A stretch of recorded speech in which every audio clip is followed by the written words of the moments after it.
Oh man. Oh, I thought that for the first time that my software was actually like not gonna pop up the nag screen. The one that I can't find a checkbox for in the settings that says like, are you sure you want to start a stream with a totally black, nothing on like, and I always have to click yes. Yes, start the fucking stream. I don't care. It's a black screen. What do you want? Do you want my Native American head? My quadrant? Do you want my proud quadrant friend to come up on the screen right now and say to you that everything we will be with you shortly, temporarily experiencing? Dude, there is no technical difficulty, so that would be a lie. I just like to have a moment of contemplation, you know? Like, get in the zone, man. Some shit like that. Hi. Hi. Uh, hey, how's it going, buddy? I haven't even had my first cigarette yet. Uh,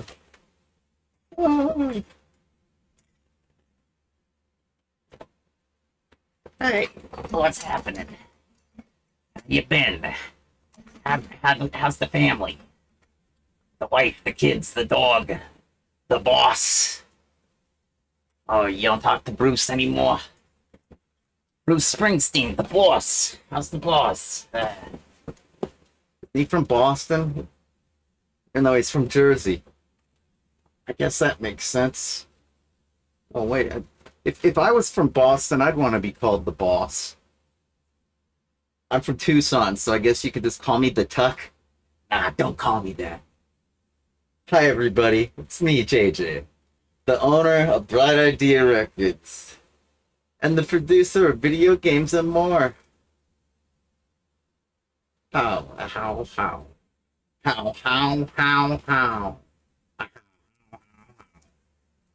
Whoa, yeah! I thought you were gonna, but then I was like, let's take it down a notch. Let's take it back a step. Let's just take it. Take some more. Take everything and get out the door with it. Dude, I'm exhausted. Okay. Let's have a cigarette. Let's have a drink. Like, I woke up to the white people getting slaughtered by the half-breeds.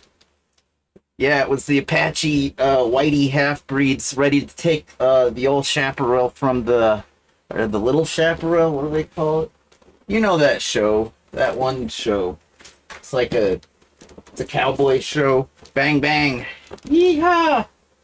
And I turned it off and I said, it's a little, this is a good episode and everything, but I really don't need this. I just woke up.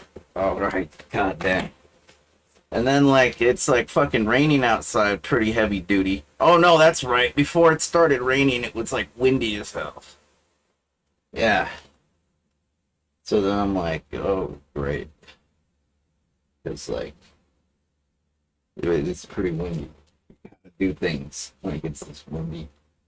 Anyway, and then, like, to make matters worse, I don't know, dude. I don't really need to talk about it blow by blow, do I? I haven't had my first cigarette. I haven't had my first drink. I barely took my medication and I've already had to go through the ringer. Isn't that nice? Yeah, whatever. Like, you give a shit? Dude, I don't even give a shit. Are you trying to, like... Am I trying to, like... Dude, I'm not trying to anything. I'm just saying, hey, man. Woo! Wouldn't it be fun to just take it easy today? I think it's either gonna rain again and like fuck everything up, and I need to be in here to like put towels on the ground in case the water starts leaking through the concrete. I think I need to use some like Thompson's water seal or something. I don't fucking know. It's been like that a few years. I don't care. It doesn't rain that much. All right, let's just like try to hang in there, baby. You've seen that poster, right? with the kitten that's all hanging from the tree. Oh, it's okay. I'm wearing leather. Don't worry. You know, that's the nice thing. It's nice. It's easy to clean. It's very easy to clean. It's practically as easy to clean as my own skin. So fuck it, man. It's like, it's neither here nor there. Oh, it's very there. Trust me. It wouldn't be fair to say it's not there. All right. It may not be here, but it's definitely there.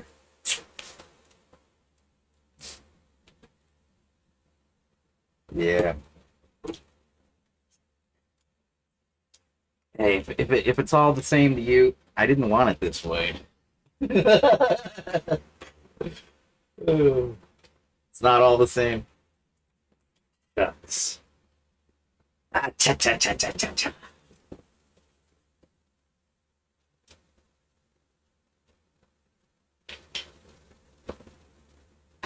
How does that one song go? Where he does like that. Oh yeah, it's wait with it. It's like in one of those new wave remakes of like an old timey song, you know, like that they used to do with the synth pop back in the 80s. What the fuck? You know, like how they did Putting on the Ritz. I think that was Taco. But then there's this other one. Oh, Stool Pigeon! Ah, cha cha cha cha. Stool Pigeon! I don't know if that's I don't think that. I think that might be an original song, actually. But give me a break, man. It's got like a... Isn't that Jimmy Durante that does that? Ah, cha cha cha cha. Like, I don't even know, dude. I think my old man used to do that when I was like this tall. And not to mention that, but like in the Looney Tunes cartoons, like whenever the freaking, whenever the cartoon character would get like a freaking, I don't know, like maybe get socked in the face or something, and their nose would swell up, like, Ah, cha cha cha cha cha cha cha. That guy was, Stool Pigeon! No, sorry, that's that other song. I tell you, I just come alive on this stream here on the YouTube and the Twitch. I was gonna do the Instagram and the Twitter because that seems to be my cycle, my wash, rinse, repeat of the moment, like with the streaming and the whatnot. Where'd my bitters go?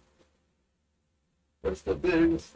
But no, I can't do that because I'm not that with it. I could barely get this going yet. I gotta find my bitters. Oh, here it is. It's a good place to keep it, but sometimes it falls. Oh, my last bottle, the top broke off. So it was like a gaping hole. It was more like a cup or a shot glass at that point. And I felt so ripped off. So I took the open container and I sat it down on my shelf.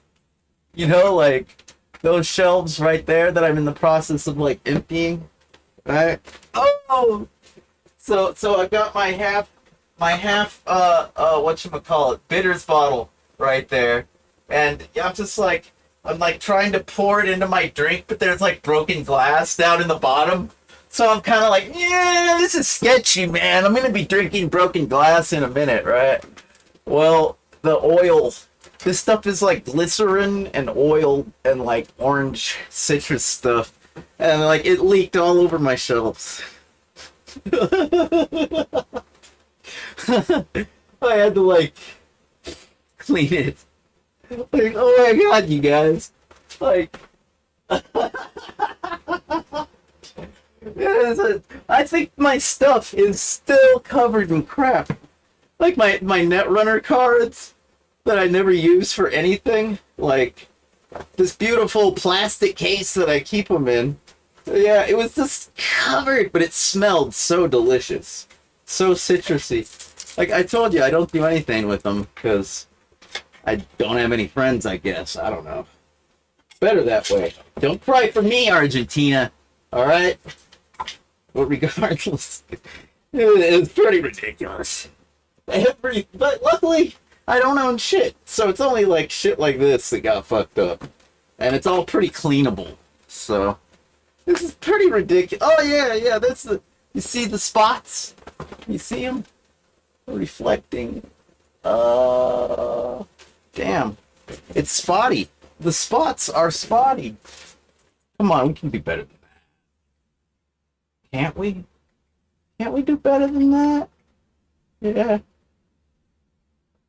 Yeah, you can kind of see. Oh, now you're really seeing the spots. Like that one right there. I'm not making this shit up. I guarantee you I'm not. What is up with this camera lens? Oh, I know what happened. If it's not one thing, it's another. It's something. Dude, I haven't even had my first cigarette yet. Give me a break. Give me a break. Quit breaking my balls over here. Give me a break. Fuck. Give me a break. Break me off a piece of that Kit Kat bar. No, I was actually thinking of the theme song for the Mel Carter show. Give me a break. Give me a break. Or wait, no. See, I can't do it anymore. All I can do is the Kit Kat song. Break me off a piece, huh? Know what I'm saying? Hey, good looking, break me off a piece. Dude, I'll bet you think I'm fronting, huh? Not today. No. No. I'm not fronting. I need the money.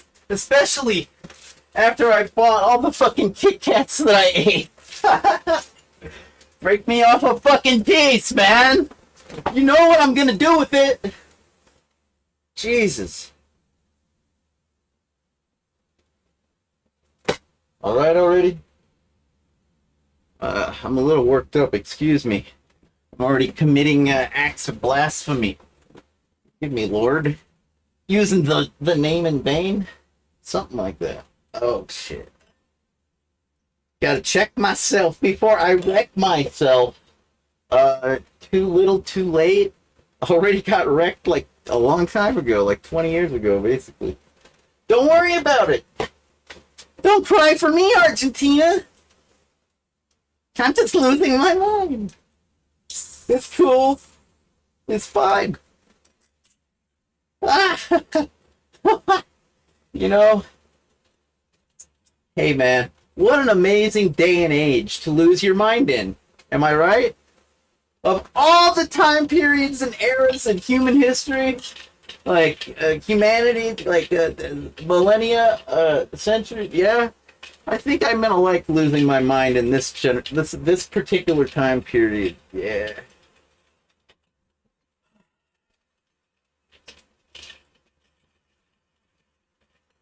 Unless I can get cryogenically frozen or something, then I'll lose my mind in the future.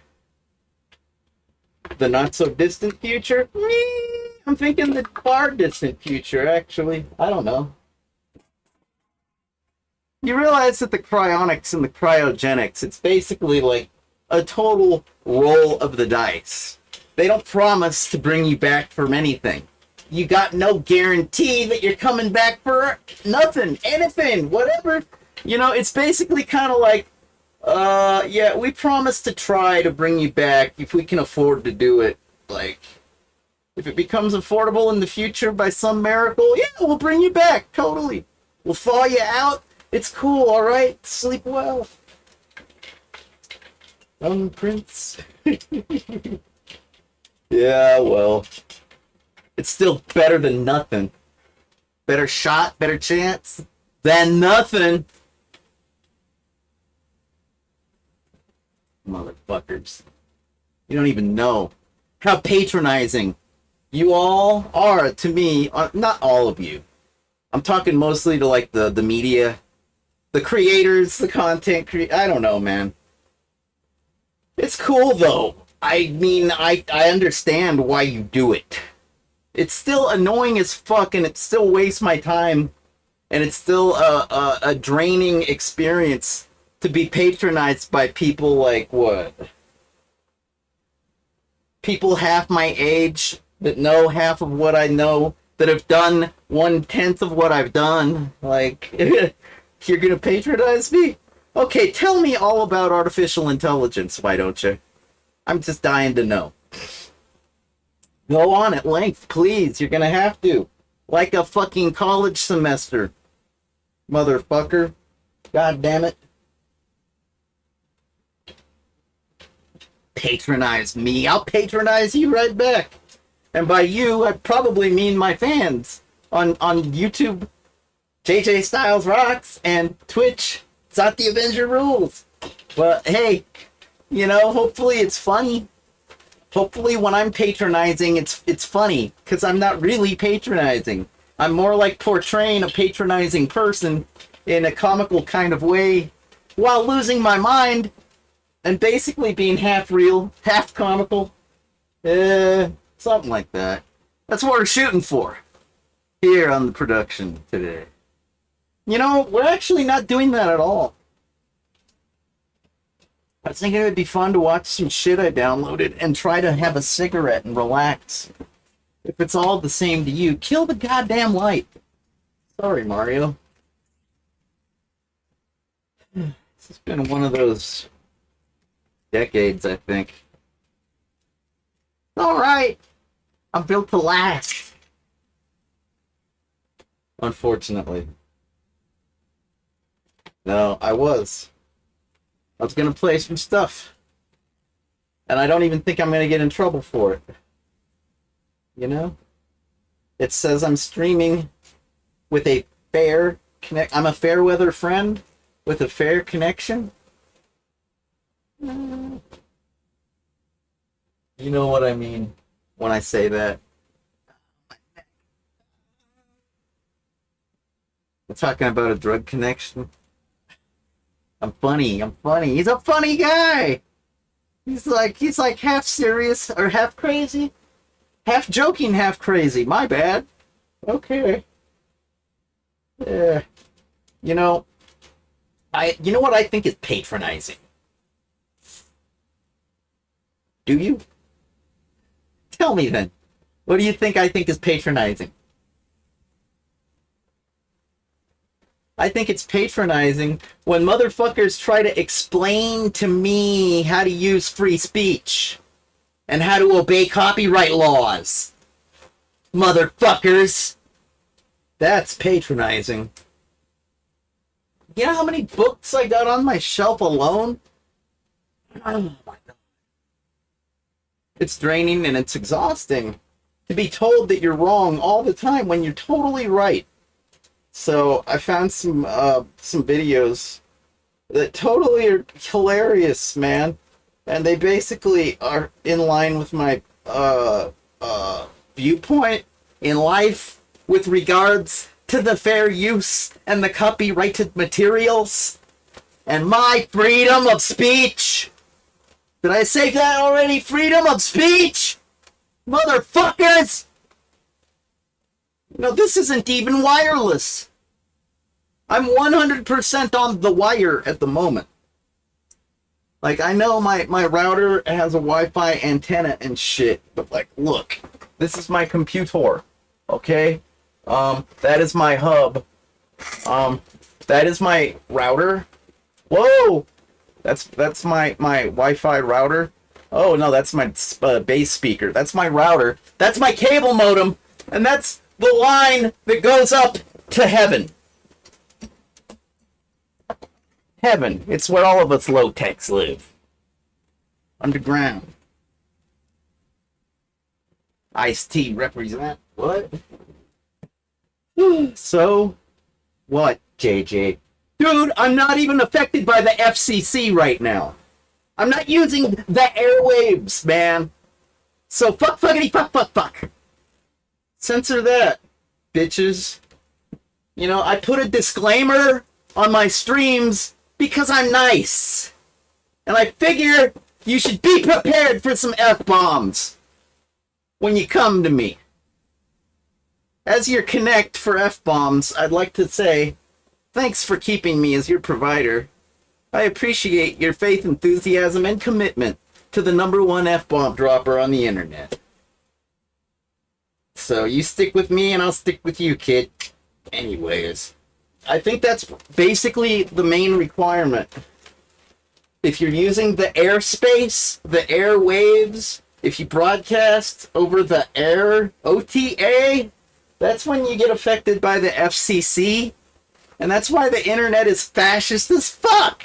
Because everybody acts like they're obeying FCC laws. And shit. Motherfuckers. I'm not even wireless right now. Give me a fucking break, FCC. You can't touch me. Fuck off. Anyway, that felt good. La la la la la la la la la la la la la la. So check out this with me.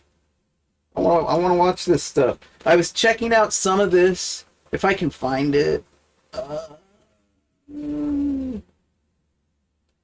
Where do I go? What do I do? I don't know if I was downloading this in Linux or Windows. I'm still trying to troubleshoot my iMac, which is running Ventura. Fuck, man. It gets a little confusing when your life is in shambles on a regular basis. I haven't even had my first cigarette. Anyways.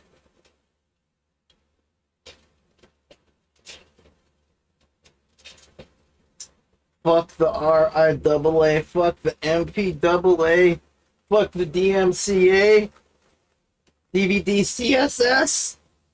Man, fuck the NSA, the FBI, the CIA, and the fucking FCC, and the DEA, and the ATF, and fuck your mama, bitch.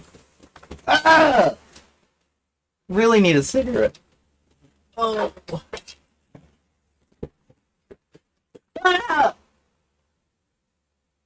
I got bad nerves. You see? You okay, buddy?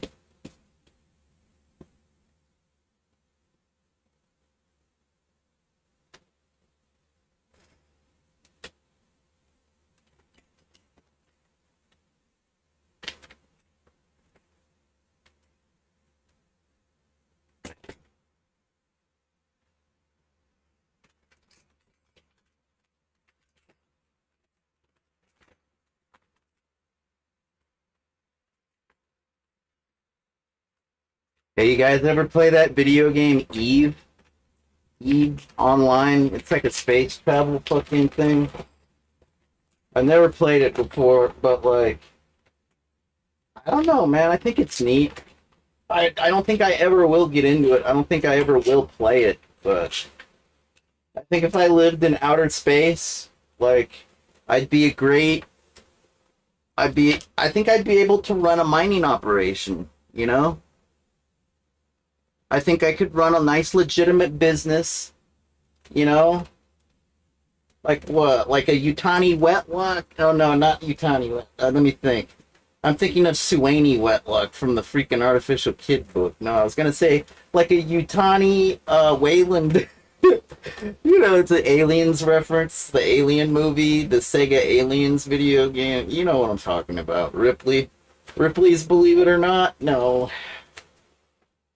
I think I could do that, though. Like, if that was, like, humanly possible. If I could, like, have the spaceships and the employees and the equipment and the gear. I don't even think we'd get fucked with. Oh! Did you hear that? The weather's bad again. Oh, I got bad nerves, man. I should really turn up the music or something. But yeah, I think I could do it. I think I first had the idea when I was playing Mass Effect, like, way back when. You know, like, back when I was done with the Knights of the Old Republic 1 and 2, and I heard about Mass Effect, and I was, like, late to the game, you know, like usual. I don't even think I had a proper system to play Mass Effect on when it first dropped, you know? I think I was still playing on the Xbox original or some shit. before I got my 360. Yeah. Boy, that was a long time ago, JJ. Well, okay, thanks. Like I needed that. I think that's when I first had the thought, hey, I'm kind of good at this. Like sending out probes, finding the mineral-rich planets, and what have you, depleting them of their resources. Oh no, we never deplete the planet. We merely borrow with the hopes of replenishing everything in the future. And we always compensate the indigenous peoples of wherever the fuck we are, and for whatever we're taking. Because here, Bright Idea Mining and Mineral, they're the brightest minds in space mining and space mineral and mining and contracts. Yeah. Something like that. At any rate, needless to say, that's never been an option. Why is that, JJ? I think it's the barrier of entries, actually. The cost of getting into that industry is very expensive. The cost of machinery, and the cost of like hiring employees, skilled and competent, well-trained employees to operate your mining equipment and like your spacecraft and like the insurance that you have to pay for to just do that kind of an operation alone. And you have to have communication specialists because, I mean, hello, do you think you're going to be using some insurance company out in space? Do you really think State Farm has like an outer space office? You got to have your telecommunication, satellite communication hooked up, relay link with Earth. I don't care if you're using freaking satellite relays, you know, or like goddamn wormholes. I don't care how you do it. You're going to have to phone home. Oh, shit. That's weird. My phone just buzzed at me. Isn't that ironic? Whatever, dude. Oh, it's only outer space. And it's only, like, impossible. Even if we were out in outer space, it would be impossible for a person like me to have an operation like that. So fuck it, man. It almost makes sense. It almost makes sense for me to just start playing something like Eve. You know? A 20-year-old title.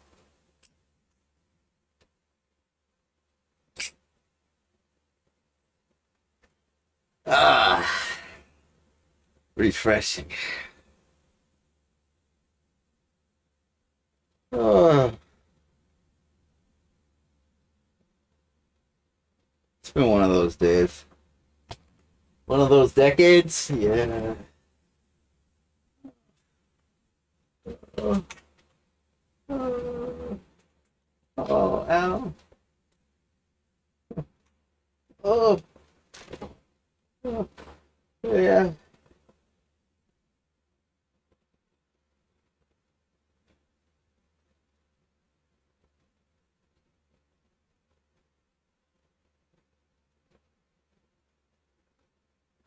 Yeah, I think I'm a dropper.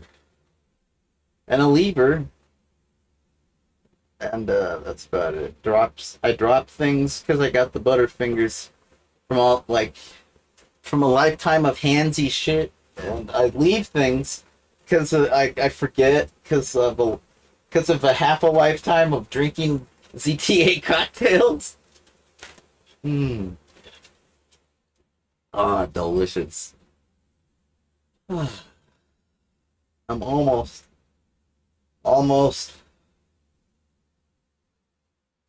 I'm almost like a third of the way back to normal. What's normal? Me circa 5 years ago? Whoa.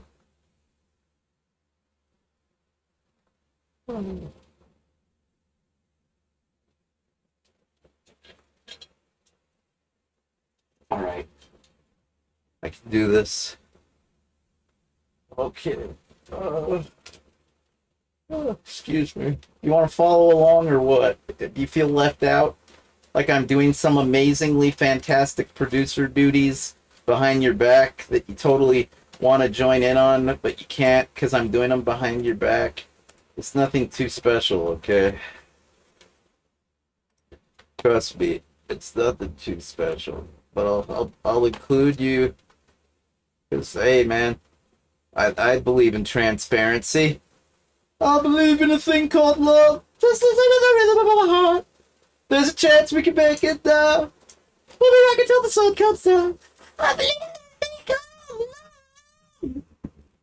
Oh, yeah. Get down. Guitar. Oh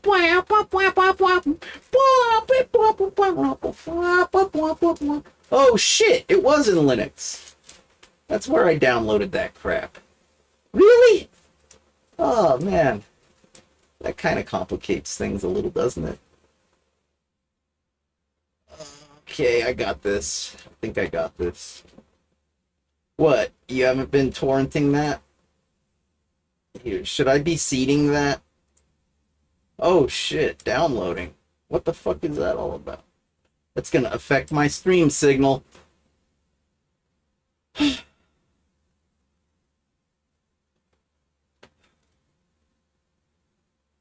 No bueno. No bueno, Brendan. No bueno.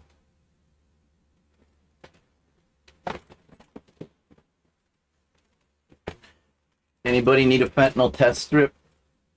I'm not gonna be needing mine.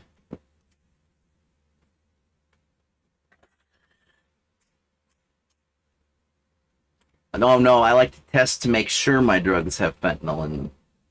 And if you need me to test your drugs, I'm obliged, trust me. Trust me to test your drugs. Except that's not a very good method. If I were you, I'd stick with the test strip. I have a bit of a tolerance to this shit. So what doesn't kill me might still be able to kill you. I mean, just it's no wonder nobody trusts anything or anybody these days, I tell you. Ah, cha cha cha cha, stool pigeon! Yeah!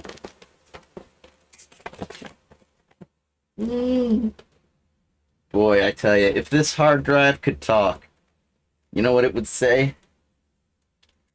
It would probably cry out for help. It'd be like, help, rescue me! Do you know how many felonies I've been a part of? Local, federal. Hell, I think we've broken a few UN agreement, like NATO shit, man. Stool pigeon.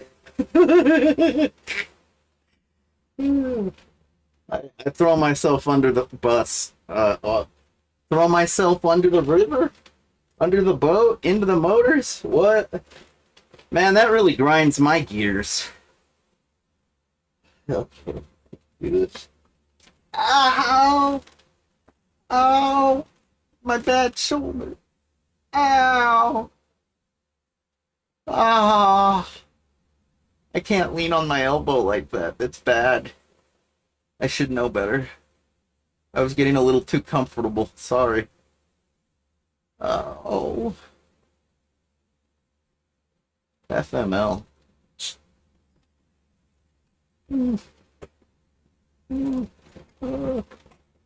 Okay. What are we? Oh. I think I can. I think I can. I think I can. Which one is it? It's not that one. Wait, is it that one? I think it might be that one. Yeah, that looks like Linux to me. You don't really need to see this. Linux, okay? Please, don't look behind the curtain. That'll make you complicit with my crimes of against humanity. Something like that. It's more like the crimes against corporations and governments, nations, and otherwise powerful things. But sometimes I guess humanity, whatever. If you don't know me by now, you will never ever know me.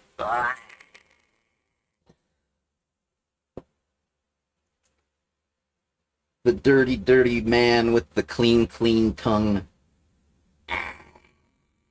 I don't even scrape it. The clean shaven face. I don't even use shaving cream.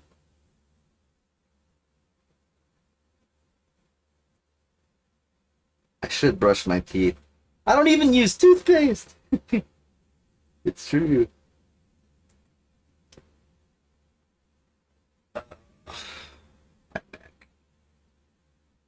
Ah. Wow, this is the way I woke up this, like, yeah, it was still morning.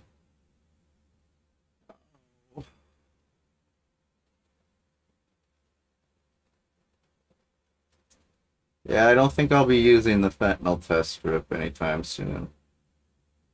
Be my guest. Okay.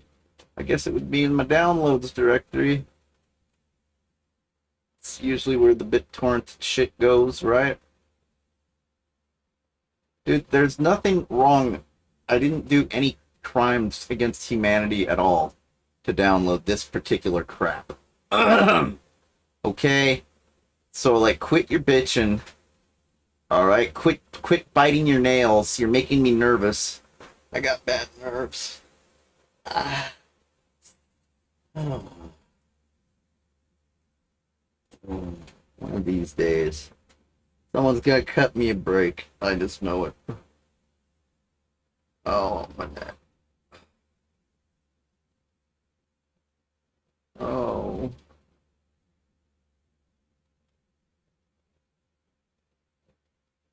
Oh. God damn it.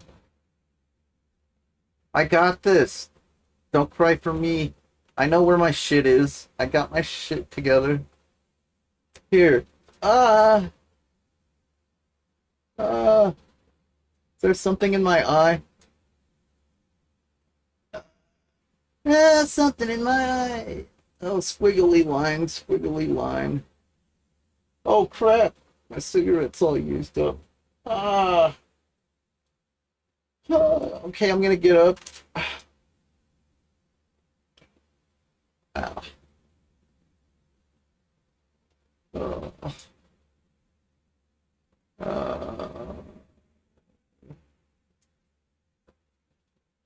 You know what? I think it's on my other Windows drive now.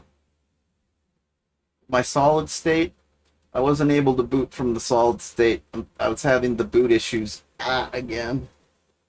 It's no big deal. Don't worry about it. Don't cry. I'll fix it. All right.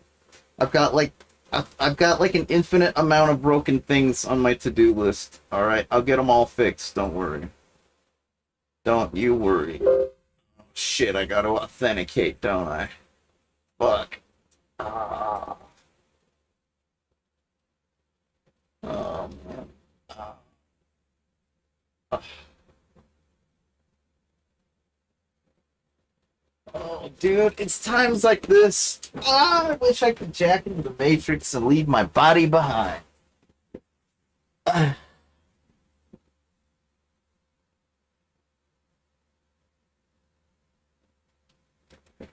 My shoulder's really bad. It feels like pre-surgery, if you can believe that. My labrum tear repair. My surgeon told me, hey, JJ, be careful with your shoulder because you barely had any tendon. It was like torn and ripped so badly. There's a sliver of an inkling of a sliver that my good doctor had to work with. And he says, just be really careful. And I'm like, okay, doctor, I'll do my best. And I have been really careful. I mean, like, when I go skateboarding, I look both ways. You know, if I'm approaching an intersection or some kind of like an alleyway or whatever, I stop, pick up my board, and walk through. Shit like that, man. Like, when I'm riding my BMX, I only bunny hop when there's no traffic around. You know? Shit like that. When I go base diving with my parachute, I'm just kidding. I haven't tried that. Oh, that does look like something I'd like, though. You know, when you have a parachute and you jump off a building and you have to like land in one piece and get away before the cops show up. I've always thought that looked fun. Yeah, no. But seriously, I am a risky risk taker that doesn't take risks because I don't want to fuck up my shoulder. But it's ending up fucked up anyways. Oh, it sucks, man. I don't know if it's because of the weather, the fair weather. Yeah, whatever. It's not even funny. That joke is past. It's prime. Is JJ talking about Amazon Prime? What's happening?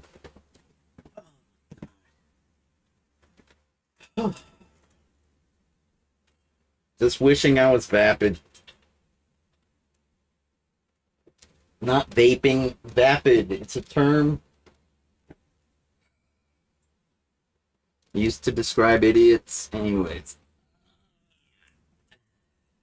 Where was I? Okay.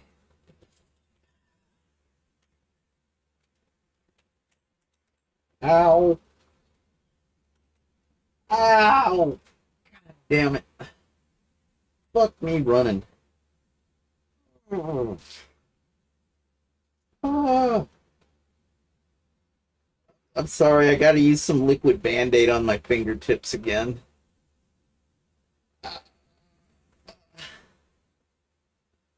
Damn it.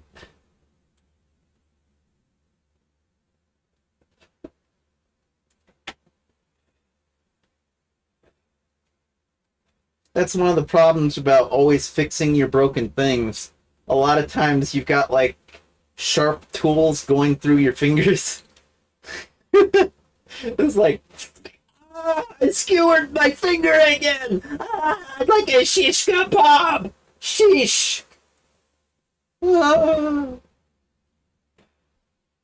maybe just slicing the ends off, like maybe like slicing them wide open.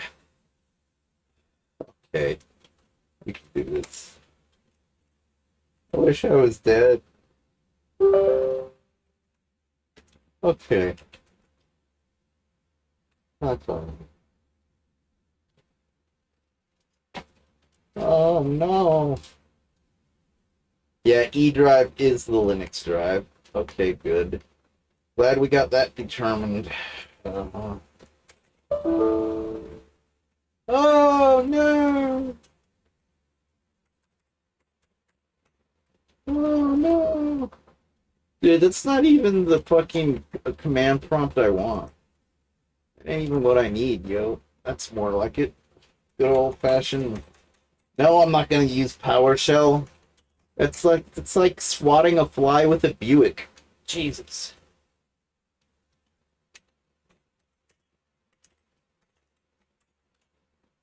No. Okay then.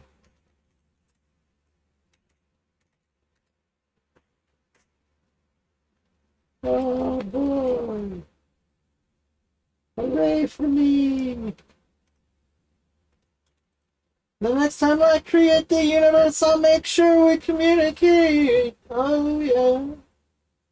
You're better off dead. A smile on the lips and a hole in my head. Better off dead. I'm better than this. The next time I create the universe, I'll make sure you participate. Just in case, okay. What was that? Am I in trouble? I haven't even started yet. Takes me a while to get warmed up, you could say. Well, at least I'm not Stephen Hawking's, right? Wouldn't that be a bummer? Be like, you know, a normal guy, pretty smart nerd, and then to wind up like this. I am Dr. Hawking, and I use a speaking spell to communicate. I don't mind, because I can still theorize about the universe and shit. Have a nice day. You realize that if he wasn't using a speaking spell for his voice box, he'd probably sound like this every once in a while! Hey! What was that? Was that Gilbert Godfrey? Rest your soul. Rest in peace. Okay, JJ, thanks for that.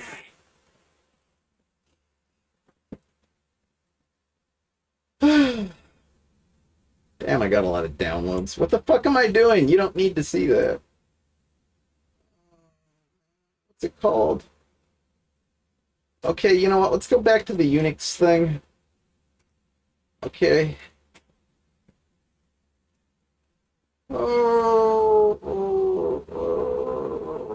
know what? Let's it gets frustrating. It gets frustrating. This whole song and dance. This whole dog and pony show. Yeah.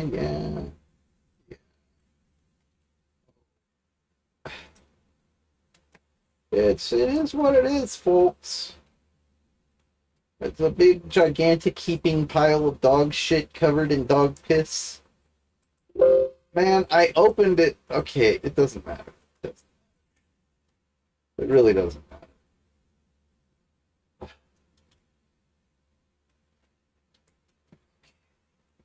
What does it say today is? It's the 11th, right? So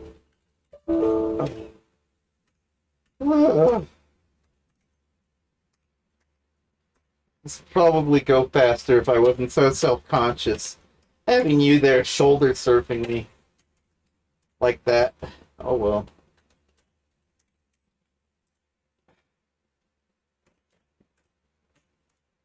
So I'm gonna look for Jan 10th. Okay.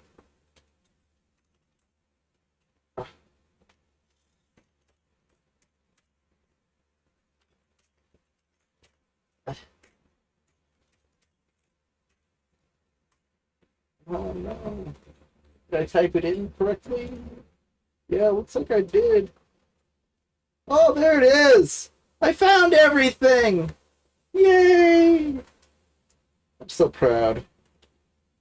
Everybody, big round of applause for JJ.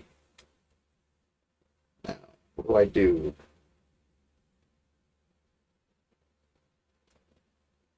Get that going.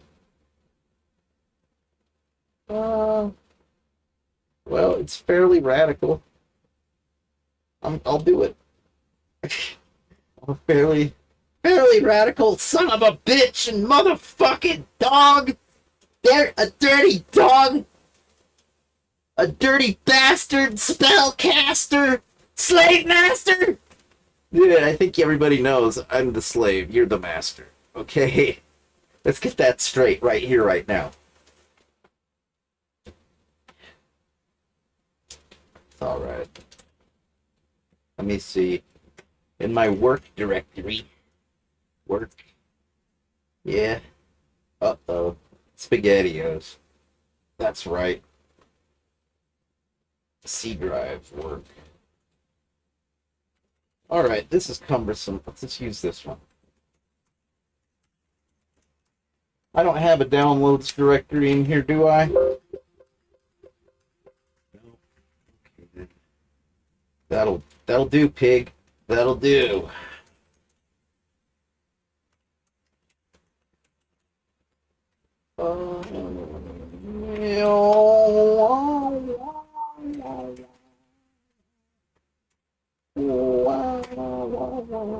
Hey, motherfucker, I'm the super user. You don't do that. You don't say that to me. Oh, whatever, dude. Fine. I don't think I have anything in the root directory called downloads, do I? No. Okay, then. Download. Get the fucking root directory, asshole, and don't give me any lip!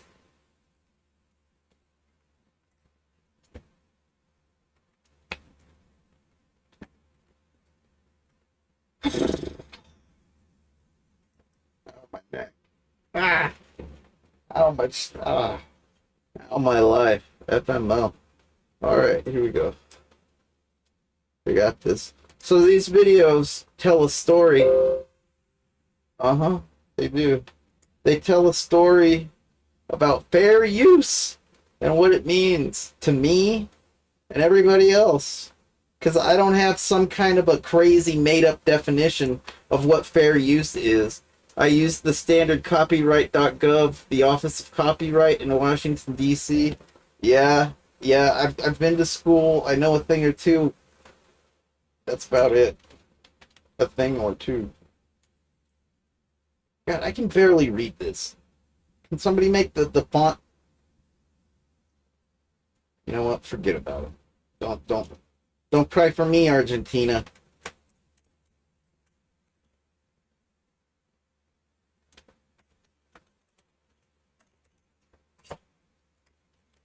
Uh-huh.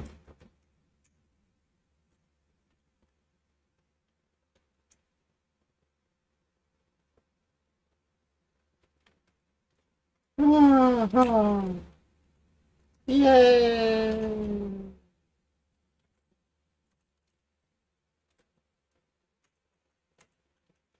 Uh, uh, uh, uh.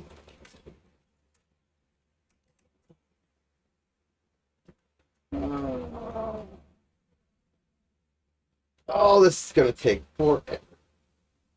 You're pissing me off. You're killing me, Smalls. You're killing me. Rest in peace, homie. Anyway. Uh,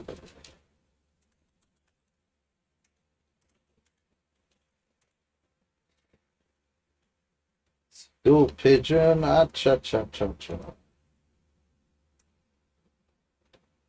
Mm.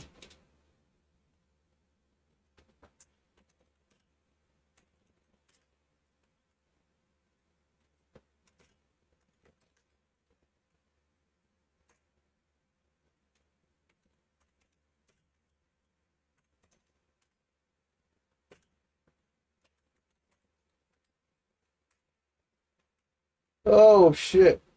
That's not the letter V. I typed in moat. What is this, medieval times? Sometimes it feels that way. It's like dude, that was medieval. They got medieval on JJ's ass. Oh shit. Yeah, they did. And then JJ got medieval on their ass. Oh yeah.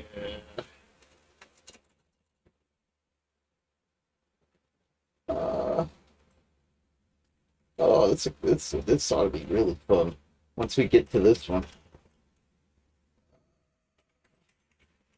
Hey, don't rush me, man. I do bad work when I'm rushed. Okay, that's how that works. I do bad work. Oh, I did it again. See what I mean? Don't rush.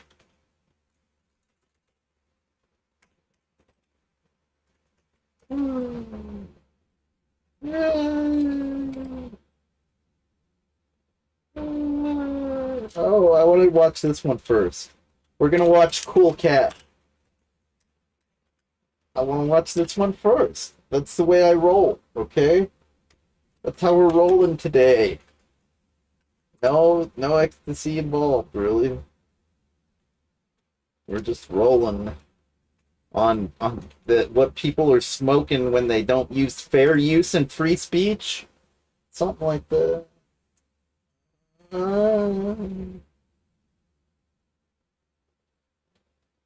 Is that okay? Are we able to function now? Can we function, please? Is that asking too much? Yeah, it's asking too much. What did I do wrong, you guys? Huh?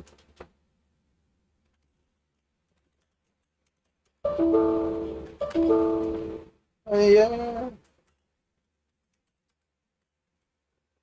Oops.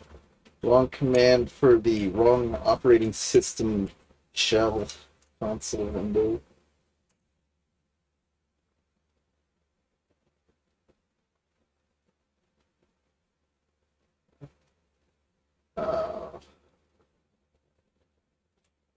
I should be drinking faster, shouldn't I? It's my fault. I'm in this predicament because of my own stupidity and inactivity and my proactive choices. Or lack thereof. Yes, I'd feel much better if I drank faster.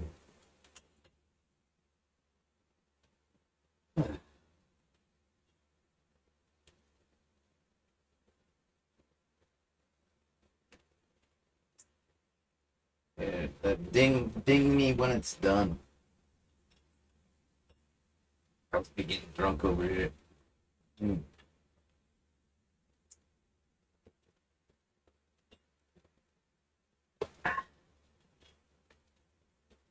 Oh snap! Ice headache. Zing! Oh yeah. Oh, that's a hard ice headache. Woo! You know, I used to not like ice headaches. And then I learned to love them because, like, the pain from an ice headache is very temporary. I actually like them now. It's like, it wakes me up a little. It makes my nostrils flare out a little, you know? Ah, good ice headache. Yeah.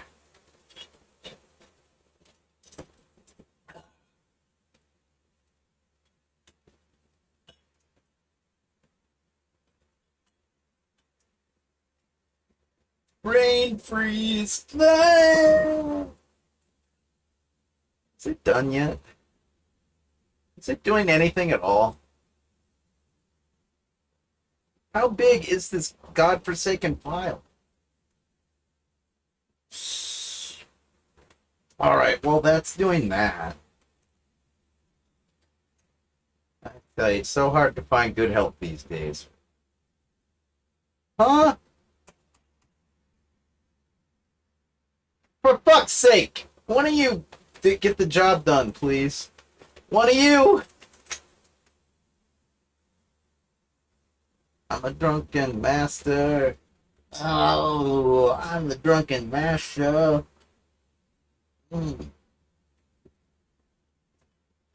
Yeah. Have you guys heard that upload yet? I think I played it on my last stream. But I think my last stream was on fuck, I don't even know. I know it was on the Instagram and the Twitter, because I had to flick the little switches in order to set up the Twitch and the YouTube today. So I'm pretty sure if you're on the YouTube, you might have noticed, but maybe you're not, like, maybe. Oh, it finally finished, huh? Lucky me. I'll finish that thought when I'm damn well ready. Thank you very much.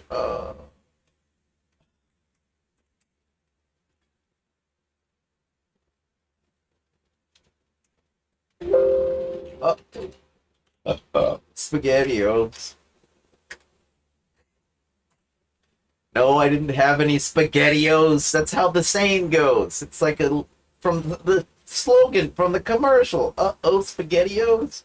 Hello. God. How quickly they forget, huh? From the mouths of babes? Whatever, dude. They don't look that hot to me. Oh, that's funny. From the mouths of babies? That's more like it. Gaga goo goo. Artificial intelligence, Gaga. What's up, Kevin? Need to learn to network. Yeah, you do, Kevin. Wait, you're saying I do? Dude, I'm like streaming and showing you torrents that I downloaded yesterday. I know how to network. I just have some malfunctioning body parts that are fucking up my ability to just function. But I'm there. It's gonna start now. I guarantee. This first video is by a guy named Cool Cat. And apparently, this guy Cool Cat is a producer. He makes the videos, the films, shit like that, right? At any rate, this guy knows how to use the DMCA in order to get copyrighted materials taken off of the internet, have them removed legally, and basically cause a big fucking headache for people that contribute to the internet by uploading cool shit. Yeah. So I don't expect this guy to be very smart.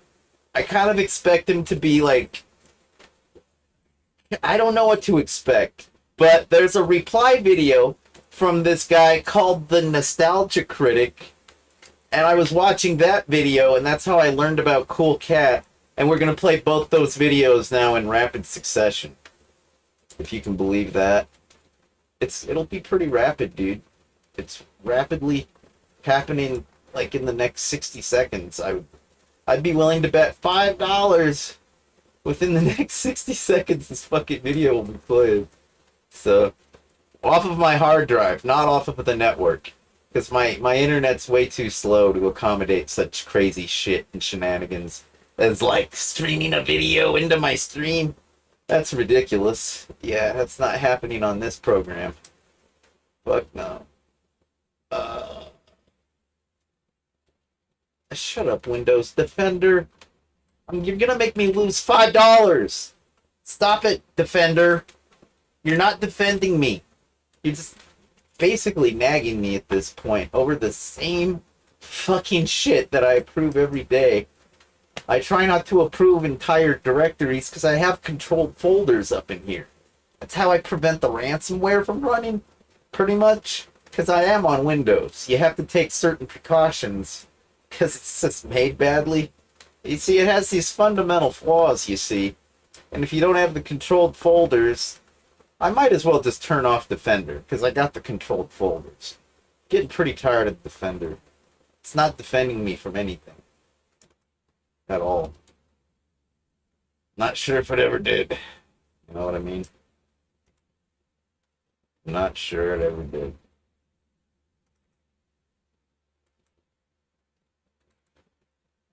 So this is the video. I hope you like it. Now, I'm the type of person that tries pretty hard to stay out of YouTube drama, but alas, it seems as though I've been thrust into it by association. Now, recently, Derek Savage has issued several takedown notices against reviews of his film Cool Cat Saves the Kids. After facing some heat for it, he has now posted a video defending those takedowns, saying that those videos weren't actually fair use at all. It is because of this video that I'm now making a video instead of having this conversation over email. Because, Derek, you're absolutely right that there's a lot of misinformation about copyright and fair use. So in a calm and civilized manner without attacking your character, I'm making this video to help you and everybody else understand exactly what fair use is. Now in the video you posted, you made the following statement. There is so many lies and just misinformation on the internet about copyright infringement and fair use. And I want to clarify the difference between copyright infringement and fair use. But unfortunately, the video showed no such distinction. Instead, you just showed examples where defendants have claimed fair use without actually winning the case. You made no effort to explain why those cases weren't fair use, and you made no effort to explain what would have made them fair use. Your position is that using portions of copyrighted materials in your own work and then monetizing that same work is copyright infringement. The examples that you provided as previous case law were, in fact, copyright infringement. Despite claiming fair use, the defendants did not meet the qualifications required to be considered fair use. However, the reviews that you issued takedown notices against and even this video do fall under fair use, and I will explain it in thorough detail with factual evidence. Now, when you say that you shouldn't believe everything you hear on the internet, I completely agree with you, which is why my understanding of fair use is not based off of YouTube comments or random articles. They are based off of actual legal documents being interpreted by legal professionals. Fair use is not just a magical word that people use to try and get out of copyright infringement. Fair use is a very real exemption to copyright infringement laws. Keyword here being exemption. Fair use dictates that as long as certain qualifying factors are met, you do not need permission from the copyright holder to be able to use, publish, and yes, monetize portions of their works in your own. After watching through your entire video twice, you did not offer any explanation as to what these copyright infringers could have done to fall under fair use. As someone whose entire business relies on fair use law, I am happy to explain them for you. Rogers took this picture, Coons ripped him off and made some statues right here, and he sold them. Once again, monetizing, trying to make commercial profit off somebody else's work is a major no. You cannot monetize YouTube videos or any of that crap. Remember that. That is law. It will get you in a lot of trouble, and you're a scumbag to do it because you're ripping somebody off. All right, now I'm going to ignore the fact that you just inadvertently called me a scumbag. What needs to be addressed is that although monetization and commercial purposes for the work is considered, it is not a determining factor. I do not believe for a second that you would be okay with someone illegally downloading the Cool Cat movie as long as they weren't selling it afterwards. Monetization or selling does not determine guilt, and it does not determine innocence. And if you don't believe me, just ask Julie Ahrens, lawyer and associate director for the Fair Use Project, in a video posted by Stanford University's Center for Internet and Society. I'm here to talk about some common myths regarding fair use. And one of the common beliefs about fair use is that if you are making money or attempting to make money by using something, that is not a fair use. Or if you're not making money off of it, then it automatically is a fair use. This isn't a true distinction.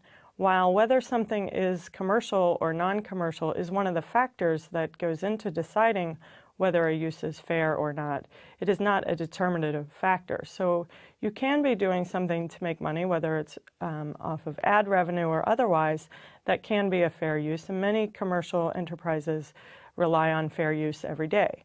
There are other uses that are non-commercial that are not fair use, and so the distinction between making money or not making money does not decide the question of whether a use is fair or not. And if you still want to go by case law, let's take, for example, when South Park parodied a popular song for their show. When it comes to law, there's one thing you go by, and it's called case law, previous cases. The original owner filed a lawsuit against them, but South Park won because of fair use law. One of the most essential fair use provisions is parody law. So because South Park's use was both transformative and provided commentary on the original by poking fun at it, it was considered a clear example of fair use. They used portions of the original material to create something transformative that provided commentary on the original. And because of that, they are not legally required to ask permission of the copyright holder, and they are not legally required to compensate the copyright holder. The example used in your video is a clear example of copyright infringement, as it makes no attempt to comment or poke fun at the original. Parodies receive relatively strong protection under fair use. One of the reasons is because a parody is fundamentally a criticism of the original. And cases right up to the Supreme Court have provided relatively strong and broad protection for parodies. Parody is something that holds the original up to ridicule. You have to be saying something about the original, presumably something negative or at least critical about the original. By definition, I have something to include. Here's some food for thought, okay? I think you all know that when Zot the Avenger first appeared on Twitch.tv,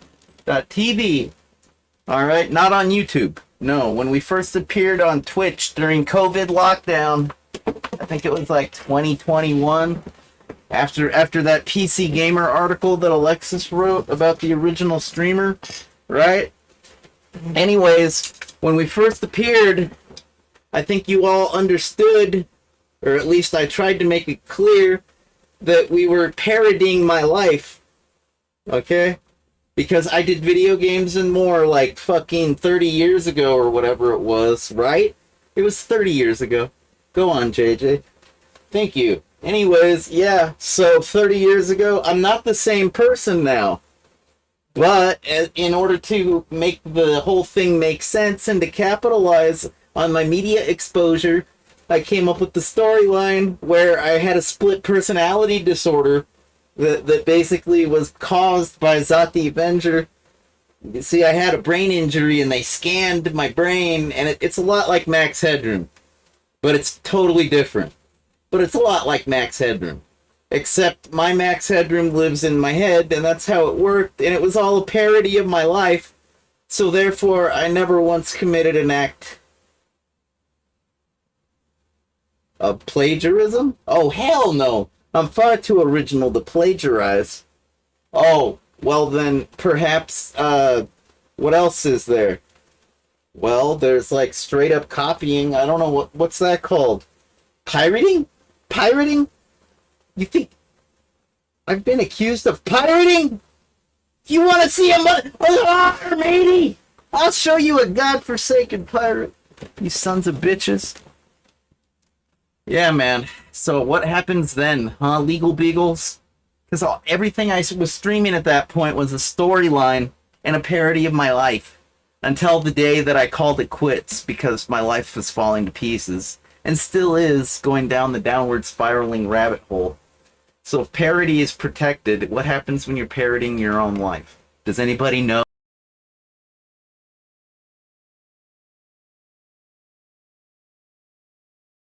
We're probably going to use a portion of that visual work. So to answer your question, yes, if you're parodying an audiovisual work, then sure, all things being equal, fair use will probably give you a fair amount of leeway to use the material from that work. Whoa, cool! Cool Cat Saves the Kids is my favorite movie! Ha! Whoa! You know, remember, kids, bullying is wrong! Go! Remember, a parody doesn't have to be funny. It doesn't have to be successful.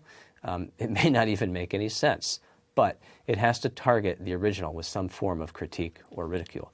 So to get back to your question, if the subject of your parody is a cartoon or a video game, then presumably you're going to have to use a fair amount of that cartoon or that video game to make your parody. So yes, in general, fair use will probably give you relatively broad latitude to borrow from the original there. If the designer of the statue had given them punk rock mohawks and maybe had them holding a pile of Big Macs instead of puppies, then it would be considered fair use. The most important factor when determining fair use is whether or not it's transformative and serves a different purpose from the original. A review for your film using clips from your film in order to help illustrate the points being made about your film serves an entirely different purpose than the film itself. Whereas something like this statue is infringing upon potential markets typically reserved for the copyright holder. The copyright holder of the original image has every right to use that image as a design for a statue. So if someone else makes that statue in a completely non-parodying and non-transformative way, then they are infringing upon their market. Using copyrighted material in a review is a classic case of fair use. And so using a clip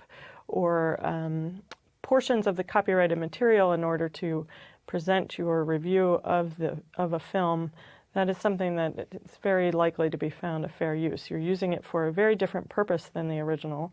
You're commenting on it, and you might be criticizing it.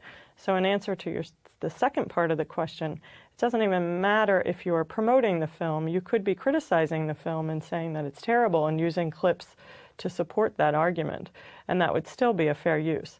Also, and if you were doing the review for a commercial purpose and were making money, that also wouldn't be a determining factor. So reviews and using the copyrighted material to support that review, that's a classic use that is often considered a fair use. Bottom line, even when it comes to water bottles, if you look in movies, I took the label off this because I don't want any problems. You can't, I mean, you can get busted for doing that right there, showing bottles if you're trying to make a profit off of it. This video here is not going to be monetized any bit. So, you know, but you don't, I even did that. You got to be that careful in today's world, people. Well, unfortunately, Julie Ahrens has already explained that monetization is not a determining factor. So by your logic, does JVC have the right to take down your video just because you're showing their copyrighted logo? Yes, it is a standard precaution to remove all labels and brand names in films, but it is not a determining factor. Obviously, if there is some sort of parody or commentary being made about the brand being featured, then it is a clear case of fair use. Our town has only had a Whole Foods for 3 weeks and we already have our first gay kids. So cool. Otherwise, that standard precaution is usually taken out of fear that brand names will sue for defamation. Louis Vuitton sued The Hangover 2 for this joke. Careful, that's a Louis... That is a Louis Vuitton. Their claim was that the film would trick audience members into believing that the Chinese knockoff was an actual one of their products. But considering the context that the character is a moron anyway, the courts dismissed the allegations as being not plausible. The Hangover 2... Actually, I think that the real brand is called Louis Vuitton. If you say Louis, that makes it a parody as well, right? Because nobody calls it a Louis Vuitton bag, they call it a Louis Vuitton bag. Hello? Like, duh.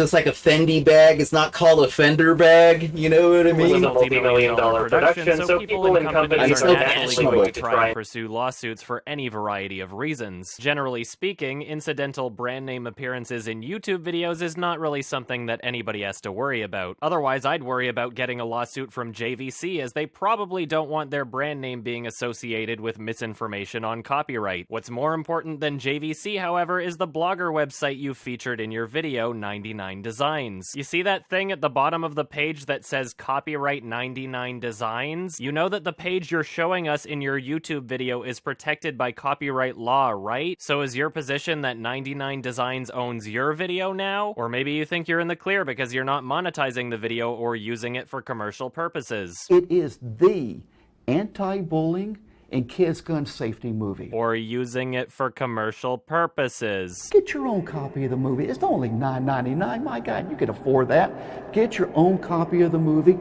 and see how entertaining and enjoyable this film is. Bottom line, my word to you, my guarantee to you, you never seen nothing like a Cool Cat Saves the Kids film. I guarantee that. Oh, what was that, Derek? If you're using portions of copyrighted material in your video that you intend to make money on, then it's copyright infringement? Lucky for you, that's not how it works. Just like those reviews you took down are fair use, your video is also fair use. You are ironically exercising fair use in order to spread misinformation about fair use. How do you think the website is able to show you the pictures they're talking about, Derek? They're advertising their design services on the same page and making money off of it, so according to you, that's illegal, right? According to you, you are promoting a website that is actively participating in copyright infringement while you simultaneously denounce copyright infringement. How do you think you're able to show us the pictures that the website is talking about? Did you get permission from 99 Designs, Art Rogers, Manny Garcia, and Patrick Cariou to make this video? This video that you are using for commercial purposes? No, because it's fair use.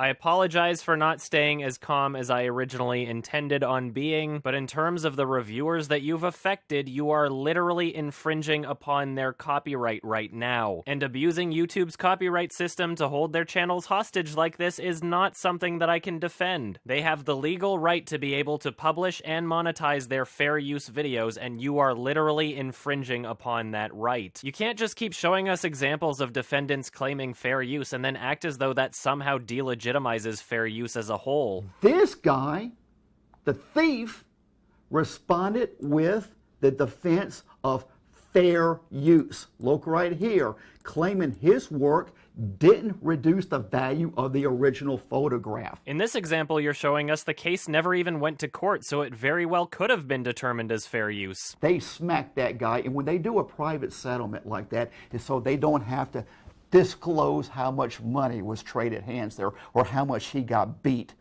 got smacked for stealing the artwork right there. You cannot steal copyrighted artwork or movie or anything like that. It's illegal and you're stealing right there. A judge ruled in favor of Claro right here. This gentleman claiming the charges made against Ferguson were significant enough to constitute a change in meaning. Fair or fair use. See, this is the part of your video that worries me a little, because when reading that sentence, you should have had a bit of an epiphany regarding fair use. The changes made to Cariou's photographs weren't significant enough to constitute a change in meaning, fair use. The changes weren't significant enough to be considered a new meaning, and if they were, it would be fair use. It is true that the altered photograph doesn't really change the meaning all too much, which is why it's copyright infringement and not fair use. However, if the changes in the original are significant enough to constitute a change in meaning, then it can be considered fair use. This is supported by the very article that you're claiming states the opposite. If somebody uploaded scenes from Cool Cat Saves the Kids and didn't provide any sort of parody or commentary or criticism, and the only difference was that they photoshopped sunglasses onto Cool Cat's face, then you're right that it would not be considered fair use. That would be copyright infringement, because although photoshopping sunglasses onto him would be changing infringing the work, the changes would not be significant enough to constitute a change in meaning, fair use. On this website you're showing us, it's clear that they're running advertisements. Hey, it's Funhouse. Those guys are pretty cool. Once again, by your own logic, you are promoting a website that is actively participating in copyright infringement. Once again, according to you, you are copyright infringing both this website and the guy that took this photograph. As for this last example, it's not exactly as simple as you're saying it is. All they did, I mean, how long is a song? About 3 minutes?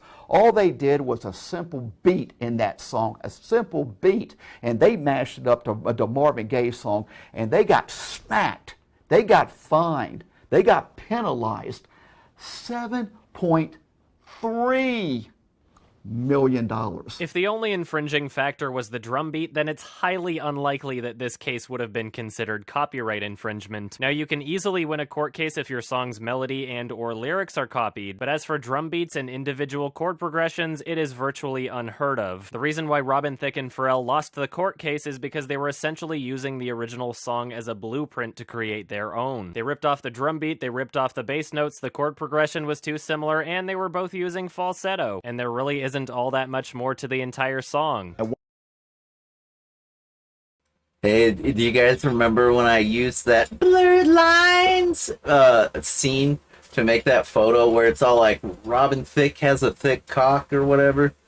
And I was like showing you the Peter meter, like where it's all like got like the foot long scale of like, oh, I don't feel a thing all the way up to, suitable for livestock and other large animals. Like, that was a good tweet, wasn't it? I liked it.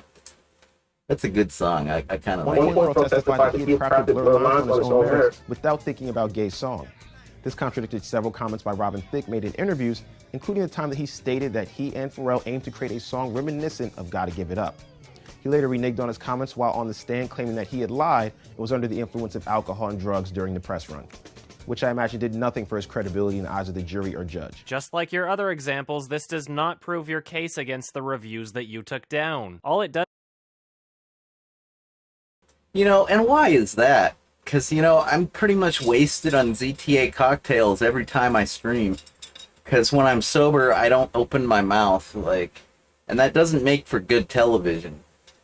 Like, you gotta be able to talk to yourself, at least if you're gonna stream by yourself, right? I don't have any guests right now, alright? I couldn't get anybody. It was a last minute idea. It started raining, and I was like, this day is shit. It's worthless, so... yeah, it helps to be totally wasted. And I think I've been pretty articulate, and I've been able to finish most of my thoughts. So really, what does being chemically altered have to do with anything? I've just taken how many fucking pills right in front of you right now? Like, and that Aleve thing, that wasn't like an Aleve commercial. That was actually a parody of The Matrix. I was trying to find an angle for which the Aleve logo wouldn't show up. But because of the way light refracts through transparent objects, it's kind of like an optical illusion kind of prism effect, if you will. The manipulation of the light. I can't find a good angle to where it just... because everybody's always about the red pill, right? What about the blue pill? Huh? Why doesn't anybody stick up for the blue pill? I'm telling you, I'm starting to think virtual is the way to go. I used to be a very reality-based person. I used to think that things like facts, figures, experience, reality, I used to think all that shit was very important, but it seems like the virtual is a lot more productive.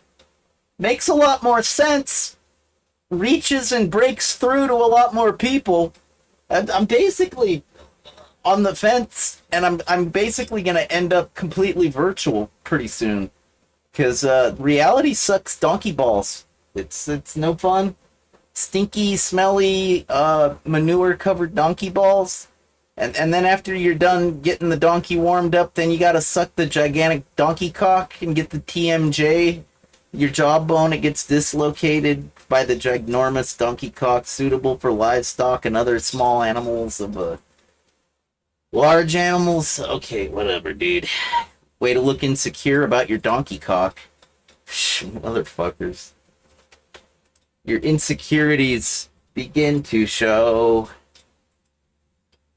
Does it show that you're under the impression that copyright holders have an unlimited control over their copyright? Thankfully for all of us, that is not the case, and that is exactly what fair use is designed to prevent. Otherwise, you and your movie might be in legal trouble with iPhone, ADT Security, Gmail, Jeep, Dakota Tires, Apple again, Van Halen, Jurassic Park, Ghostbusters, Hard Rock Cafe. Hey, do you guys remember in Wayne's World 2 when they start out? Or wait, was that was Wayne's World 2, right? Where they do the product placement with the Doritos and the Pepsi. Like, and Wayne's all like, yeah, Garth, yeah, party on. They're like total sellouts and like making a commentary about that kind of thing. You know, I'll sell out all day long. Except the fact of the matter is I've never been sponsored except by Bookman's on video games and more. That's like the only time I've ever been sponsored in my entire life. Alright? And I don't even like make a big deal out of that.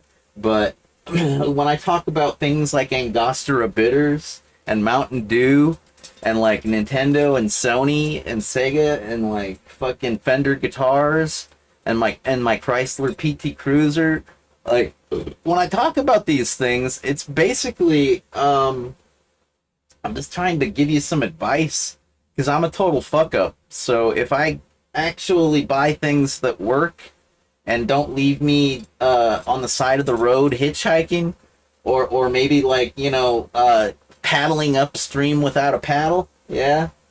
You know, I figure that's some good advice that you might need to know, because there's basically no consumer protection these days. You know, we do have federal agencies and departments and bureaus or whatever called, like, the Consumer Federal Protection, the CFPB, the Bureau for Consumer Protection, and we also have things like the FTC, the Federal Trade Commission, you know, but essentially, like, I went through a rip-off experience, and those agencies and bureaus only got me back 10% of my actual losses. Okay? And there's plenty of times they didn't fucking help. I get ripped off all the time because I'm feeble, I'm stupid. I'm not really capable of competing in a normal way. I'm totally exploitable and vulnerable to society and its garbage. And then when society acts like a fascist, that's like unfair to the what degree?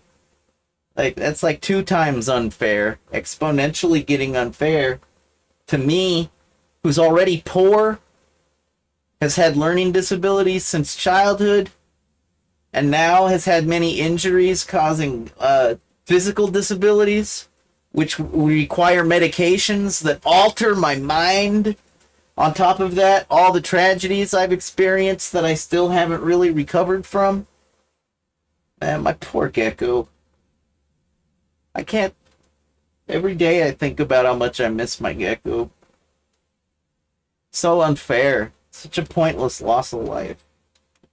Yeah, man. So when you actually have rights, you know, it's pretty important to use them, because you look feeble to me if you don't. You know?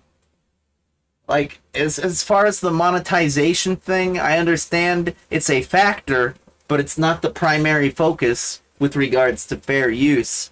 You know, as far as I'm concerned, whenever I play a song on YouTube, there's context. I usually play copyrighted material like some kind of a fucking theme song for the topic of discussion, you know? I think 2600 Magazine has been known to do that on their radio program Off the Hook, because they're allowed to by law. It's called fair use and freedom of speech. And when YouTube goes and uses the ISRC codes and the algorithms used by Shazam, etc., isn't Shazam owned by Apple? I've been like upgrading my Apple software. Like, I've been doing a lot of shit, and it seems like Shazam is owned by Apple, I think. Anyways, regardless of that, it's not very cool to use the technology that I love And sometimes I even help create it. Like, I'm not going to take responsibility for ISRC codes or any of those algorithms, okay? But I do take some responsibility with the regards of the internet itself. Because you see, the internet is a series of tubes for which we use to communicate and transfer information of a digital nature. This is not to be confused with pipes. Pipes are tubular in nature. They're totally tubular, dude, and gnarly, because the tubes, they're used for various things, and the pipes, they are used for various things. Sometimes various sundry things, if you know what I mean. Nasty, gnarly things. But the difference between a tube and a pipe, of course, any plumber would be able to tell you. A tube is usually one whole thing going from start to finish, such as a human intestinal tract, a bicycle inner tube, etc. Whereas pipes are usually linked together using the threaded joints, and they're much more flexible, to be quite honest and frank with you. Pipes are much more easy to manipulate and control, whereas tubes are what they are. You know? And the internet is a series of fucking tubes, you fucking assholes. Get it? Because an asshole is part of the human intestinal tract? I'm clever. Yeah. Here on the Zot the Avenger Rule stream, and the JJ Styles Rock stream, on the Twitch and the YouTube. And we're just talking about fair use today. And I'm using videos I got from the internetarchive.org for my examples, because I feel like I have been unjustly persecuted many times, and it's made my experience as a content creator cumbersome at best, downright regrettable at the most, and I'm pretty sick of it. And I think that if we don't like band together and protest, it's gonna get kind of like it'll be like living under fascist rule, because, like, seriously, you can't just have a takedown thing. Like, I've been looking at, like, the file sharing websites like mega.com, or excuse me, mega.nz, because they're in New Zealand. Anyways, and like other file trading sites like Mediafire, and they make it very clear in their terms of use that they may or may not comply with legal requests based upon their own discretion with regards to varying content and varying customers, because overall their core belief is that the data on their network and their customers' data, their core belief is it's private. So if you don't have access, if you're not authorized, if you've just like kind of managed to stumble your way into their private data, well, you know, good for you, but that doesn't mean it should be taken down because it's private. You know, a lot of the shit that I share on the fucking internet, I own. It's on a shelf. I bought it. That makes me a license holder. You get it? So therefore, I'm especially entitled. And I like to use my entitlements because overall, I am not an entitled person. But luckily, the nation I was born in, the place where I live, this whole thing, there's a lot of like rights, constitutional, basic human, civil rights, you know, what have you. And god damn it, I'm gonna use every last fucking one before the day I die. Because our basic inclination with regards to living in republic, empire type places is everything gets fascist. The hands that control they get over controlling until they start to strangle you. Much like a boa constrictor or a python. The strangulation technique is natural in these systems like empires, republics, what have you. And if you do not resist and fight back, you're just a chump, and you're stupid, and you're a toy. You're a fucking toy, man. You're clown shoes. You're fucking clown shoes over here. If you don't fight back and resist. Because, man, I don't even make money on my YouTube. You realize that I need like 1,000 subscribers before I can even like monetize using like their AdWords or whatever, you know? And I don't even want to. I believe in freedom and free things, you know? I really do. I kind of believe that everything should be free with the option of donating. Because if you really appreciate something, you will donate. Because you want that thing to continue to exist. Because if you do not provide support, it will not exist. Therefore, if you make good shit, you'll survive in my system. That idea, the whole everything's free unless you want to donate, in which case, go for it. Because it's your right. Because shit has always been way too expensive. In my opinion, especially with regards to being a professional, like an industry type, the pro gear. Yeah, traditionally, software makers and the like have charged exorbitant amounts of money with regards to like the customers and license holders, because these are supposed to be professionals going out to make the next freaking Star Wars or the next freaking you know, what's Avatar? That was a pretty big movie, right? The next freaking big thing. So if you make $1 million, zillion, bajillion dollars and the software maker doesn't get a penny of it, that seems kind of fucked up. So what do they do to compensate? Oh, they just charge like way too much. Like the Adobe. Adobe is known for that, in my humble opinion. You know, the Macromedia, I think Adobe bought Macromedia. So, like, yeah. Uh-huh.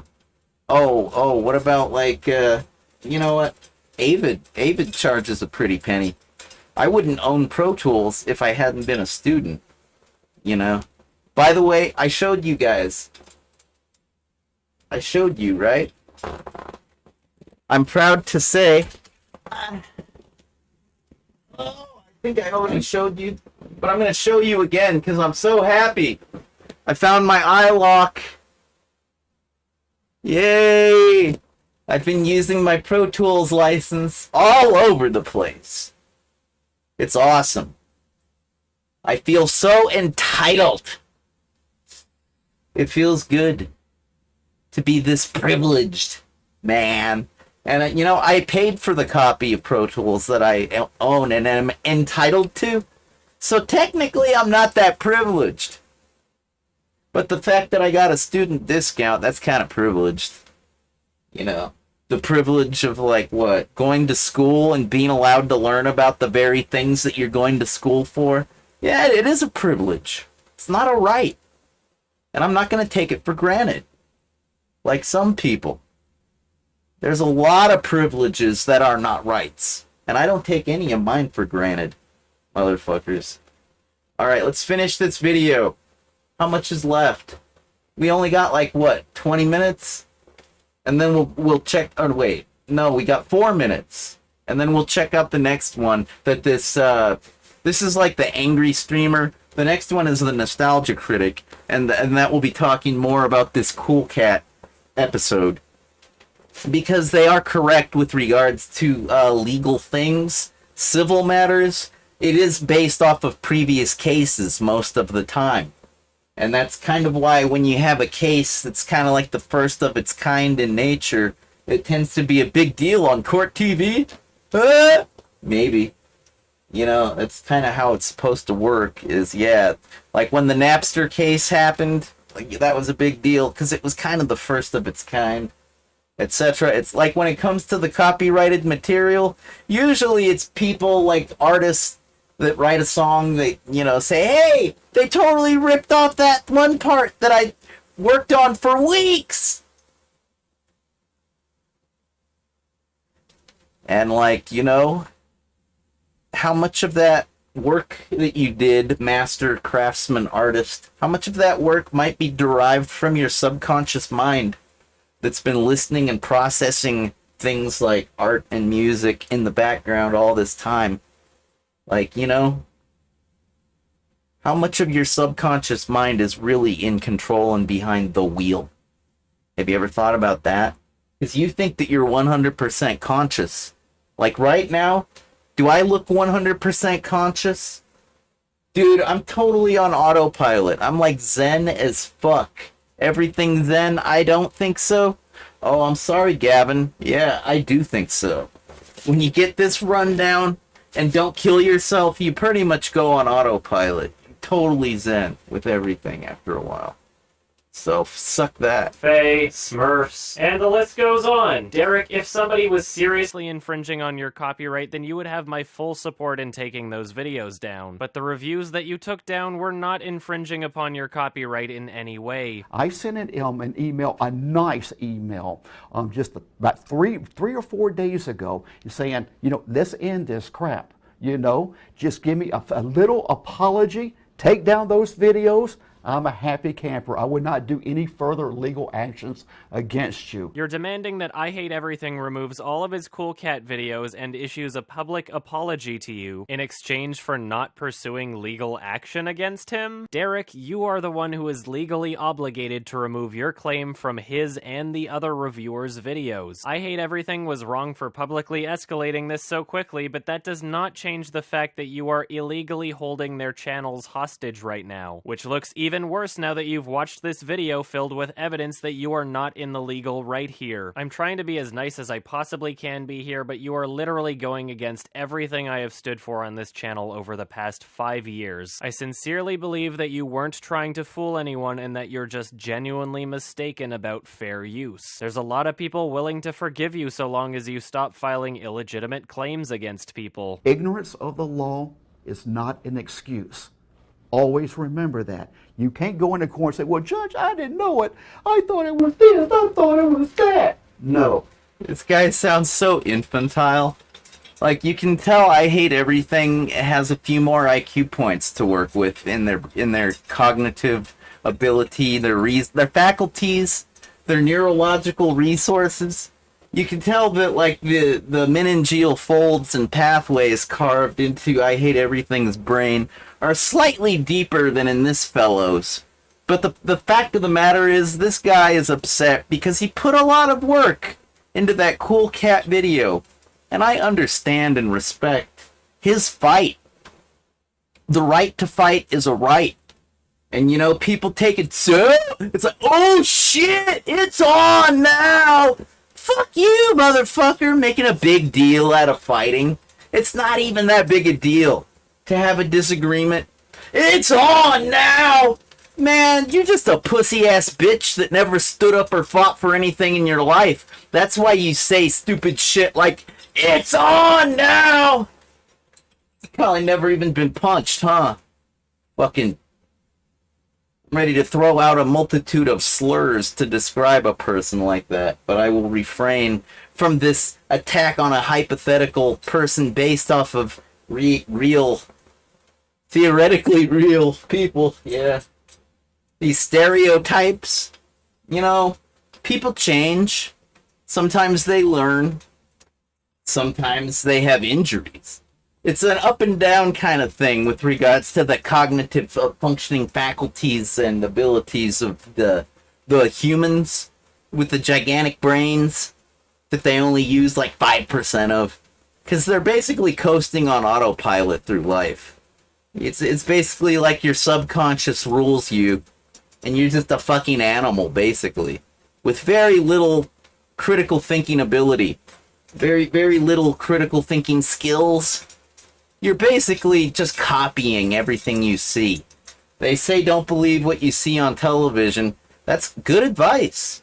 Don't believe it, but believe in it, motherfucker. There's a big difference between believing and believing in something. Believe in me. Believe in Zot the Avenger rules on Twitch.tv and believe that JJ Styles rocks on YouTube. Alright, I'm going to try to make it through the next 2 minutes without interrupting. It's not. Ignorant and interrupting cows with what? There is a lot of misinformation about copyright law. Even though my videos are fair use, I've dealt with more copyright claims than I can count, which is why every single one of my videos, including this one, is mirrored on my website, yourmoviesucks.org. Having my own website that doesn't rely on YouTube is a great safety net against copyright claims. Whenever a video of mine is unjustly taken down from YouTube, people can just watch on my website instead. Now, since my videos are fair use, I've won every single copyright dispute that's been thrown my way. But you never know when one's gonna strike next, so it's good to keep everything backed up. Anyway, before you respond to this, please try and remember that I'm not trying to be mean to you here, I'm only trying to correct the facts. That is not being a bully right there to any degree. Stating a fact is a fact. So now that you know the facts, please take initiative and restore their videos. You are not legally allowed to hold the videos hostage behind a set of demands. Even if you don't think that this is the right thing to do, please do it because it's the only legal thing to do, Derek. You've already stated in your video that their reviews have not negatively impacted your sales whatsoever. Over the past week, good Lord Almighty, I have sold more Cool Cat movies than I usually do in a month and a half period. More Cool Cat t-shirts. I had to place another order because I'm selling out of everything. You've even got a 5-star review on eBay from someone who bought your product because of those reviews. We're all counting on you to make this decision, Derek. And if somehow you watched this entire video and you still believe that copyright law works in the exact way that you stated it does, then please refrain from issuing any further takedown notices. Because remember, you don't own the video I'm reviewing right now. 99 Designs does, or possibly all of the artists featured in the article. If you sincerely believe that copyright law works the way you've stated it does, then you don't actually own Cool Cat Saves the Kids and you shouldn't be making claims on its behalf. Anyway, I know the rest of you are looking forward to that Unfriended review, so don't worry and it'll be out early December. And in case you're wondering, a mirror for this video is linked in the video description. Everyone have a beautiful day, and remember, Cool Cat loves you. Peace. With cyberbullying, you kind of can't really stop it if you don't know who it's coming from. But my best advice, just ignore them. Yeah, they're the losers for trying to cyberbully us. So don't lower your standards by playing their stupid game. In other words, don't let them punk you into playing their game. And that's right. And that's fantastic advice. Yeah. Yeah. That's funny. Except for the fact that it pisses me off. Dude, you know how I feel about cancel culture and blocking individuals and the like, right? I feel that I've made it very clear. I've said it like, oh shit. I've said it a lot of times. Like on my streams lately. I've never blocked or canceled like in your instant message software. Yeah, on your social networks. Yeah, I've never blocked a motherfucker. I think I blocked, like, Edgar Zotoff for, like, a week or two. You know, he's, like, one of those public access TV producers that I met. I was on his show. That's how I met him. That's right. And he was a little bit, like, he's kind of like a spammer. Except he wasn't trying to sell me any products. He was just, like, you know, living life. La Vida spammer. Yeah, so I blocked him for like a week on Facebook. Something I don't even really use anymore. Because it's so antiquated. But regardless, yeah, I unblocked the motherfucker. And that's like the one time I ever blocked anybody. And I've had a lot of reasons to block. Okay, bullying included.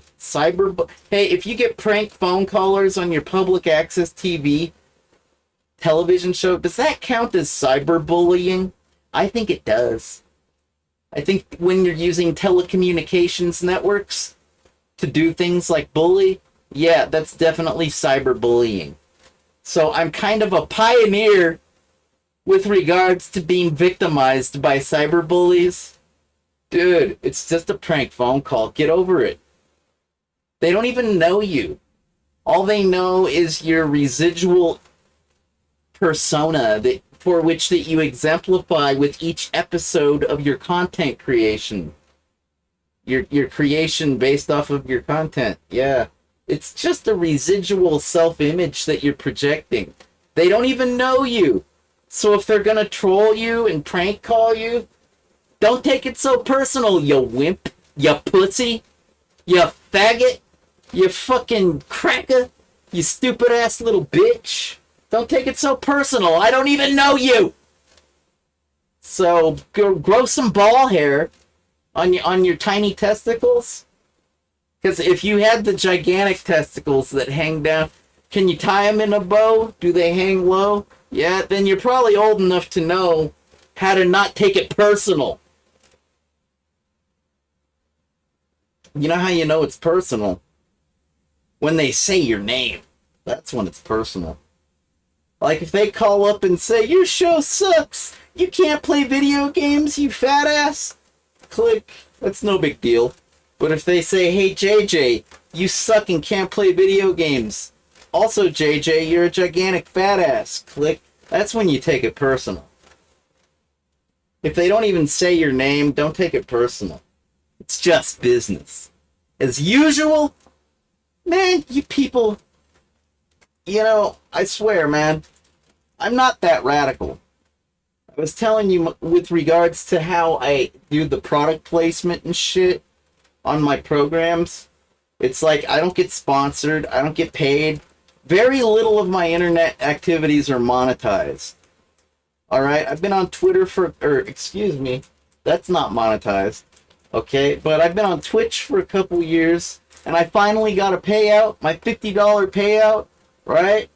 And I spent 40 of it donating to nonprofits like the Internet Archive, St. Jude's Children's Hospital for cancer research and other various things kids shouldn't have to go through, Erowid.org, otherwise known as the Psychedelic Encyclopedia, and, what was the fourth one? Wikipedia, of course. The non-psychedelic encyclopedia, although it does have entries about psychedelic things, yeah, but overall, yeah, the Wikipedia is like the free encyclopedia. As opposed to the Encyclopedia Britannica, the encyclopedia I grew up with and had to cite and use on a regular basis. And I never got sued for copyright infringement, because though I got the content of my citation from the Encyclopedia Britannica, you know, who does that, right? I don't think Britannica is known for, like, suing the users of its encyclopedia. Yeah. You know, that's something else to consider, folks. When you're being a pussy with regards to your rights. Because, like, if you don't stand up for your rights, you're basically spitting on the people that fought for your rights and the very people that exist right now that need those rights. So every time you don't exercise your rights and stand up for them, you're basically spitting or pissing on those people. But here, damn, that was such a graphic metaphor. I don't even know what I was gonna say. What was it? With regards to the rights. You know, let's take a step back. I'll talk about the consumer thing before we get too far off topic. You know, I've been cleaning up around here, making space. Because my studio's relatively tiny. You know, I got that end of the room. And then I got, like, you know, that end of the room. No, it's not a mirror. Not an effect. I don't have a budget for effects. But anyways, you know, with regards to the consumer protection and the exploitation of consumers and ultimately free trade, what? You know, I think you guys know I'm a bit of a radical kind of dude. Like, I approve of taxes because I like to believe that they go for important things. And that you know, like when NASA was spending billions of dollars getting those gigantic heaping jalopies into outer space, you know, back then that was a really dangerous and risky thing to do because of our information processing, our information systems. Basically, it's kind of like, have you ever had to kickstart a freaking manual transmission? That's some rinky-dink bullshit, right? Have you ever used duct tape Have you ever used popsicle sticks? There's a term called N-word rigging. My old mechanic, God rest his soul, he used to say Afro-engineering because he considered himself enlightened. Back when he was a cop in Detroit and he had to help countless African Americans on a daily basis. Yeah, he had a pretty foul mouth, but ultimately that didn't negate his actions in society. In reality, oh, whatever. He was quite the abrasive personality. I wish I drank back when he used to work on my car. If I would have been drunk, I could have, like... Adults, what can I say, man? Adults are a conglomeration of, like, skeletons in the closet mixed with, like, trauma incidents that have happened to them, been forced upon them. The trauma and the skeletons mixed with the inherent insecurities, you know, adults are basically just a bunch of basket cases. They're walking, talking basket cases in a handbasket going to hell, and they deserve very little actual respect. Like, take everything that adults say with a grain of salt. No shit, Sherlock! Come on now. It's elementary, my dear Watson. Yeah, don't take the adults too fucking seriously. You know, most of our greatest literary works have a protagonist, and the protagonist is usually a human. Go figure. I remember back in the 90s, the 1990s, when I heard about, here, I was going to try to utilize our special effects budget. And I still want to talk about this pack of cards. Here, I'm seeing too much of this. Look, too much of this, not enough this. Too much this, not enough this. So kill this and do that. Yeah. I'm telling you, man, when I first like got into this like cyberpunk bullshit, and I heard about the Neuromancer, the William Gibson shit, I was like, I was expecting something amazing and totally different, you know? And like, I could tell already from the first few pages, it's just another stupid story about another stupid human. This isn't that groundbreaking. Why don't you tell me a story from a plant's point of view? That would be something different. Or how's about a story with no point of view? Something like Stephen Hawking's The History of the Universe or whatever it's called. I got it on the bookshelf over there. It's basically nonfiction. If you can believe that. It's theoretical fiction. It could be true. It basically is true. Well, whatever, man. I only believe what I see with my two eyes, what I hear with my two ears, what I taste with my one tongue, what I smell with my two nostrils, what I feel with my one epidermal layer, and sometimes inside my epidermal layer, like, I got a lot going on inside these days. It's not, I wouldn't recommend it without painkillers, without pain dullers. Yeah, man. You know, I get patronized by you on a daily basis, so if I ever seem condescending, just be glad I'm not patronizing you as much as you patronize me. And yes, I know I'm talking about the media, you know, because usually the media are gifted communicators, right? That's, like, I went to school and I was going to get a media communications degree. And that's when I discovered this is a big pain in the ass. This requires a lot of conformity and a lot of like empathy and a lot of like understanding of how people understand things. Like, I have a processing disorder. Basically like dyslexia, dysgraphia, dysmathia with learning disabilities thrown in a blender and vomited back out at you. And, you know, I've overcome a lot of them through the use of cognitive behavioral therapies, techniques, and drugs, otherwise known as medication. You know, I've had a fucking struggle of my own, and yeah, sometimes chemicals, sometimes behavioral, other times, it's like a ring of fire that you have to walk the line through. It's like a gauntlet. And once you're through the gauntlet and you've made it, it's like you're finally hazed and you're part of the club, and now you can do trigonometry whenever you want. It's practically subconscious at that point. It's like when you've hacked the Gibson upteenth times, thousandth times, it's basically subconscious. It's muscle memory at that point. Your experience points are so high, you don't even have to try with regards to thinking.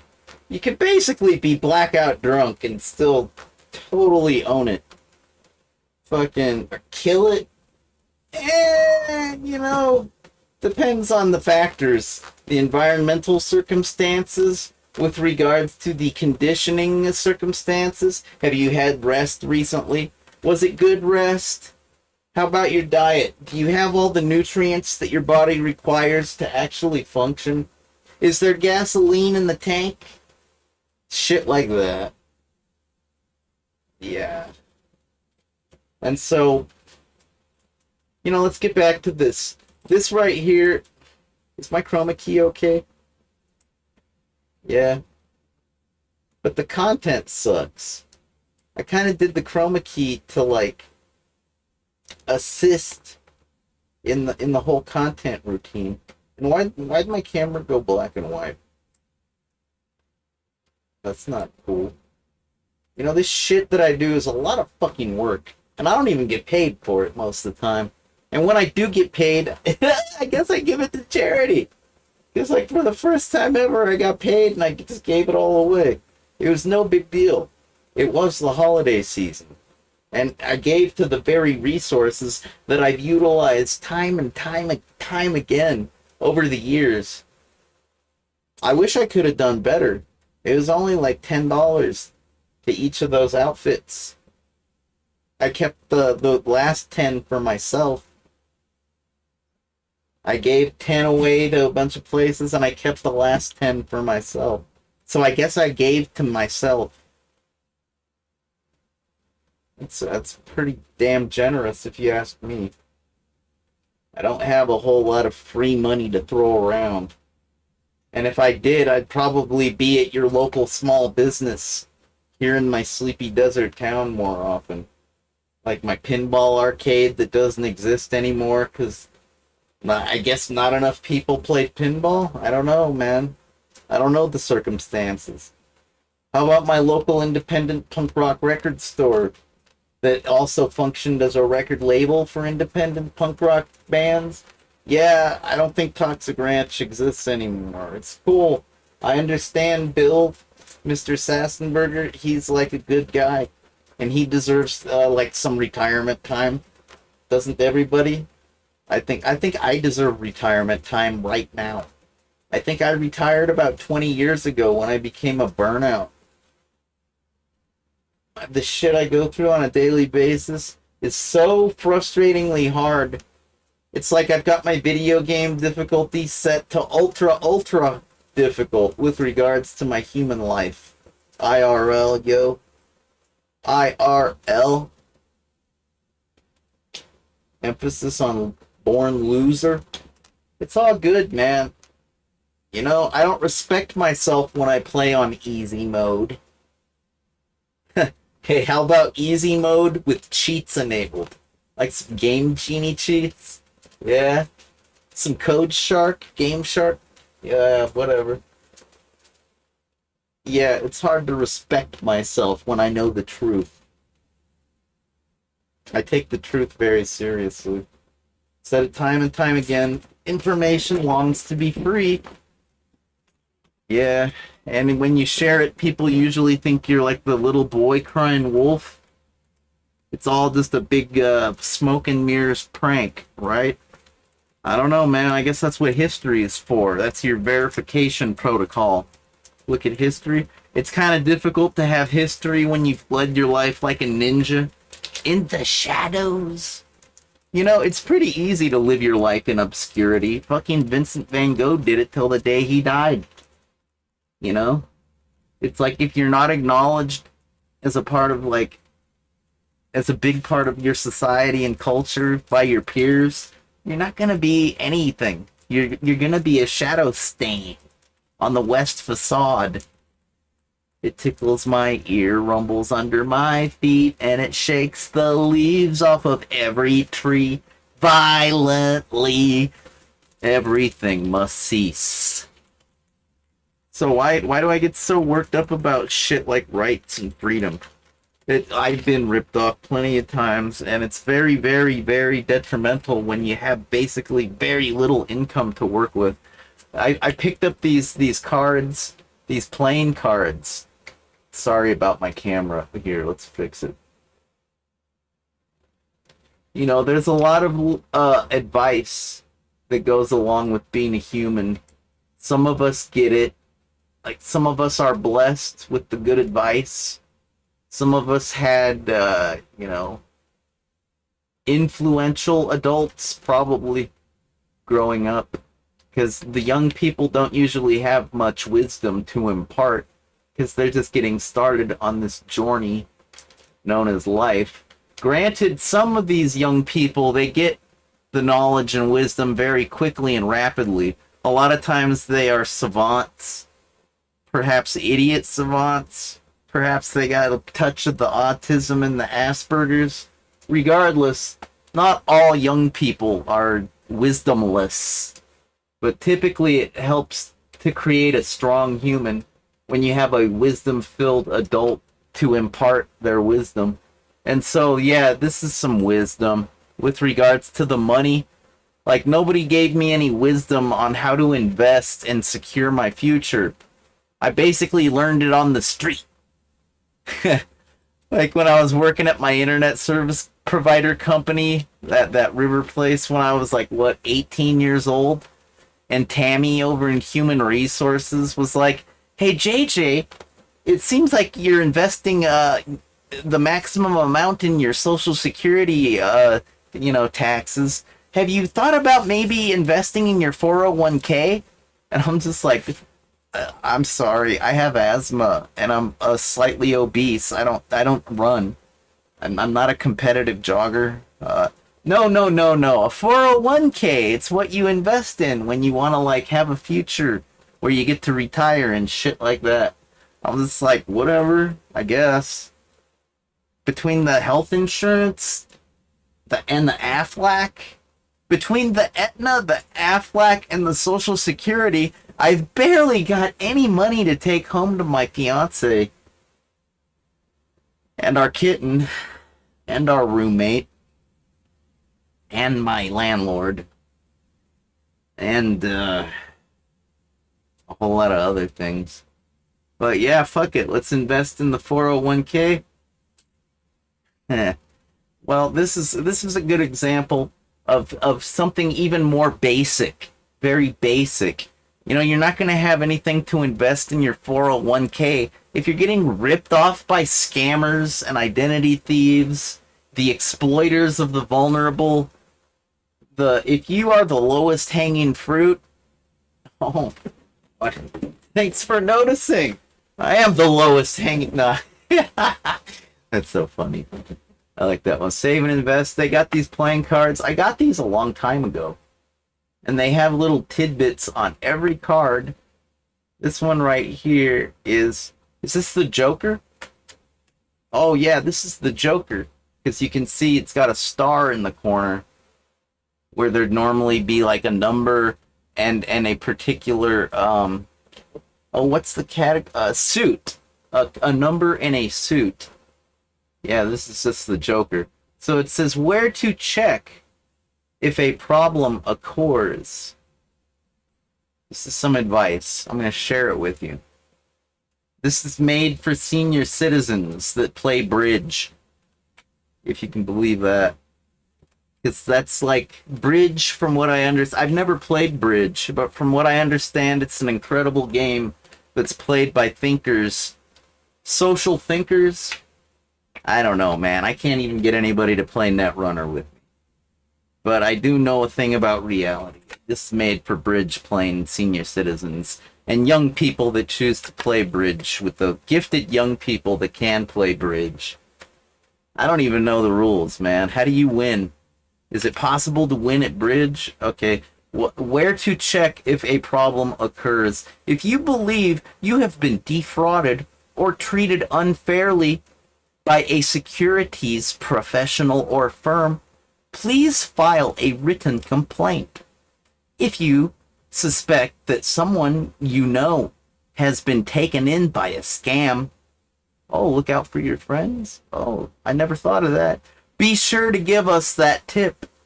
To file a complaint or tip, visit saveandinvest.org at that phone number right there. Yeah. Yeah, I'm not gonna wait for you. You can pause the fucking stream and look at it yourself. That's the Joker card. What a helpful outfit. I wonder if it's a .org because it's a non-profit organization. One of those 501c3s. I don't know, man. I just know some of this advice is critical to functioning in this defective society. This shit that some people call civilization. It looks like the Two of Clubs has some advice with regards to investment scams and affinity fraud. Affinity, is that when you have like an affinity for something? Like some kind of shared commonality? A lowest common denominator shared between... Is that where the affinity comes from? Let's find out. Affinity fraud is when fraudsters often prey upon members of an identifiable group. That is what it's about. The lowest common denominator. The thing that links you. Okay. Like if you're in a support group or a fan club, if you both work at the same place, go to the same church, etc. Make TV at the same TV studio. Hey man, nobody at the TV studio ever ripped me off. The only thing that ever ripped me off at the TV studio was the goddamn vending machine. The Tom Snacks one and like the Khalil bottling one. Yeah, but I always filed a complaint and got my fucking money back. My 50 cents. 50 cents is a lot to a little kid that works like one show at a time, $10 a show. That's a lot of fucking money, 50 cents. Especially when you got a coffee habit. Iced vanilla. Lots of sugar. Yeah. Sometimes with like, those butterscotch bars. They're like graham crackers and drizzled chocolate mixed with like some kind of a coconut gooey sugary thing that holds it all together. The butterscotch bars, pretty good shit. So yeah, affinity, your friends, right, your trusted associates, etc., your acquaintances, they do things like it says right there, such as religious or ethnic community or a professional group, by exploiting the trust and friendship that exists in groups of people who have something in common. That is called affinity fraud, and it's an important term to know with regards to being scammed by scammers. Or perhaps you're the one doing the scamming? Ain't I a stinker? You lucky dog. I wish I knew people to scam. I'm so like, my analytics are at an all-time low these days, I'm telling you. And the people that I do know, I wouldn't scam them. Most of them I've known my whole life since I was this tall. I'm not gonna, I mean like, if they were annoying, I would have gotten rid of them by now. So I'm not looking to get rid of them by scamming them. Fuck, man. I'd have to make some new friends, basically. It's a good thing I'm not a scam artist, a grifter, a thief, a liar. Yeah, I prefer to use my mind in different ways, rather than just like grifting my way, taking advantage of the vulnerable. It's one thing to exploit the vulnerable to a certain point, but when you actually start to take advantage, that's when you can't look yourself in the mirror. That's when you have nightmares about the things you've done. motherfuckers. You know, I've broken a lot of laws. I've committed a lot of crimes. Yeah, I can still sleep. You know, I've had a lot of trauma. That's mostly what keeps me up when I have the nightmares. It's not anything I did. It's things that were done to me. But I can still look my fucking face in the mirror. What do you think? Pretty smooth? Do I need to shave again? Is it like, do I have is my 5 o'clock shadow showing?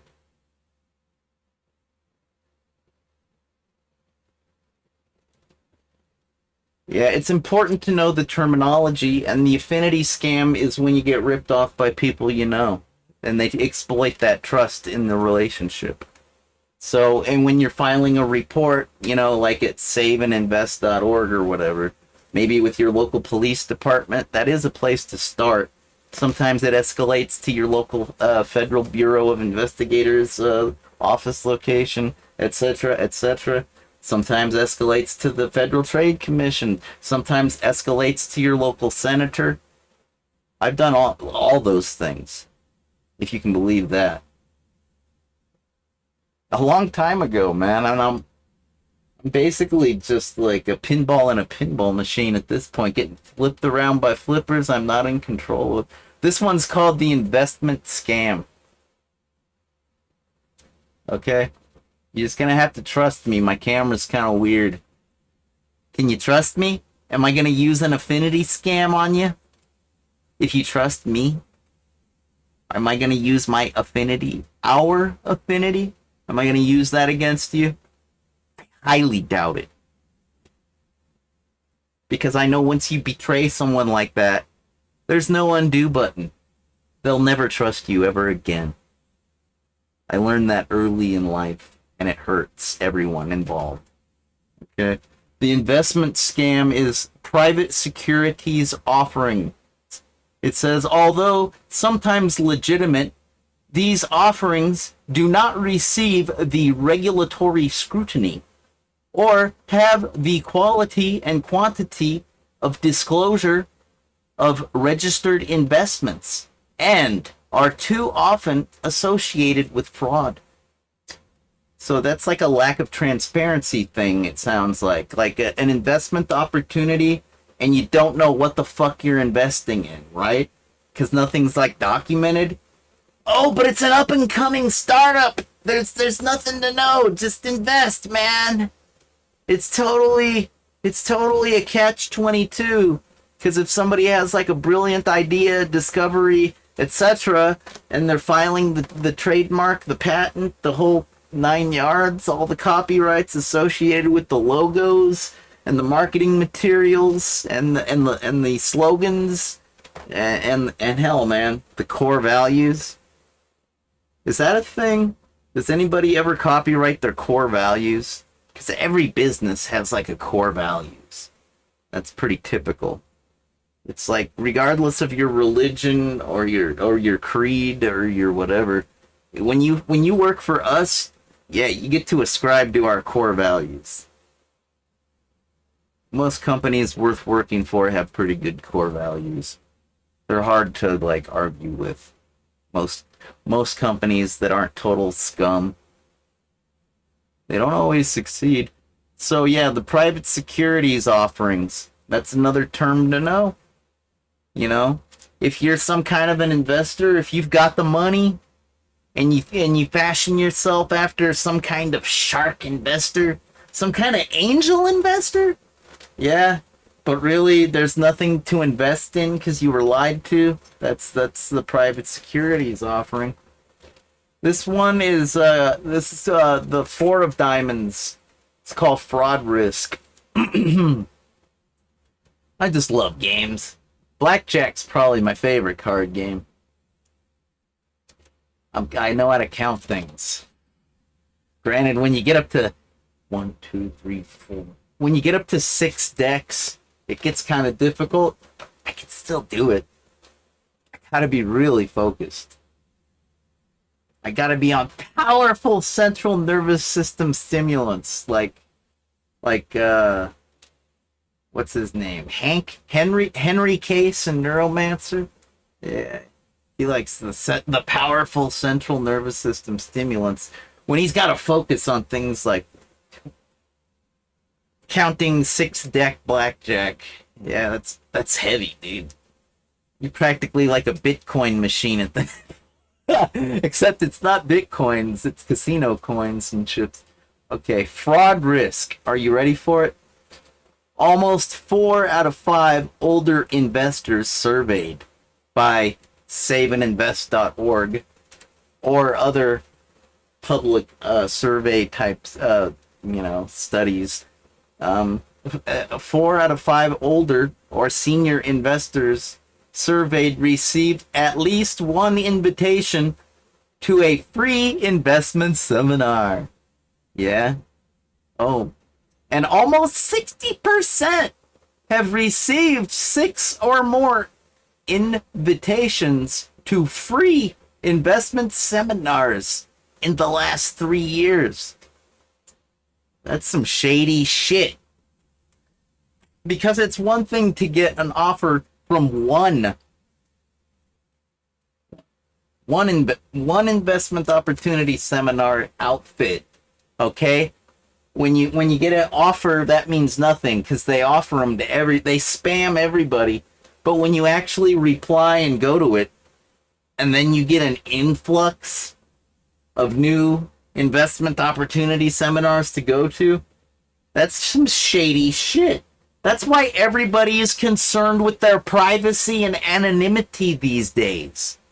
It's because of the shady fucking ad cookie-based internet shit that we've all been getting exploited, our whole fucking, how long ago, I remember when I was using Netscape Navigator 2.02 and JavaScript first got implemented and cookies first got implemented. Yeah, man, I started saying to people, hey, this seems kind of like a slippery slope. Seems kind of fishy to me, these cookies that are showing up in my Netscape Navigator. It was a different format back then. The cookies, they were organized in the file. If you look it up, the Netscape Navigator cookies are slightly different from the cookies that are used on a regular basis today. Regardless, yeah, you've basically been complicit in your own exploitation all this time. Because people like me and the people at DEF CON conventions and the people at 2600 Magazine and basically the people at the Computer Emergency Response Team, the CERT, and the people at the Electronic Freedom Foundation. There's a whole lot of people that have been warning you against just giving yourself away like you've done for decades. And now that people are all uptight about anonymity and security and VPNs and anonymization and the scrubbing of private data and metadata from data itself, good for you. Yeah, way to make up for lost time. Just remember the system needs to remain functional. That when you start to break things, it sucks. It's not very cool when you already have established systems and you try to secure them and it just breaks them. That's not security, that's breaking things. Security is a little different anyways. And yeah, with regards to the fraud risk, yeah. 4 out of 5, yeah, that's a fraud risk. The seminar. I got ripped off for $5,000 when I went to the Amazing Wealth System. One that teaches you how to sell on Amazon.com. It was a hell of a ride, I'm telling you. I'm lucky to have got $500 back, thanks to the Federal Trade Commission and the CFPB, Consumer Federal Bureau. Yeah, less than 500. It was more like 450 something. I mean, when you spend $5,000, you know how they got me to do it? When you take the free seminar, okay? When you take the free seminar, they take down your name, your email, your phone number. I don't think they actually had my physical address, although I received the card that I still have to this day. It's purple and orange and white. Like it's white letters, AWS on a purple and orange background. Yeah, I got that in the mail. That's how I got spammed in the and I said, "Hey, Mom, look at this. Check this out. They're gonna teach me how to sell my comic book collection. The one that's taking up like 2 closets out of like every closet in this house. You got 2 of them that are dedicated to collectibles and comic book memorabilia. Science fiction and comic book fantasy materials. Superhero. Yeah. Well, that sounds great, son. It's free. Oh, I guess you should register. Be careful. Oh, I will be careful. I was looking on my iMac over here just recently, and I have this one hard drive enclosure in my array of hard drives. Yeah, I know, that's a lot of enclosures. I prefer to keep them inside. You know, I can pop that iMac open, but it only has room for one hard drive. Anyways, so, where was I? Oh, yes, that's correct. I found my notes. The notes that I was typing on my MacBook Pro when I was at that seminar, a 3-day seminar where you show up at 9 in the morning, leave at 5 in the evening, roughly, and, it's all 100% free. Like, my notes are fantastic. My notes alone are enough to get a person started on the road to riches with regards to Amazon circa 2017, roughly. Yeah, very good notes. I was totally focused. I was eager to like make gamma rays comics and more. Like the old business me and my partner started like way back in 2007, 2006. Found those files too, the website and the database files. Anyways, I'm like, finally I found a method that's bound to work, because everybody's using Amazon these days, and I'm not even capable of selling. I'm not even authorized to sell at this point. So I take the seminar, the free seminar, and within 6 weeks I'm a seller on Amazon. Yeah, way to go, JJ.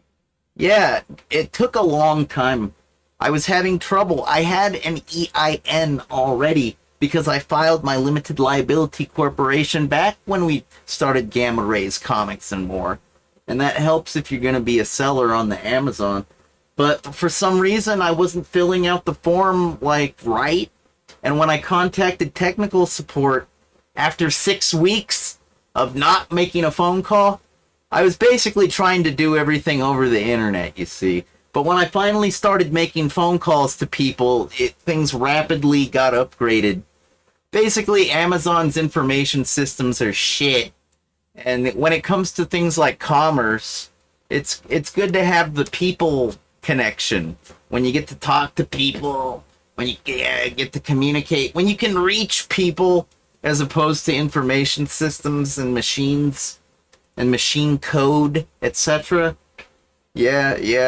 You can accomplish a lot with the internet, with binary information, data, metadata, with algorithms, with the processing. You can accomplish a lot.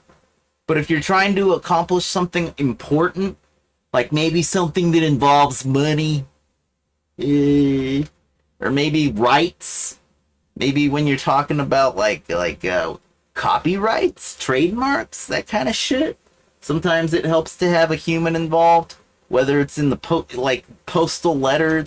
You know, what about a bank problem? What if you have a fucking seminar outfit trying to rip you off for $5,000 because they called you after 6 weeks and said, "Hey, how's it going? We see here that you were at our seminar at the hotel over by the airport, blah, blah, blah." Yeah, that's me. I was actually working on my Amazon seller inventory right now. Wow, I guess I could use a cigarette. I'll take a break. What's happening? What can I tell you? Oh, we were calling to just make sure that you were satisfied with what you received from us at the seminar. Now that I think about it, it wasn't free. It was like $100. And it was worth it because I took really good notes, man. And I was like, yeah, I'm doing fine. I'm just referencing my notes that I took at the seminar. And the operator is like, that's great to hear, great to hear. Hey, do you mind if I ask you a question? I'm like, well, I don't know. You're asking me questions like right now. So what? Can you ask another one? I suppose. You know, I got about 3 minutes left on this cigarette. You better ask away because I'm about to go. Okay. Well, I was just wondering. So, do you feel that you are making money? Are you satisfied with the money you're making from you know? And I'm just like, what kind of question is that? He's like, excuse me? I'm like, dude, it took me like 6 weeks to get approved to even be a seller. Like, what kind of, am I making profits? What is that? I started like 2 days ago. Hello? And that's when he started with his like insecurity bullshit. That's when he went, oh my, I had no idea. It took you that long to get approved? And I'm like, what? Are you saying I'm slow? Do other people get approved more quickly? Oh, gee, well, forgive my ass. I'm not in a hurry. Don't rush me. I do bad work when I'm rushed. Oh, well, I just know that if we would have been assisting you with the process, you probably wouldn't have waited 6 weeks. You probably would have been approved that day. And I'm like, I'll believe it when I see it, man. It's real easy to say that. But, you know, the time has been spent. So what's your point? Well, my point is that you've already experienced what it's like to not have our advice, tutoring, and resources available at your disposal. It's basically a waste of your time. Sometimes a waste of your money. So, how would you like to become a part of our team? And I'm just like, I don't think that's necessary. I took really good notes. I know what to do. All right? I'm basically okay. Let me guess. Joining your team costs money, right? He's like, oh, well, we have several tiers available to our seminar attendees. Okay? So naturally, we can accommodate you and work with your budget. I'm just like, I don't need it. I got all my notes. So, do you have any other questions? He's like, okay, here, let me ask you this. Where do you see yourself a year from now? And I'm just like, I don't have a fucking clue. Maybe I'll get hit by a bus tomorrow. If I'm lucky. What's your point, asshole? He's like, well, I think with our help in a year, you could have $100,000. I'm just like, that's a very specific figure. Go on. And he's like, well, you know, it's been known to happen that when people utilize our expertise along with our databases of wholesale retail vendors and I'm like, ooh, a database of wholesalers. You know, they get the merchandise like at the cheapest, like surplus, like bottom of the barrel kind of prices. I'm like, ooh, a database of wholesalers. Oh shit. Yeah, every time I look up wholesalers on the internet, I just find assholes. Yeah. They're either like real and their discounts aren't that good. Like the Alibaba. I think that's the wholesaler everybody uses these days. Is the Alibaba. It's kind of like the Amazon of like the way Amazon is to sellers is like the way Alibaba is to like wholesalers, you know what I mean?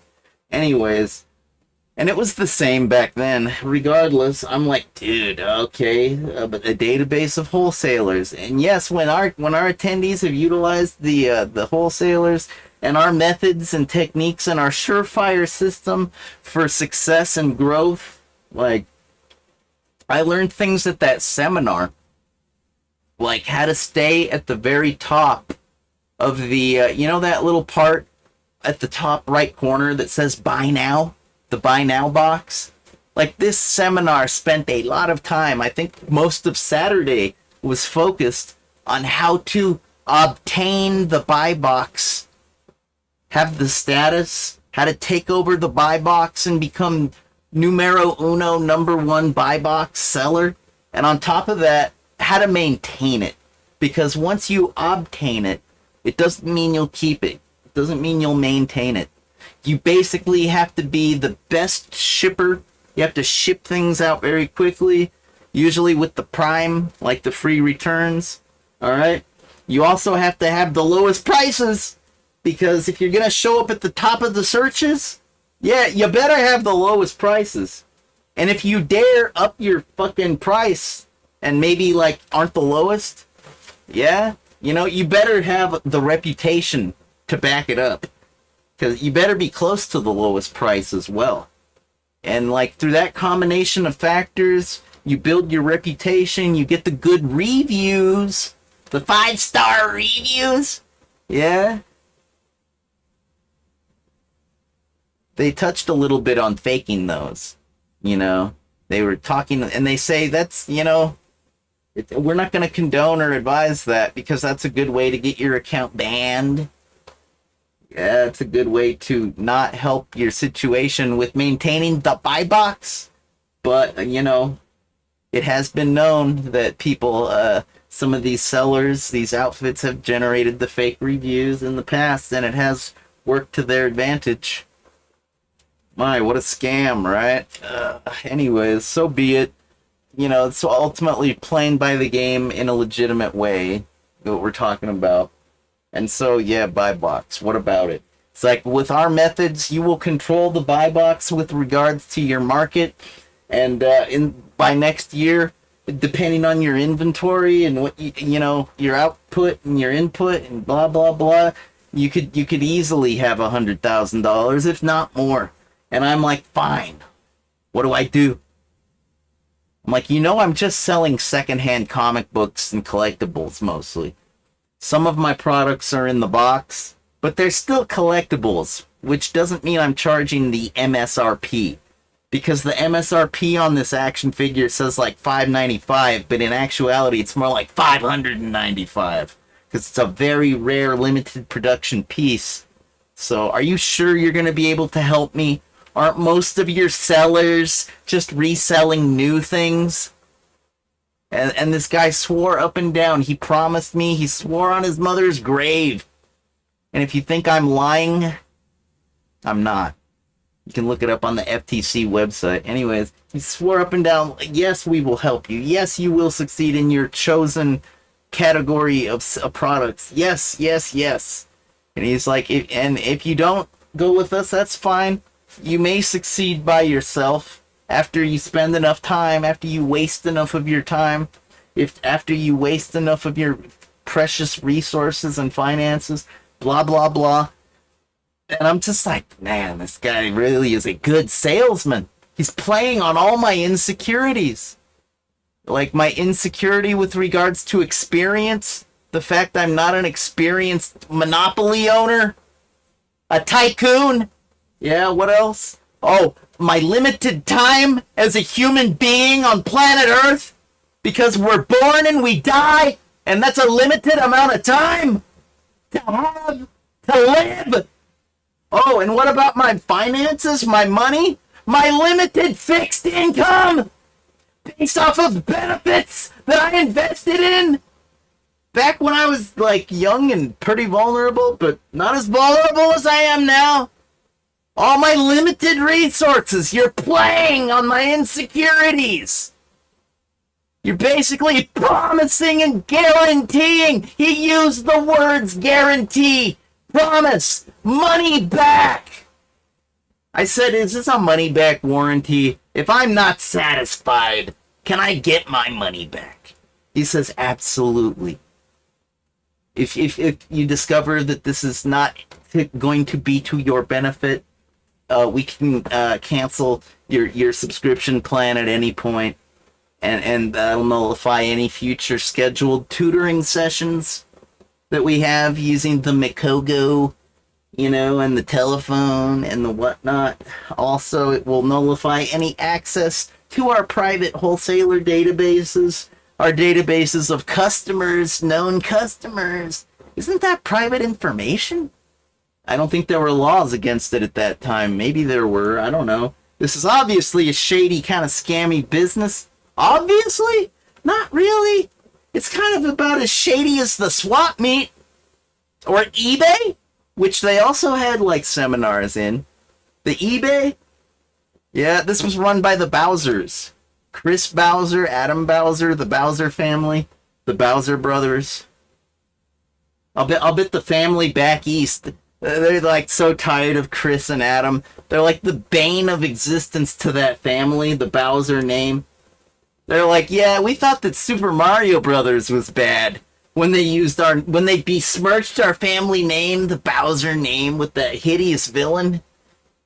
Yeah, King Koopa? Bowser Brothers? Yeah, I like I like Wario too. Yeah, well, Chris and Adam did a fine number when they stole $101 million from vulnerable, like, a lot of senior citizens. And a lot of, like, you know, young people that were looking to a future in internet shit. Like, you know, you can only design so many websites. You can only troubleshoot so many systems. You can only develop so many solutions, such as software, systems, etc. You can only do enough of that shit before you start to think, man, I'm getting really burnt out on this computer shit. And I used to live for this shit. I used to live and love this shit. And I'm like this close to being a total burnout.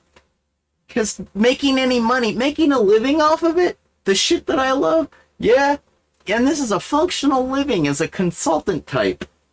Like, it's so much effort and you make so little. It's not worth it. I'm becoming a burnout. What do? I don't want to be a criminal. I never wanted to be a criminal. There's a reason why laws exist. It's because most crimes you wouldn't want to have done to you. Now, would you? No, you wouldn't. And I'm not going to do that to you. Not on purpose. That's a dick move. You may think that I'm a cocky, arrogant, fucking condescending. You may think I'm sexist or racist. You know, whatever you think is your own opinion, all right? This is a free country. It's a free world. Free thinkers. Yeah, you can think what you want about me, but I think my track record shows that I don't abuse women. I don't commit hate crimes against any group of people. And if I ever use slurs, it's probably to provoke you into action because there's so much inaction in this world. And I grew up in an activist community. Active. It goes with the word actung. Action. Action, active. Activism. Grassroots. Yeah. Grassroots is just another way of saying unfunded activism. Like garage band activism. If you're not Microsoft, like, you know, when the Belinda Foundations, yeah, that's not grassroots. They've already got Microsoft money. That's the opposite of grassroots.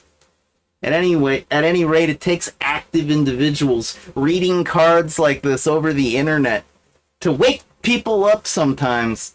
And usually if I use a slur, it's because I'm a punk and I dropped out of high school. And I'm trying to provoke your fucking ass. But it's never gonna work because my analytics are at an all-time low. And I don't give a fuck. Do you give a fuck? Because I'm still free. My time is free. Even though I've got a to-do list a mile long. Basically, I'm free. My mind is free. I can think what I want. I can say what I want. I can basically do what I want. Because I got the right ethics. You know, like, what does that mean, JJ? That means I own a lot of guns.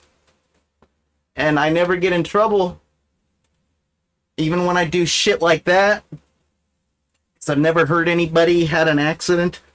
Never harmed. No harm, no foul. No harm, no foul.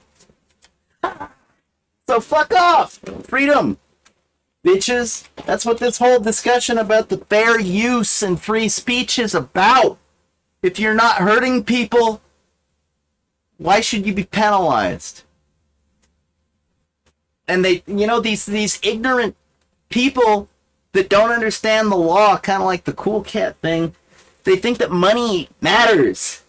If you monetize or don't monetize, if you're a professional or an amateur, they think it makes a difference. And it's really about this securing of free speech as we know it, as our forefathers dictated, using free speech itself, right? Is basically dictated and understood and agreed upon by some of the most important people in human history, because all of this wouldn't exist without those humans. And what did they say? They said, hey, free speech matters. Without free speech, people can't have religion. Without free speech, people can't have education. Without free speech, people can be controlled, manipulated, and otherwise exploited by fascist tyrants. And they were pretty anti-tyrant, those forefather liberty people.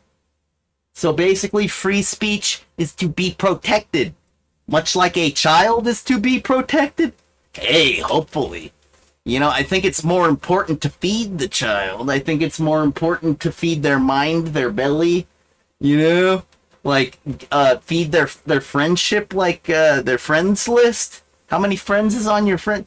Yeah, those are things to do to protect the child. That's just like inherent, right? Inherent in the system. Not necessarily. Just because you're feeding the kid and, educating them and they got lots of friends, and, that doesn't mean they're protected. They might just go get fucked up the ass by some rapist, and then next thing you know, they're a molestation victim, and they're fucked for the rest of their life because they're all insecure about it, because society is so judgmental, and that's the kind of thing that people will make you feel this small about. Even when they're trying to be accepting and open, like, oh, I understand. Yes, molestation can be a difficult thing. Yes, it's much like rape in adults. It's basically the same thing, except when children don't have the facilities to understand what has happened to them, and sometimes they even develop some kind of affinity with their victimizer, blah, blah, blah. Ultimately, you're a freak, and freaks aren't accepted, because ultimately you conform or die. That's the rules. Yeah, my rules are do it yourself or die. Skate or die. Maintain your free mind or die. Fucking fight for your rights or die. Protect yourself or literally you'll probably wind up dead, because security, protecting yourself is actually the survival thing that keeps you alive. And the victimization and the protection, that goes with being naive, undereducated. That goes with being like unwilling to listen, like blocking people on your friends list, like cancel culture. Yeah, when you choose to protect yourself from the bullies by blocking them, you victimize yourself, because you are nurturing your naivety and your vulnerability, your insecurity. And you will be exploited eventually, more than likely, if you think that cancel culture and blocking is the solution to all your bullying problems. Just because you don't agree with something doesn't mean it shouldn't be available to you. Our entire marketplace is based on opportunity and access to products. Whether you spend your hard-earned money on those products is your fucking choice.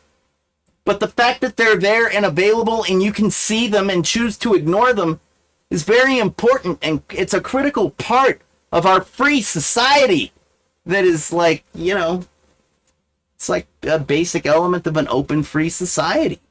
Having access to things, unfiltered access to things. Sometimes it's a little freaky.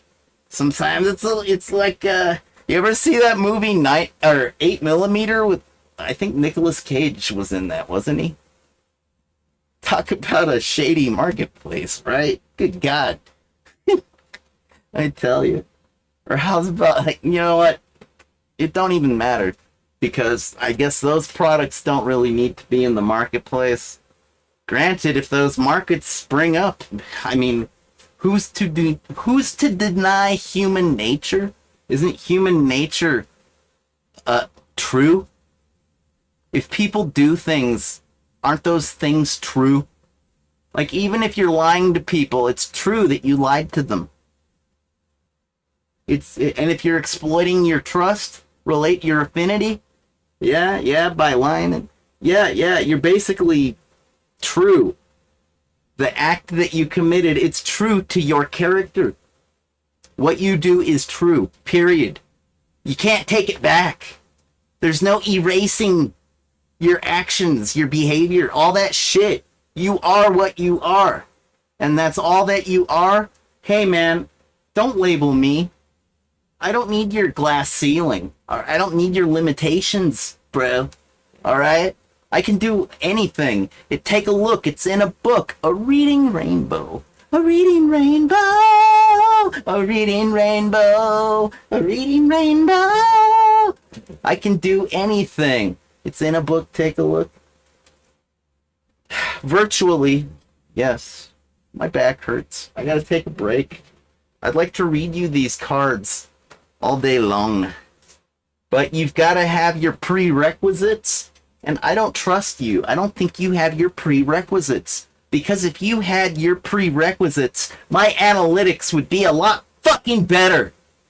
And my income from ad revenue and all that fucking bullshit would be fantastic. If you had your fucking prerequisites, if you had your priorities in line, you'd be telling everybody that Zot the Avenger rules on Twitch.tv. You'd be telling everybody that JJ Styles rocks on YouTube, that he's looking out for you, and that someday people will consider that man a saint. Because he's like the yin and the yang, man. He's a walking contradiction. He's basically our savior and our downfall, the alpha and the omega.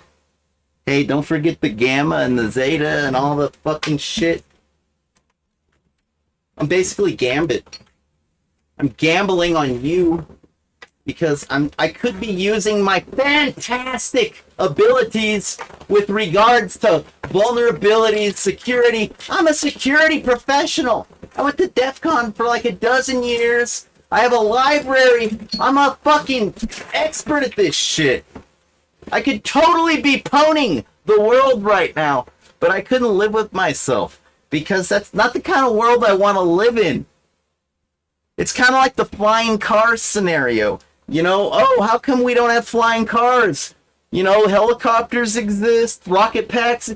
Yeah, what about greenhouse gases and the destruction of our environment? That exists. I don't want to live in a world that's totally toxic and poison.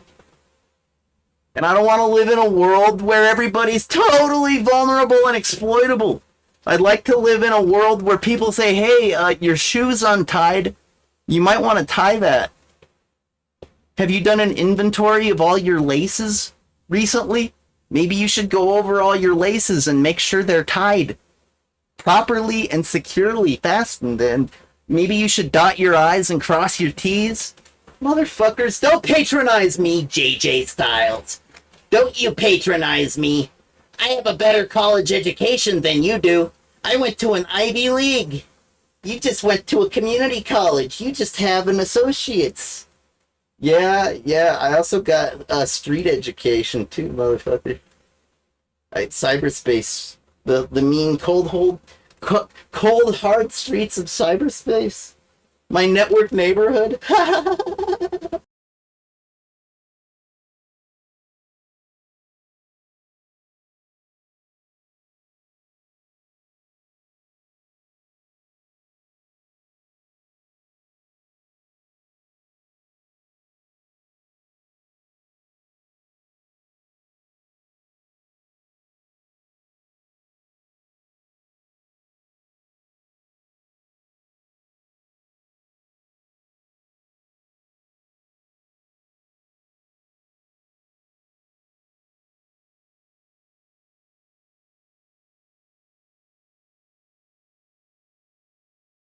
Okay guys, we can start to make a big change here, but we have less than a day to do it. So listen up. Yesterday, Fight for the Future informed us that the Copyright Office is looking for feedback on the DMCA, whether or not it has helped or harmed the internet as a whole. This took us by surprise and apparently has flown right under the radar, as right now if you take a look at the comments, there's only 80. There's barely any there at all. This is our chance to let the government know what's been going on with fair use, and strangely enough, the date that they're gonna cut it off and not let you do the comments anymore and stuff is April 1st. April Fool's Day. So I have to emphasize, this is not an April Fool's joke. Cross my heart, everything, this is for real. This is something every YouTube creator, every viewer, just anyone that's on the internet needs to comment on. And there's not a lot of time to do it. With Where's the Fair Use, so many people have verbalized how much the DMCA is being abused with these false claims. Everybody has either made a video or knows somebody that's made a video that if it went to court, it'd be deemed fair use. But it was taken down anyway. This is your chance to let Washington know what's going on and how incredibly dated this process is. The DMCA was signed into law on October 28, 1998. It was created to protect copyright holders' rights as well as websites who host content. If a website gets a DMCA takedown, they must take down the content related to the DMCA. Here's the problem. It hasn't been updated to account for today's internet. Back in 1998, the internet was far different. Many big sites were created and many of them failed. We backed up our data on floppy disks and we now use the cloud. Many of us use the internet for all our entertainment, and the DMCA was written for the 1998 internet, one of which a site like YouTube was nothing more than a fantasy. News stations aren't the only ones who can break news now. An average person with a cell phone can break the news before they can. The internet has changed so much in those 18 years, yet one of the major laws around it has become a fossil. The DMCA fails to account for the internet of today. Instead of it being used to protect the content creators that you watch and love, it's now being used to harass and even destroy those content creators. This is a chance for us to band together and protect the internet that we love, and bring it to the one place that can protect it as a whole. Until we get strict penalties in place for false DMCA takedowns, YouTube is always going to be under attack, and so will the internet. This is our chance to bring the fight out of YouTube and into Washington, D.C. If you look below, Fight for the Future has created a website so that you can send comments to the government right now. In fact, it needs to be right now. This page contains a form letter that you can edit to explain how the DMCA has affected you. Mention how people file claims on content that they don't even own. Mention that DMCAs are being used to inflict harm on individual creators and they are being used to stifle free speech. Mention how people just talking on camera with no copyright footage or music are being taken down. Mention that some companies believe they create the law. Mention that DMCAs are being used without factoring in fair use. Mention that DMCAs are being sent by shell companies to shield the companies sending the takedowns. Mention how people use them as threats. Mention that videos are getting hit multiple times even after they're cleared. If you're a creator, mention how your DMCA takedown resulted in lost revenue and harassment. This was not our original planned next move for Where's the Fair Use, but it is incredibly important. We have a short amount of time to really make our voices heard here. So definitely send a comment, call, send them emails, and let them know that this needs to be fixed.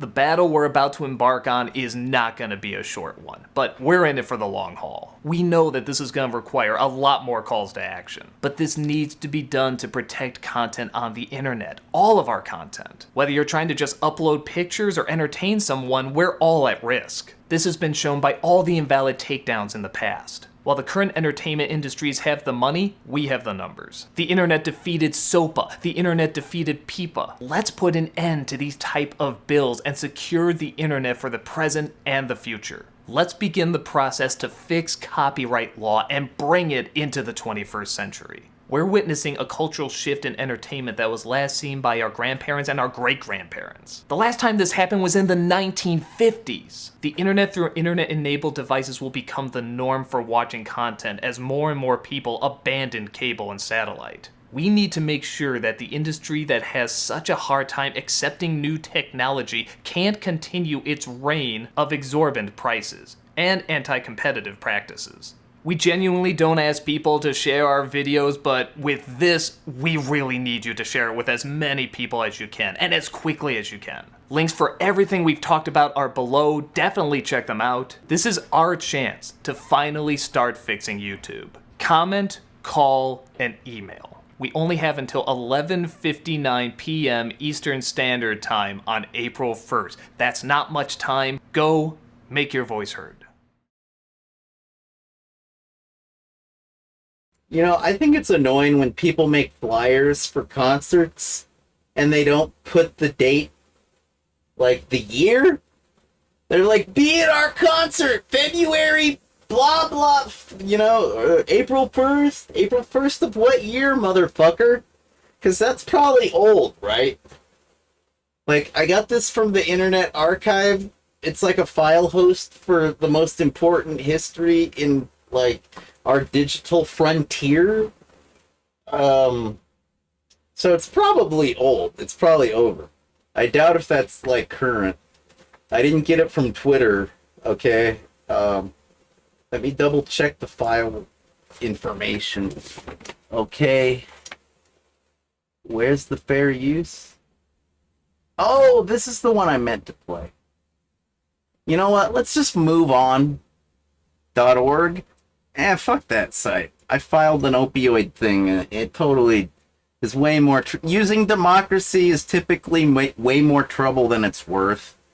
I'd say go to your elected representatives personally and get that personal touch rather than trying to affect the world one stranger at a time. That shit don't work. Like, if you want to fix things, you got to develop... It's like if you want to make it in the entertainment industry, it's not about getting 1 billion views. It's about connecting with that one artist that is already rich. You don't need views, do you? You just want the riches and the fame, right? Yeah, if that's what you're... I just want the truth.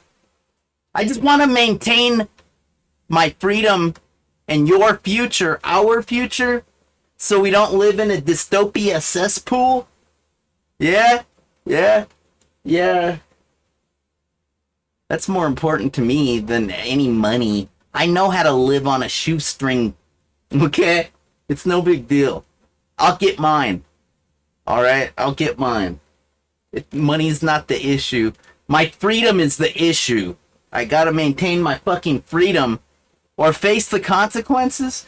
Dude, it's like I've never been to prison or jail. That seems like a pretty big freedom impingement when you're locked in a cage without access to anything. That seems like the most serious freedom impingement I could ever have. Yeah, locked in a cage, unable to go or talk or do anything. And what about it? Oh, you can send postcards and crap. Sometimes they give you phone calls. People can call you if they spend a bunch of money and can navigate the technical systems that, like, oversee the whole communications network of these correctional facilities and institutions. Yeah, what about it? Dude, I just don't want to ever go there like Kevin Mitnick did. And I've basically done everything Kevin Mitnick ever did and then some. You know what I'm saying? Been in hacker gangs? Fuck yeah. IRL and virtual. Fucking committed crimes against corporations, nations, stolen property of a digital nature, sometimes phone books out of a phone company. Dude, you know that shit still happens. Like when people walk into Microsoft and walk out with all the Xbox source code and shit. I'm not gonna... I told you guys about that time at DEF CON at the Riviera, right? When I was up on the roof, like the top level with all the servers and shit. Like, you know, the fact of the matter is, I need my freedom more than I need money. Because I got a damaged body. If I can't see doctors and shit like that, you know, I know we've all watched House MD, where he was a prison doctor, like when he was in prison, and you know, and all of his troubles stem from his legitimate opioid use. Yeah, his addiction to Vicodin for his calf, the piece of muscle that got sliced off, the nerve damage that occurred that causes him like sciatica type symptoms, along with spasms and a chronic pain syndrome that is negligibly manageable like fractionally manageable at best. They're not painkillers, they're pain dullers. Yeah, but he still practices his medicine. He still saves lives. Yeah, it's all fiction, but basically it touches on a lot of social issues, that TV show, that are still prevalent to this day, thanks to assholes that don't give a fuck. Yeah, look out for number one. Yeah, it has about one planet filled with billions of people. Alright, that's look out for number one. Look out for my planet and the people that live there. Motherfuckers. God damn it. I'm sick of this shit! And I feel like if everybody said all at once, I'm sick of this shit, I'd kind of like some world peace now, so we can focus on the important things, man. Anyway, that takes free speech, and that's not even secure yet. It's like the building blocks of a free society start with free speech, don't they? And this copyright Nazi bullshit is played out. I went through it with the Napster issues, and what happened with Napster? Oh, it only created an entirely new industry of digital content and subscribers and customers that now provide record profits on the annual reports of the fucking music industry that totally hated on Napster to begin with. The bullies that were anti-Napster now make money off of the very system that Napster was exploiting to get free music and free copyrighted intellectual property. Yeah, do I look like I give a fuck? Do you know how much intellectual property I have generated in my lifetime that I don't make any money on, like, at all? Like, the songs I've registered with ASCAP and, like, the fucking copyright. You know, I'm not as much as my father. His output, he was quite the prolific artist. Let me tell you, I'm like fractional. I focus on quality, not quantity, if you can believe that. Yes, I did surpass my 1,200 hours in OBS recently, and most of those were streaming hours, so what? I focus on quality, not quantity. Even though my SoundCloud songs, I'm on my 8th account and have been for a while, have millions of listens, so what? I focus on the quality of the content. Perhaps the actual content is at a lesser quality, but the content of the content is of the utmost excellence. Like alpha fucking 5-star, level 10, 2 thumbs up. That's the content of my content. Whether it's in HD or not, who cares? Does it need to be? Like, think about this, okay? If you're into hot rods and fast cars, okay? Let me ask you this. Where are you going? Where's your hot rod taking you? Huh? Huh, chump? Oh, I'm sorry, I don't mean to be mean, but I've faced a lot of adversities lately. It's given me a chip on my shoulder of gargantuan proportions, and my back. I gotta go take an opioid. I want to start this video, but I gotta ask you, if your hot rod isn't taking you anywhere, well, my jalopy is taking me to the promised land, dude. I'm going straight to Zion, motherfuckers. Eat that in your hot rod. Try not to get any Big Mac sauce, any secret sauce on your upholstery. I'm sure that's expensive. Be right back. Hello, I'm the Nostalgia Critic. I remember it so you don't have to. Online videos have come a long way, haven't they? We've gone from the novelty of just filming our cats to budgeted studios that turn out professional work every year, as well as the novelty of just filming our cats.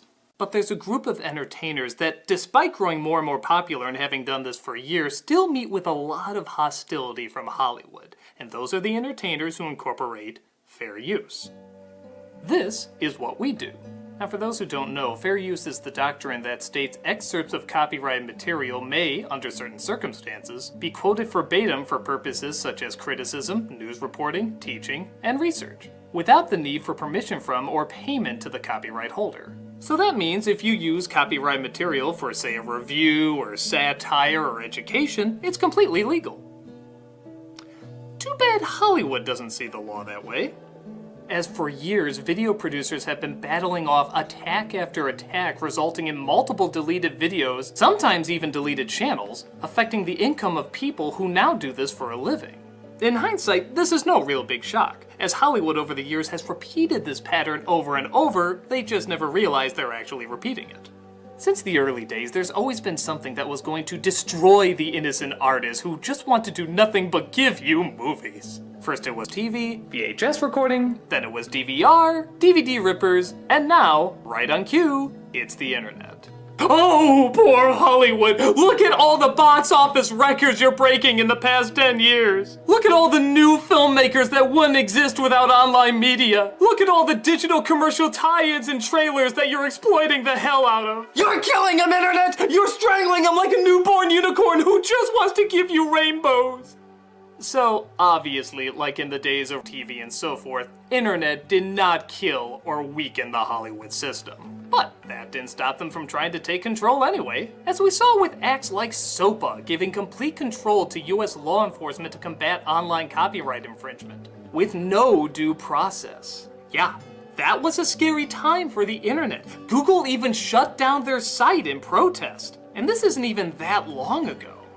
Now, thankfully, that act never passed, but that doesn't mean their practices aren't still being put into effect. Hi, I'm Alex from I Hate Everything. 3 days after I released my review of Cool Cat Saves the Kids, a terrible, infamously bad movie, I received a suspicious copyright strike from the director of the movie himself, Derek Savage, who over the course of about a month used this unfair strike to censor and restrict my channel, and even tried to bully an apology out of me in private emails I've since made public. This clueless man, who has shown multiple times that he has about as little understanding of how the fair use law works as he is knowledgeable in competent filmmaking, was given the tools to waste my time and threaten my livelihood purely because he didn't like my negative review of his god-awful movie, which by the way I did actually recommend at the very end of the video, in a so bad that it's good way. And I wasn't alone either. It turns out Mr. Savage had been on a copyright striking rampage, silencing at least 2 other creators who had a negatively slanted review of his movie. Savage's childish behavior aside, this highlights how hilariously slanted and weighted against the creator the YouTube copyright strike system is. He didn't have to show any evidence, he didn't have to prove his case or worry about any possible repercussions. He definitely would have lost in court if it had gone there, so once he failed to refute my appeal, the strike's time limit ran out and my channel was eventually restored to normal. It was a colossal waste of time and energy for everyone involved. Hey guys, it's YMS here to explain a few things about YouTube's copyright system. It wasn't too long ago when one of my videos was unjustly blocked worldwide and I was unable to appeal it because I had other appeals that had yet to be resolved. Now unfortunately, YouTube only allows you to file 3 appeals at one time. What is the reasoning for this? Well, I'm not really sure, but all it seems to do is provide more leverage for the claimant and less leverage for the defendant. There are tons of videos that are taken down unfairly on YouTube, trying to put people who use fair use in the same category as those who steal or upload entire content for profit. But how can this be? Isn't there a system in place? In theory. After Google bought YouTube, Viacom immediately went to court against them for all the content being played without their permission. Funny seeing how Viacom actually uploaded about 100 of the videos they tried to sue YouTube over. YouTube was able to defend itself with the DMCA safe harbor provisions. They created a system that would shed any responsibility for any videos uploaded on YouTube and, again in theory, help protect its creators. This system was... Are you paying attention? Or are you just like zoning out looking at your phone? Oh, you're watching this on your smartphone? Are you? I don't mean to patronize you.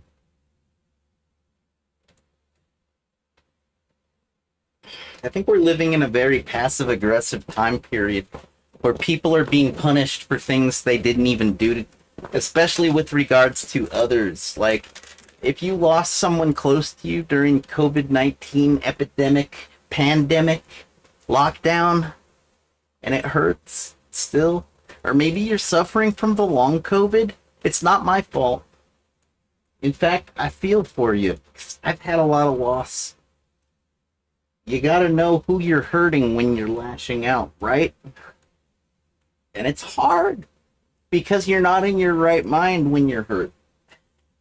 You're kind of like a wild, savage, feral animal. Animals are not that feral, okay? Really, like, they're pretty tame. it's only when they're threatened that they act feral, as the term feral is used by people. Okay? Most creatures aren't looking to start shit. They aren't look like even like the ones with the built-in weapons. The stingers, the pinchers, the teeth, the fangs.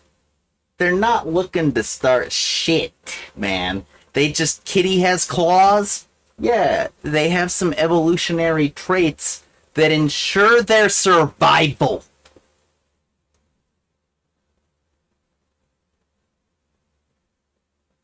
That's all. No big deal, man. That's how they've lasted the test of time. You know? I gotta admit, there's plenty of times I do not believe in evolution. Because some elements of our biological, like, our diverse, very extremely diverse biological world.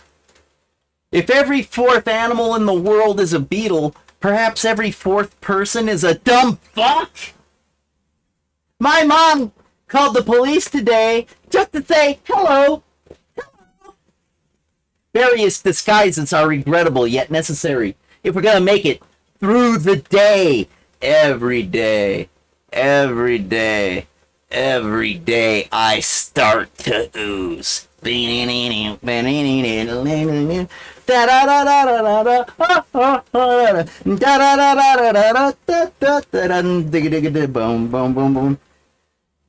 Yeah, man, it's a very diverse biological system.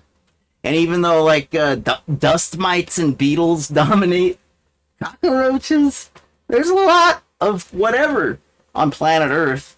Luckily, it's a big, healthy planet that's been able to accommodate massive populations of whatever the fuck biological, but it's sometimes hard to believe that evolution is, the thing that brought all this on. Like, what mutation made our brains get so fucking huge, huh? Comparatively speaking, you know that the organ in our heads is way bigger. Like chimpanzees and orangutans and gorilla, the whole primate species, they got some okay brains, I mean.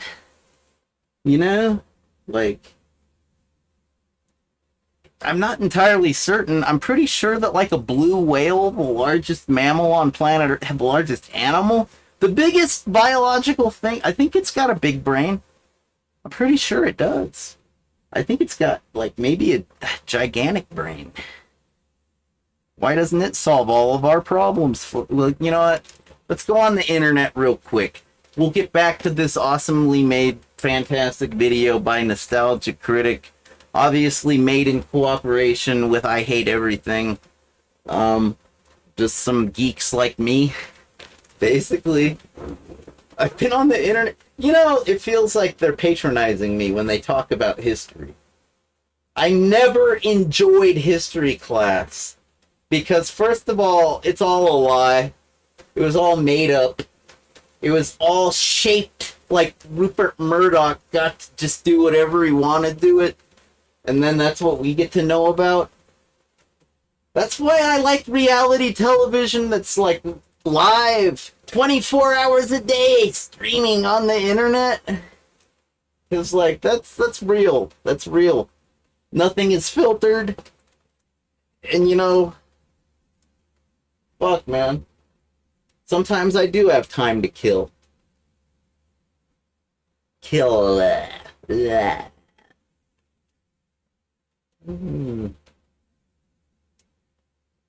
got lots of time. I'm not killing myself, I'm killing my time. Is it really a waste of time? Or am I just biding my time? Like Joe Biden? Biden?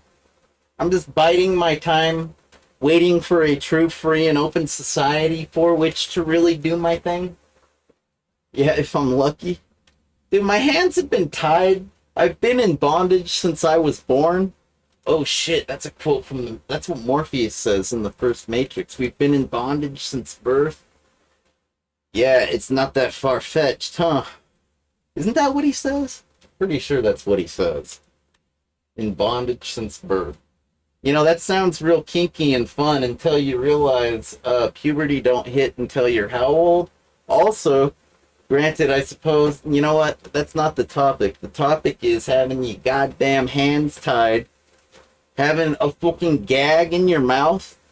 Well, technically, if you're Neo, the gag is actually having your lips fixed together to the point where you have no lips. You see, tubes are a series of the internet, and pipes are joined.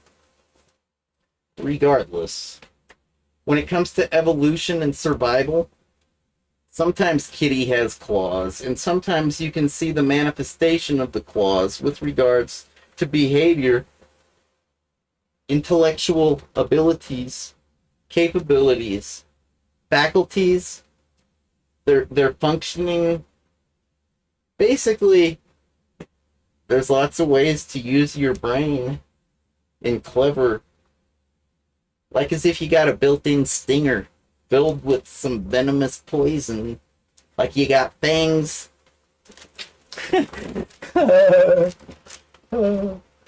Shit, man. I've been thinking of getting some fangs. I got some fangs for you. What is that? What is that? What am I looking at, JJ? I don't know. I think I'll get some fangs. Thank you very much. You know, I got better uses for my time. I'm not looking to waste your time nor my time. You know? And even if something seems like a waste of time, it might not be. There's plenty of, like, video games. That's what adults used to say about video games when I was a kid. They said it was all a gigantic waste of time. Until people started using their NVIDIA graphics cards, graphics co-processors and shit like that. Yeah, it's basically like a second CPU that's just for graphics. It's basically an arbitrary CPU in your information processing system. And I'm not patronizing you. I'm just reaffirming. If you already know this, and if you don't, well, basically your computer CPUs are dedicated. They pledge allegiance to the operating system for which it stands until death do them part, until blue screen of death, until crash, freeze, lockup, or otherwise unintended malfunction. Yeah, your core CPUs are dedicated to the functioning of your system, basically your operating system, the system that you operate in. But your GPU, your graphics processor, it can do whatever arbitrary thing it wants to do. Whether it's contribute CPU cycles to the goddamn internet, looking for sentient life in outer space, using SETI at home. Whether it's Bitcoin mine, looking for prime numbers for which to capitalize on in an economic and profitable way. Yeah, numbers are cool. I mean, I can't totally hate on that.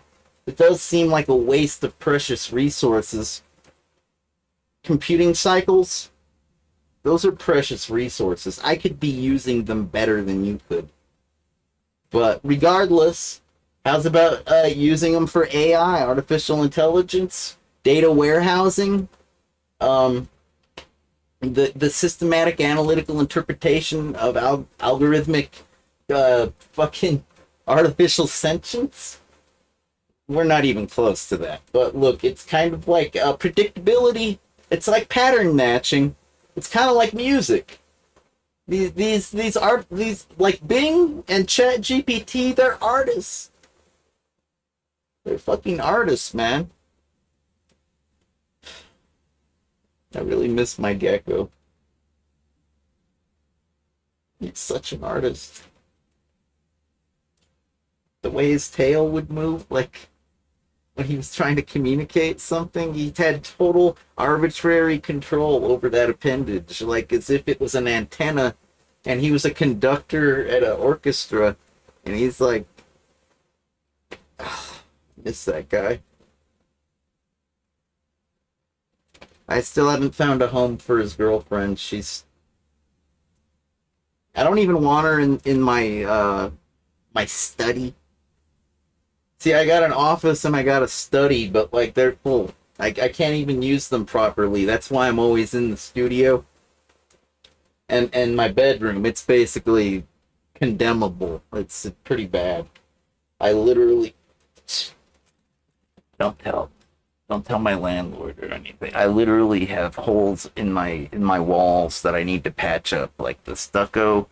Like, I'm gonna do it, all right? I've just, my shoulder's been acting up lately, and I haven't had the medication to like manage any of this nonsense.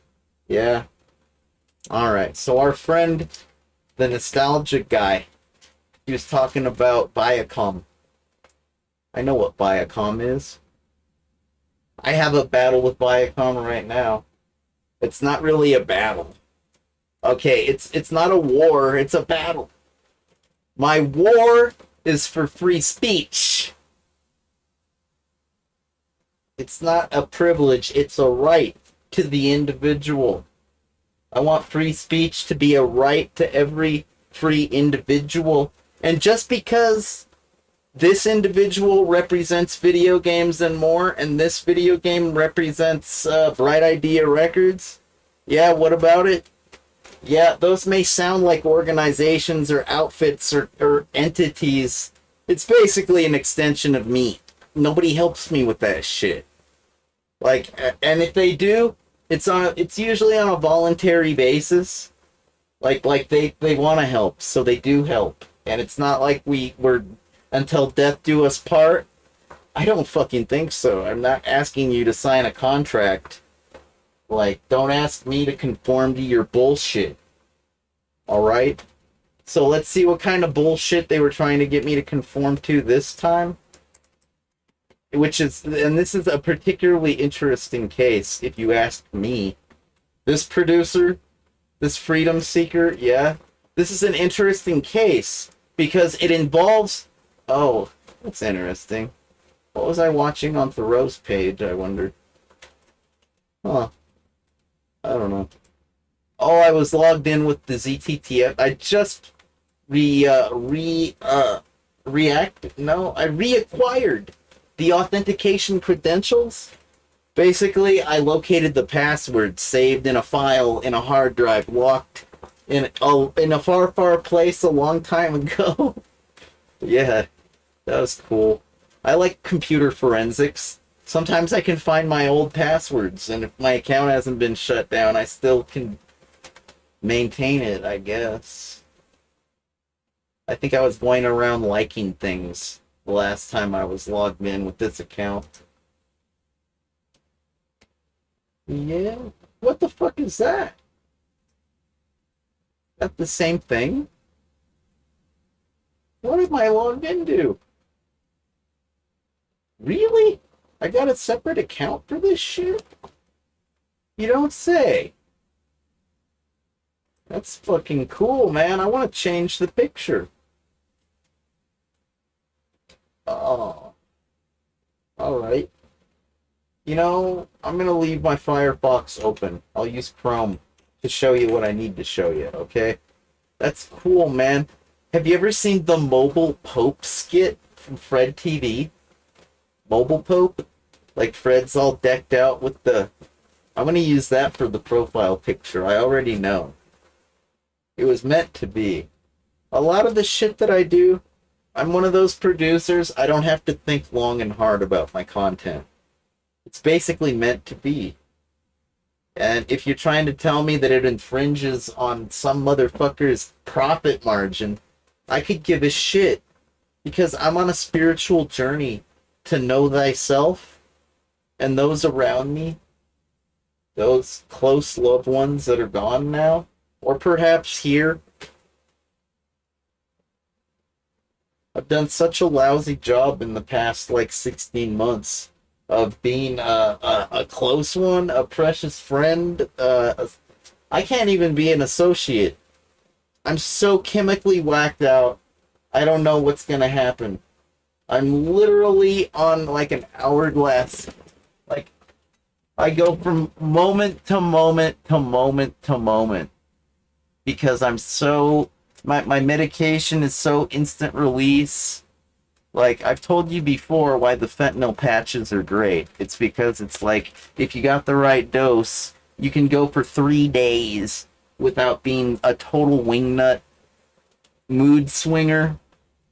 I actually have control over my behavior, my consciousness, my pain. I basically have to compromise myself and make the agreement that I'm willing to alter my biological system, my nervous system. I'm willing to commit to the opioid itself. And whatever pain may come, so be it. It's worth it to have a predictable, controllable life and schedule and mindset, your behavior, the whole fucking shebang known as life and your consciousness and how you perceive it. The consensual hallucination known as, fuck that, dude. This is totally non-consensual. This is my life. You don't control my life. It's my life. It's a basic right to control your own life. Determination? Manifest destiny. You know, the destiny that I want to manifest is the one where I'm actually in control of my future. And I can't be in control when you're doing like nanny state fucking controls to keep a computer security systems expert. And you know, my intimate knowledge of computer systems, excuse me. I almost said community. I got this dyslexia thing that happens with the M's and the N's and the... At any rate, I've actually learned more about reality, the physical world that I inhabit. Like, when I became a master ninja computer when I went from elite to, like, guru, writing my own buffer overflows and shit like Perl, Python, C, writing my own, like, network protocols, sockets, like, basically, when I started wiping my own ass, patching my own bugs that the vendors don't do because you're end of license. Like, when you patch your own bugs, when you write your own exploits, you kind of know more. It's kind of like the bullets. You don't have to dodge them. They go through you. You know what I mean? I basically know a lot about physical security because a lot of the systematical kind of shit applies.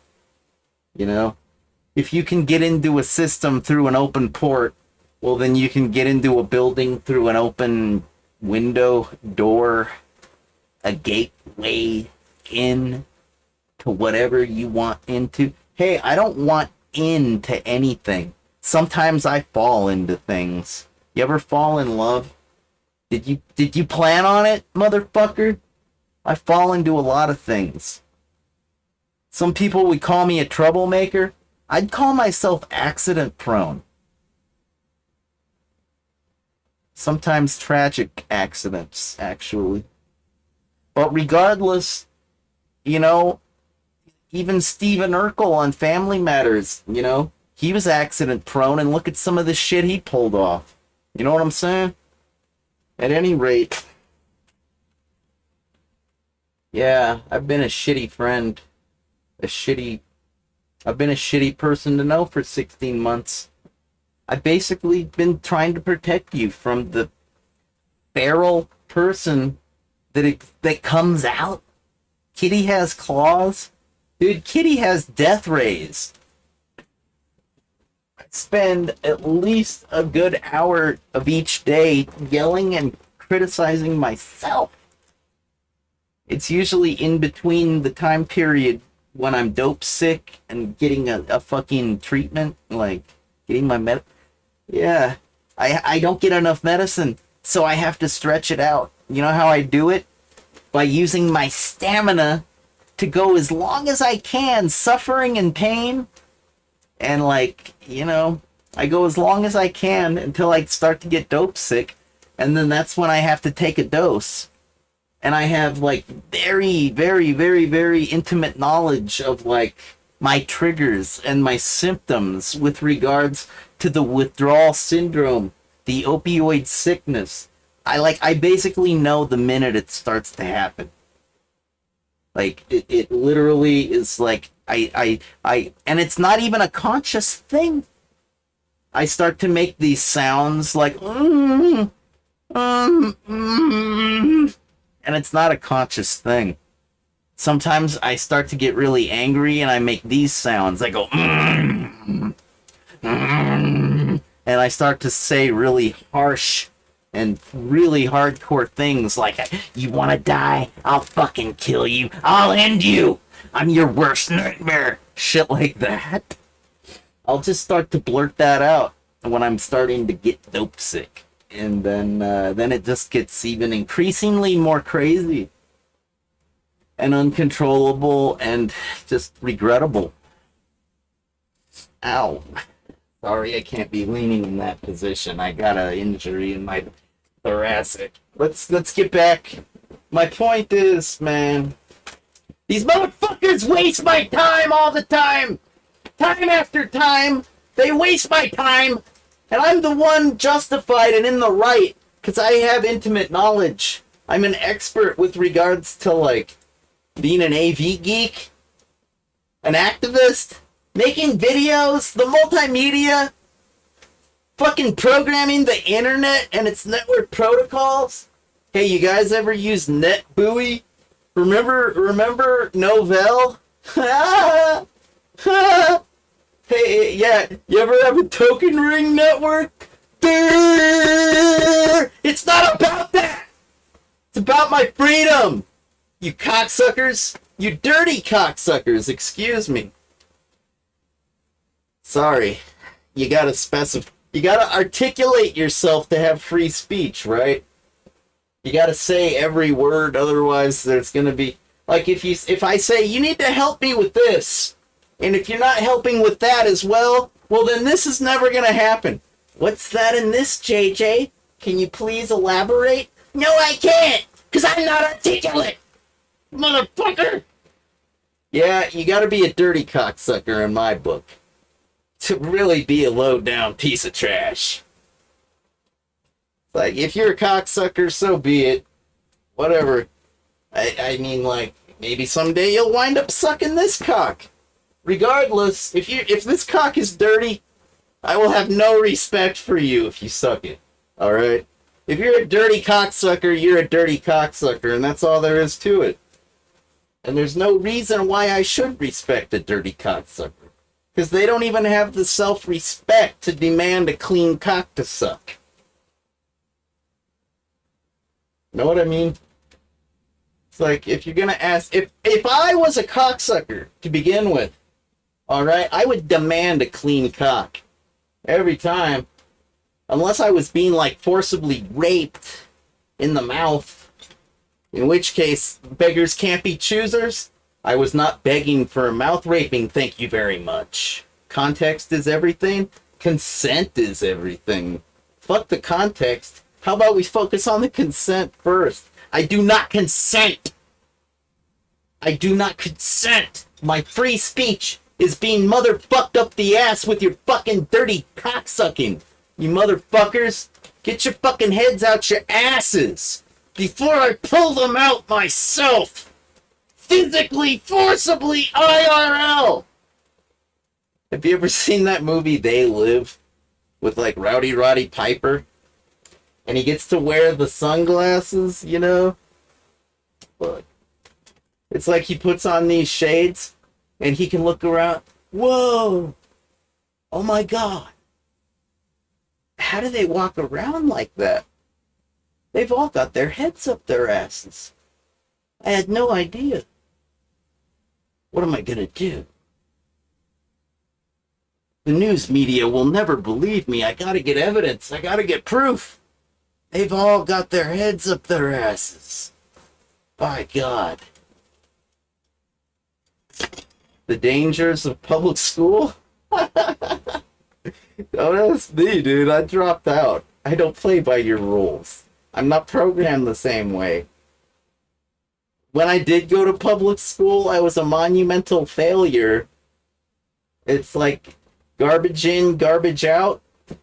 Garbage attempt to get in. Garbage bounced. I'm made of rubber. You're made of glue. Whatever you tried to stick to me, it didn't stick, man. I'm pretty, like... I guess I'm a critical thinker. Oh well. There's worse things in life. Like being a fascist dictator? Like being an oppressive motherfucker? Like being totally unfair with regards to like gifted, creative, every life form is pretty fucking important. Even the godforsaken dust mites. Even the fucking no good cockroaches. If it's who am I to say? I've never really been quick to call a pest control company. Like, don't get me wrong, I'm not like your fucking extreme Buddhist that doesn't step on cockroaches, that doesn't like spray bug spray. Like there's some Hindi types. There's some Eastern philosophers that are like they're basically what you call ascetic. They don't kill, they don't harm anything that's living. And like, all I can say is good for you, motherfucker. I'm a little different. I practice the respect. RESPECT. Find out what it means to me. Bang, bang. That's what it means to me. It means respect me or I'm gonna go fucking postal. Because my life is really hard. I got these fucking handicaps. No help. And it's making me crazier every day. If I didn't live for like music and like fucking curiosity and learning about computers and shit, because it's basically infinite. The shit you can learn about these digital systems is practically infinite. So, and what else? Oh, how's about this like freedom? It hasn't been taken away from me yet. Sometimes I get gagged and scolded here and there. And I just come back that much more fierce every time. It's ridiculous, man. I didn't ask to be this way. You've made me. I'm your Frankenstein monster. Hi, nice to meet you. I'm not a monster. I'm a pretty good guy. I think I've probably got better ethics than you. Because I've been fucked over in just about, like, the most unfair ways possible. And I remember a lot. Like, basically, I can tell you stories for days about the shit that's gone down in my content with regards to the live streams. Oh, hey, we're live. Purple haze, purple rain. I clicked update. See, because on the Twitter and on the Instagram, we did the purple haze. Excuse me, we did the purple rain. Purple rain, purple rain. Purple rain, purple rain. Yeah. Watched the whole thing? Yeah, it was fun. For everyone involved. I did not profit off of it. And in terms of monetary shit, I did profit in terms of understanding and respect. Also, my trivia, my knowledge of Purple Rain and the artist formerly known as Prince, God rest his soul. Not monetary gains, not yet. Maybe I could turn them into monetary gains. I'm sure a clever content creator such as yours truly could, like, capitalize and make the situation advantageous to my banknotes, my wallet, my fucking whatever, dude. It's not gonna bring my gecko back to life. It's not gonna get my singer out of prison. It's not gonna make any of this easier. It's not gonna make my injuries go away. Even if I had the money to afford the best medical treatment, I'd still live with the scars. So think about that in terms of making all of your problems go away with money. What about my broken heart and broken spirit? And soon to be broken mind? Can you fix those things with money? I wouldn't know. Regardless, I did have a thing. It was with regards to a video. I think this is old. We've gone too far. Maybe I won my battle. Holy shit. That'd be nice.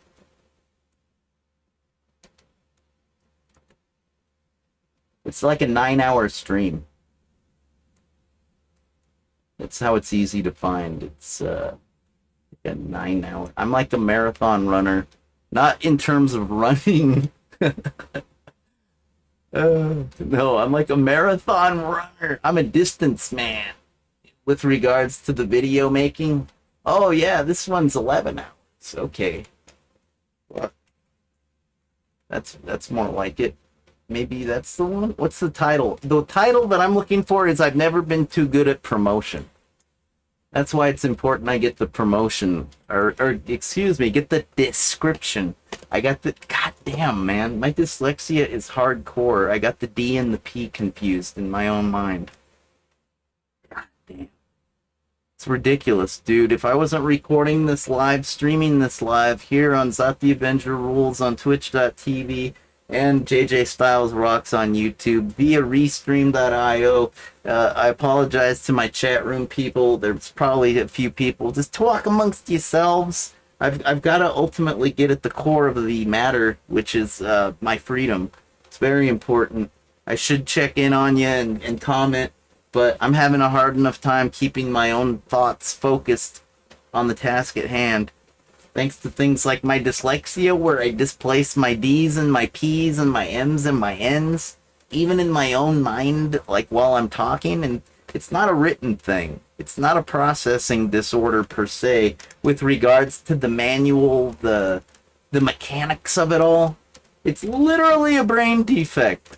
Like you see it on just about every other stream. It's ridiculous. If I didn't do this much streaming and talking in front of a camera, I'd never really fully understand my own disorder. My dyslexia. I like to call it Dixlexia because it makes me laugh. Dixlexia. How about Coxlexia? Do you got Coxlexia? Shut up, motherfucker. Don't make fun of my struggle. That's mean. Mean-spirited and cold-hearted to make, but that is kind of fun. Dyslexia. Yeah, I can make fun of my struggle. Sometimes I make fun of your struggle too, because it don't look like a struggle compared to my struggle. Not to me. Yeah, I've never walked a mile in your shoes, and you've never walked a minute in mine, so fuck it. Maybe we can agree to disagree. I'm not disagreeing with anything. I'm actually agreeing with the Constitution of the United States of America and like, what? How, human rights? Where does that come from? Is that a NATO thing? Is that a United Nations thing? Basic human rights? What about, the Christian Bible? Let's not, let's not get into the religious shit. Because I don't agree with any of it. I got my own definition of what's sacred to a human being. I know what's sacred because I've had sacred things taken away from me, like you wouldn't believe. I've had sacred things desecrated, made fun of, belittled, otherwise put down. It's okay. I don't need you to appreciate my sacred things. I just need my sacred things so I can be myself. It's sacred that I maintain myself, because if I can't, then I turn into something that I don't recognize. I become altered into a thing, not a person. It's kind of like when I'm dope sick. I'm not myself. That's why I've been hiding myself from you for the past... I've been protecting you for like a year and a half now from the monster lurking beneath the surface. Yeah, I know. I didn't expect it either. Like, usually junkies, they get sick and, oh, I'm sick. Oh, no. Oh, hell. And I'll admit, I do whine and whimper a lot. Like, but it's not I'm going, I don't even know I'm doing it. Like, if I got the music turned up, I don't even hear the whimpering. I'm too focused on getting my shit taken care of, man. My profitable shit? Yeah, if my mind is the bank. And I'm not talking about a wank bank, okay? Trust me, that's full. That's overflowing with experience. Like, I don't need anything more in my wank bank. When was the last time I wanked, for fuck's sake? Maybe that's why I'm so fucking hostile. Eh? Eh? Whatever, dude. It's none of your fucking business. What is your business? Let me just search for the goddamn video. It's got promotion in the fucking title. Never been too good. One of them is censored, one of them is not. One of them is blocked by Viacom and Jackass, and one of them is not. And I don't know why I have two of them. I think one of them was the live stream, and one of them I accidentally uploaded because I like downloaded it from Twitch and uploaded it because I thought that I wasn't streaming, but it turns out that I was.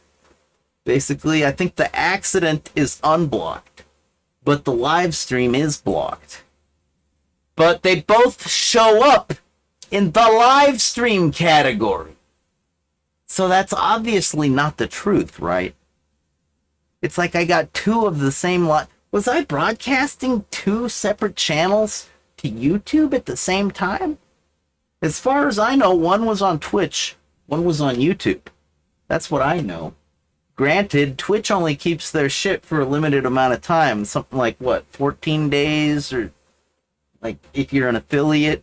Or 7 days? Like, if you're not? Okay. Let's see what my status is, because I tweeted about this. And I fucking want to know! Am I still blocked? It says visibility is public. It says restrictions copyright. Yeah? What did that do? It says my channel is not. Alright. I guess that's the one that that's the one that slipped through under the radar. Okay. What about the other one?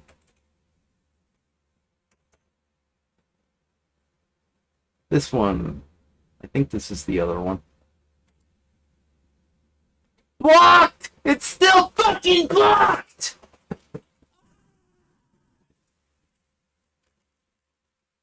Fuck you! Fuck you! I hate this shit! I'm confused already! Can't you see what you're doing to me? You're pulling me and pushing me at the same time! And I can't blame YouTube, because they're just trying to protect their bottom dollar, because they can't afford lawsuits with regards to copyrights right now. You know, when it comes to starving artists being fucked over, metaphorically, realistically, theoretically, dude, I've never made shit!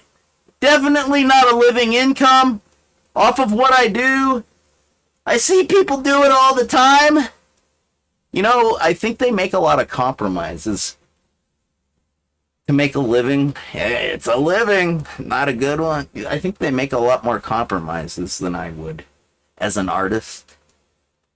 And my personal art form requires integrity. I will never compromise my integrity for $1. I might compromise my integrity for some pussy. You know what I'm saying? Know what I'm saying, man? Dude, I heard she sucks it like a Hoover. Oh my god, it's so fucking intense, bro. I might compromise. You know what? It's not even worth it, dude. I'll never compromise. As long as I have a conscious... As long as I am myself, I am what I am. I'll never compromise my integrity. I've gone too long. Like, my integrity is stellar. I've had privileged access to systems, man. I've had, like, oh my god, the access that I've had. My integrity is fantastic. I've been an opioid addict for 15 years, and my providers never had anything to worry about, my healthcare providers. I could have totally been, like, selling my drugs, getting blowjobs for my drugs. Hey, there's plenty of junkie prostitutes, I guess. I don't know. Look, money, currency can take many forms. Bitcoins? Sell my opioids for bitcoins? I don't know. What, abuse them? Take too many? Dude, I never asked for early refills. I was always pretty good about And I didn't even have to, like, bean count. I wasn't a fucking bean counter. I used my feelings and intuition to develop an equilibrium with regards to controlling my pain, the medication that controls it, my world and my schedule, my environment, my people, my social. Man, I had a good fucking balance worked out. And I took a gargantuan amount of fucking drugs, but it worked for me. I was pretty close to like overdose level. 100 microgram fentanyl patch that lasts for 3 days. Yeah, and 4 doses of 2 milligram dilaudid every day. So that's like, whoa, dude. Oh my god, 8 milligrams of dilaudid a day for your breakthrough pain and 100 microgram. Dude, you can't get opioid prescriptions like that anymore. I know. Don't remind me. You know, they don't make doctors like they used to. Yeah, and they don't make audio-video platforms like they used to. What can I say? I'm built to last. I come from a different fucking decade. No, I'm not Gen Z. I'm a millennial. There's plenty of us. Most of them are content creators for the Microsoft network, it seems, these days. You notice that all the labeling of the Gen Xers and the millennials and the Gen, they don't talk about Gen Z very much, actually. It's mostly a lot of rhetoric about the Gen Xers and the millennials on the MSN and the Bing and the you know, I'm a little skeptical when people talk about artificial intelligence and its capability and the future of it all. I got to admit, an AI that's controlled by Microsoft ain't any AI I can fully believe in, support, nor trust. I mean, just look at the content that Microsoft creates. It's literally like they're total nerds that don't know anything about people trying to look and imitate. They're like replicants. Microsoft is like a replicant-run company because I've been down in the streets, in the muck of it all. I've met teenage runaways that live, you know, from moment to moment on the streets, hang out with them, playing my guitar, like getting drunk and stoned with them, like hearing the stories of why they ran away in the first place, where they plan on taking the next train that they hop, where they plan on going next. Like fucking, I've been to support groups for traumatic brain injury victims. I've stayed at shelters for battered and beaten women, victims of domestic violence. Yeah, that's Rosati. I've talked about that in the original streamer. Basically, I know humans, and I know feeding the homeless. I wasn't even gonna bring that up, dude. Yeah, I made a few sandwiches at Casa Maria once or twice. Big fucking deal. I'm sure you would too. I would volunteer for the community food bank, except my body's totally broke and I got no drugs to control. You know, I do some insane shit. When I think about how broken I am, like if you're like Kick-Ass, you ever heard of that superhero? I don't think Kick-Ass is licensed by anybody like Marvel or DC. But like the ability to feel no pain, you're practically like some kind of like fucking. It's like you're like an American yogi at that point. I heard that's pretty common over in like Eastern places. Like in India, you'll have these yogis that can walk on fire, and it's no big deal. It's just a part of the environment, man. It's no big deal. But like a person like that here in America, where you're forced to compete to survive. Yeah, you'd turn into something like a vigilante, probably. 'Cause that's definitely an ability. The ability to feel no physical pain. Fuck. Wouldn't that be nice? Millions of people living as foes. Maybe we can learn how to love and forget how to hate. Not likely. And I'm still blocked. That's the end of my story. Let's get back to the video.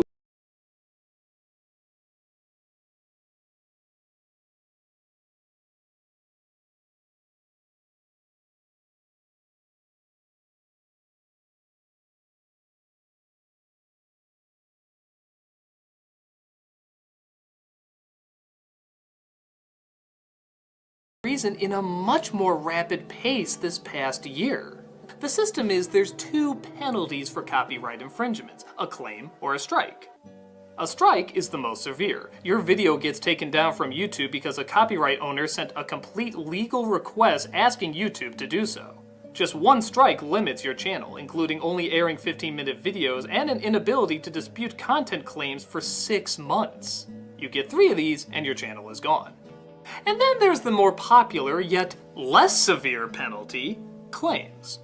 If Content ID detects copyrighted material within your video, then an automatic action will take place. This action is entirely dependent on what the copyright holder previously set it to do. For example, if I owned a movie and I wanted to add it to YouTube's Content ID system, I would get to decide how much footage from my film would need to appear in someone else's video before it automatically claims it. You can also receive claims that were filed manually. A manual claim implies that somebody actually watched the video and determined it was infringing before filing the initial claim.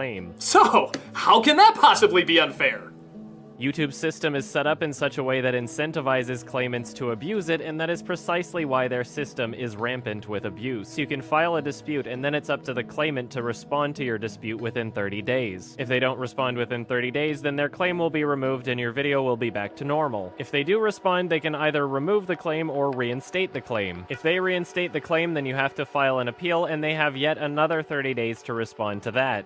The most excruciating part was the lack of human interaction from anyone at YouTube. The automated emails and forums seem designed in such a way that no human working at YouTube will ever actually see it, so it makes you feel pretty helpless and pretty worthless. There was no one I could contact to fix a very, very simple problem, so the entire situation was elongated and needlessly blown comically out of proportion. I see no reason why there should be a limit on the amount of appeals I can send when there's no limit on the amount of claims I can receive. And what's worse is that even if the amount of appeals was increased, I would still only really be able to use 2 at a time. Reason being is that during the appeals process, the claimant has the option to remove your video and issue a strike on your account. You can fight to get your video back up and get the strike removed from your channel by filing a counter notification, but those can take up to a month to complete as well. And as soon as you have 3 strikes on your channel at any one time, your channel is automatically removed. So even though I'm technically allowed 3 appeals at once, I make sure to limit myself to 2 in case all of them come back with takedown notices. But okay, so some companies are gonna be unfair and some even make mistakes. At least they're gonna try not to do it again, right?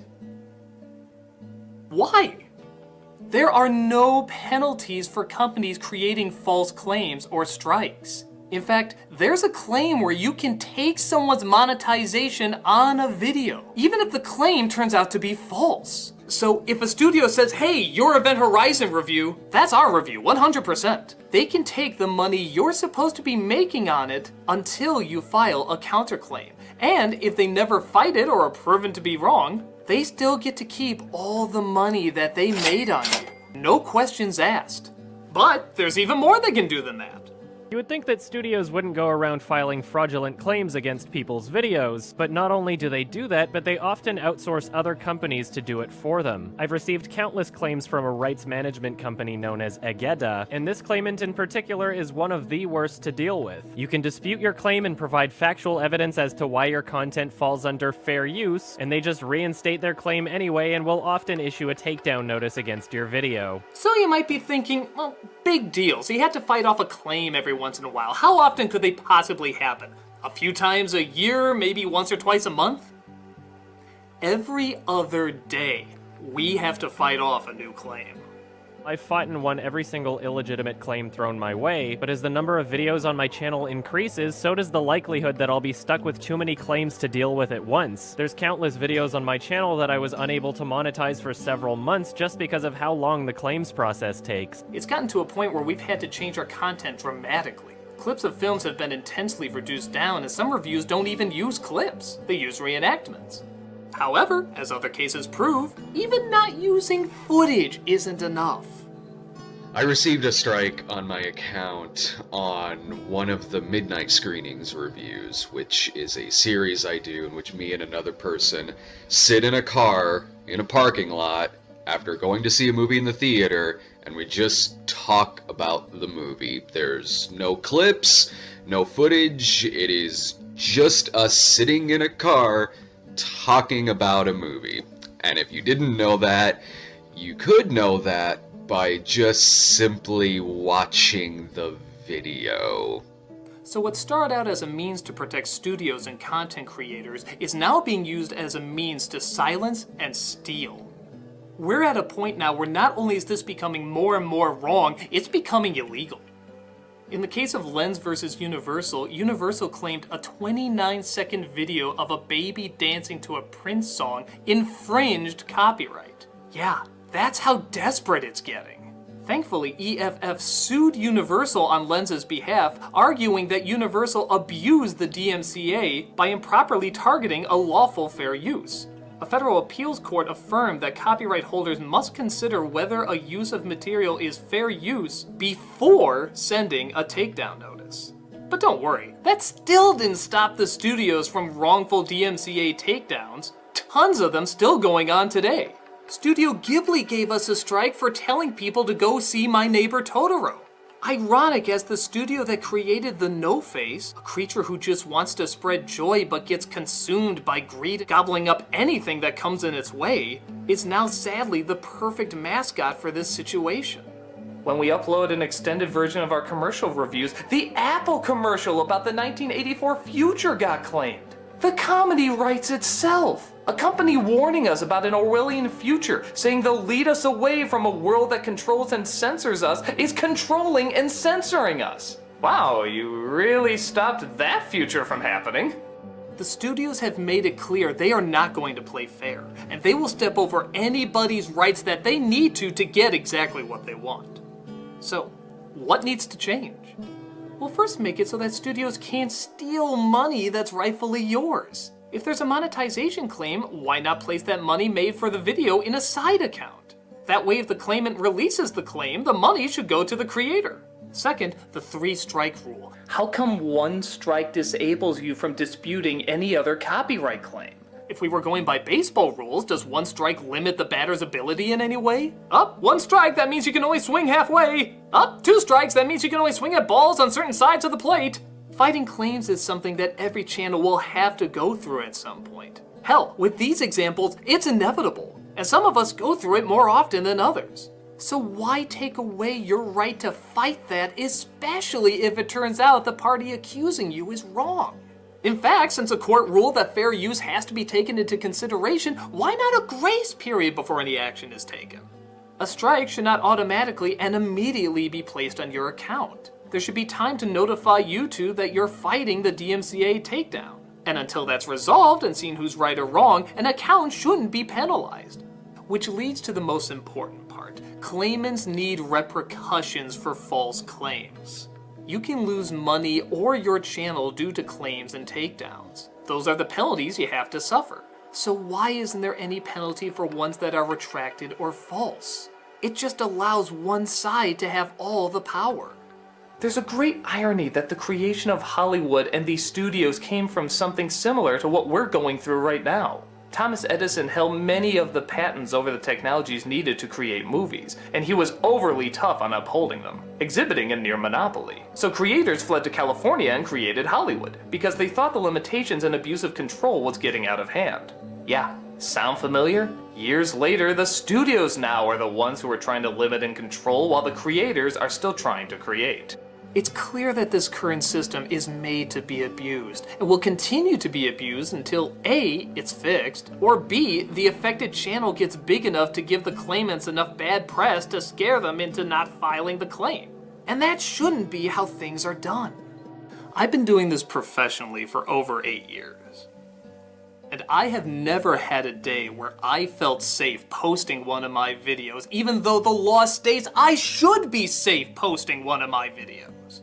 For years, Hollywood has been wrong about what will destroy them, and every time a supposed threat came about, when trying to take them down didn't work, they inevitably turned to the most obvious and logical solution: join forces. Hollywood works with TV, and Hollywood should work with the internet.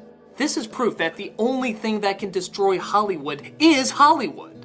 The system that is in place is being used by studios and now even other content creators as a scare tactic to silence criticism and stunt channels that could grow into popular media outlets but aren't because they could say something somebody doesn't like. Some businesses have picked up on how to utilize this. In fact, online creators have given attention to movies, shows, and games that probably would have disappeared unless the internet brought focus to it. It doesn't even matter if it's good or bad. In fact, it's usually looked at more if it's glorified for being bad. This is the kind of gold mine so much media is missing out on. Some studios recognize the power of the internet and go in the direction they know media is going.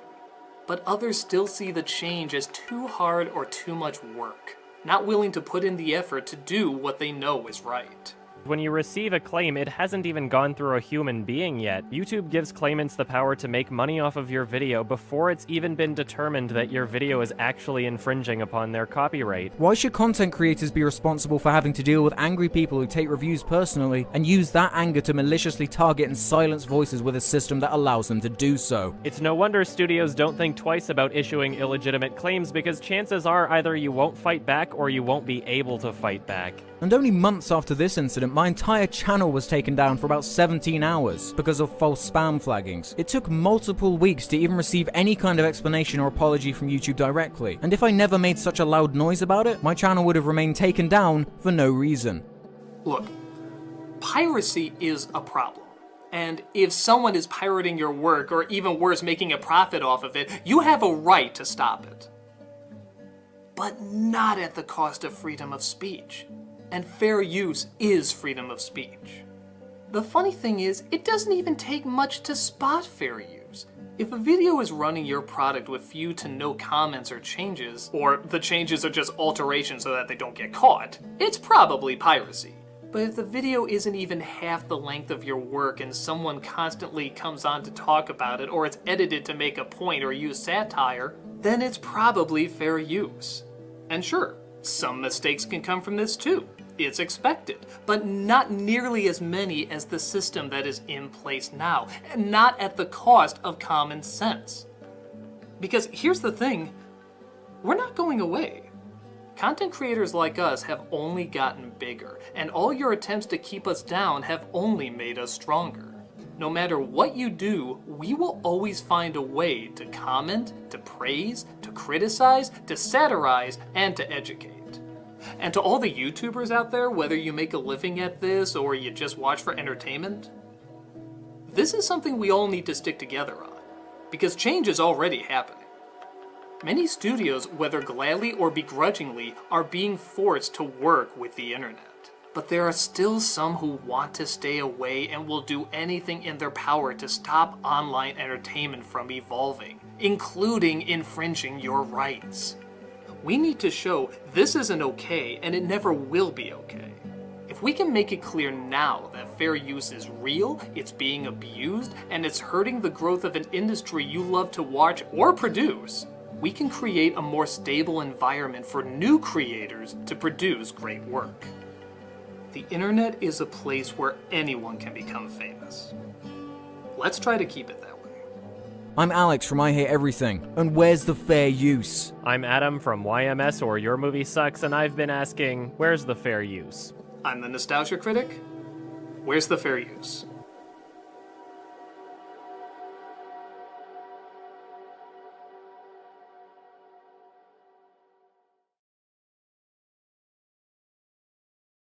What's up, you guys? Hey, Columbus.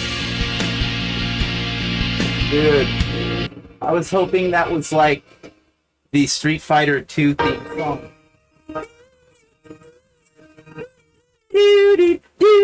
Or wait, was that Double Dragon? Oh shit, missing out on content. Enough, we are doing the Electronic Frontier Foundation, EFF. This is the leading civil liberties group defending your rights in the digital realm. As you know, technology is transforming our society and empowering us as speakers, citizens, creators, and consumers, which unfortunately means a lot of our freedoms are going to be threatened the bigger it gets. And EFF is the first line of defense. They broke new ground when it was funded in 1990, well before the internet was on most people's radar, and continue to confront cutting-edge issues defending free speech, privacy, innovation, and consumer rights. From the beginning, they championed the public interest in every critical battle affecting digital rights. See all the various ways freedom of speech is trying to be threatened, what they're trying to do about it, and how you can help. With all of us getting together, we can help keep the internet fair and free. Dude, the EFF is badass. I know that. You know that. I'm basically preaching to the choir, aren't I? The elite of the elite? You're basically either the most saintly of the most saintly saints, or you're the most evil of the most demonic demons. If you're a fan of Zot the Avenger rules, hey, or a fan of JJ Styles Rocks. Yeah. You know, I gotta say the title of the stream every once in a while, so that way, if somebody's watching this at a party, then they can look it up on their own, because, like, you know, hey, who put this video on? What the fuck is this? Yeah. It's kind of like when you post up a flyer that says, we've all got a band together on this day, but you don't put the year. It's like, what about history, man? Aren't you trying to make history? Come on. Can't you articulate? Like, the devil is into details? You know, I think just about anybody's into details. Let's keep good and evil out of it. But anybody needs and relies upon details to get the facts straight. It's practically why they invented metadata, right? The data that describes data. And I'm not talking about TNG, although Data is probably my favorite character on Next Gen. Like, Brent Spiner. Not only is he a good actor, you know, good at his craft, but, like, the character of Data, you know, an android, like, made by a gifted engineer of many disciplines, Dr. Jung. Holy shit, man. Dr. Jung made a good product that day, right? Lore, not so much. Data's evil twin, yeah. But the nice thing about lore is it gave our aforementioned actor that portrays Data, it gave him some opportunity to demonstrate his range and his mastery of his chosen craft, for which to make a living with. Hey, it's a living, not a good one. Need to get a better agent, I'm telling you. But we go way back, me and my agent. We've been through shit together, man. I can't just, like, forget that. Sever ties with my roots. My agent's a part of my roots. Back when I was a little sapling growing from the dirt, my agent lifted me from the dirt and showed me the light. Yeah, whatever. You just got money for the first time, and now you pledge allegiance to the money for which it stands. Money, money, money, money. Suck a dick for money, what? I think that was part of the title of my stream on Twitch. Isn't that the title? Whose blank do I have to blank to get some blanking blank in this blank? I think that was the title, because we see that I got the title fucked up for this stream on the YouTube. I'm wondering if it took on the Twitch, the title that I wanted for this. You know, there's a lot of bugs and glitches that have yet to be worked out. I would describe the internet to be a work in progress at its best. On the internet's best day, it's a work in progress. Things are constantly being shifted around, tweaked, enhanced, patched, or otherwise manipulated, changed, and the protocol becomes completely different at that point. And every developer, every consumer, everybody that's connected to the fucking thing has to adjust. You know, like kind of when you gotta adjust yourself. Like when your shit doesn't sit right and you really gotta like, and sometimes you even gotta do this one too. Like when you gotta adjust to these like incredibly strict like confines. The confines of our, you know, my body is a temple. I worship sacred things with this temple, okay? Sacred things like free speech. Yeah, I don't know which is worse, you guys. I'll still continue to look for the Twitch stream, but I don't know which is worse. Having to listen to stupid people whine, and it doesn't matter if they're whining about bullshit or actual important, like, sacred things. No. I don't know which is worse, listening to a stupid person whine or an intelligent person whine. Because it's both nails on the chalkboard. And, like, I've learned to love nails on the chalkboard.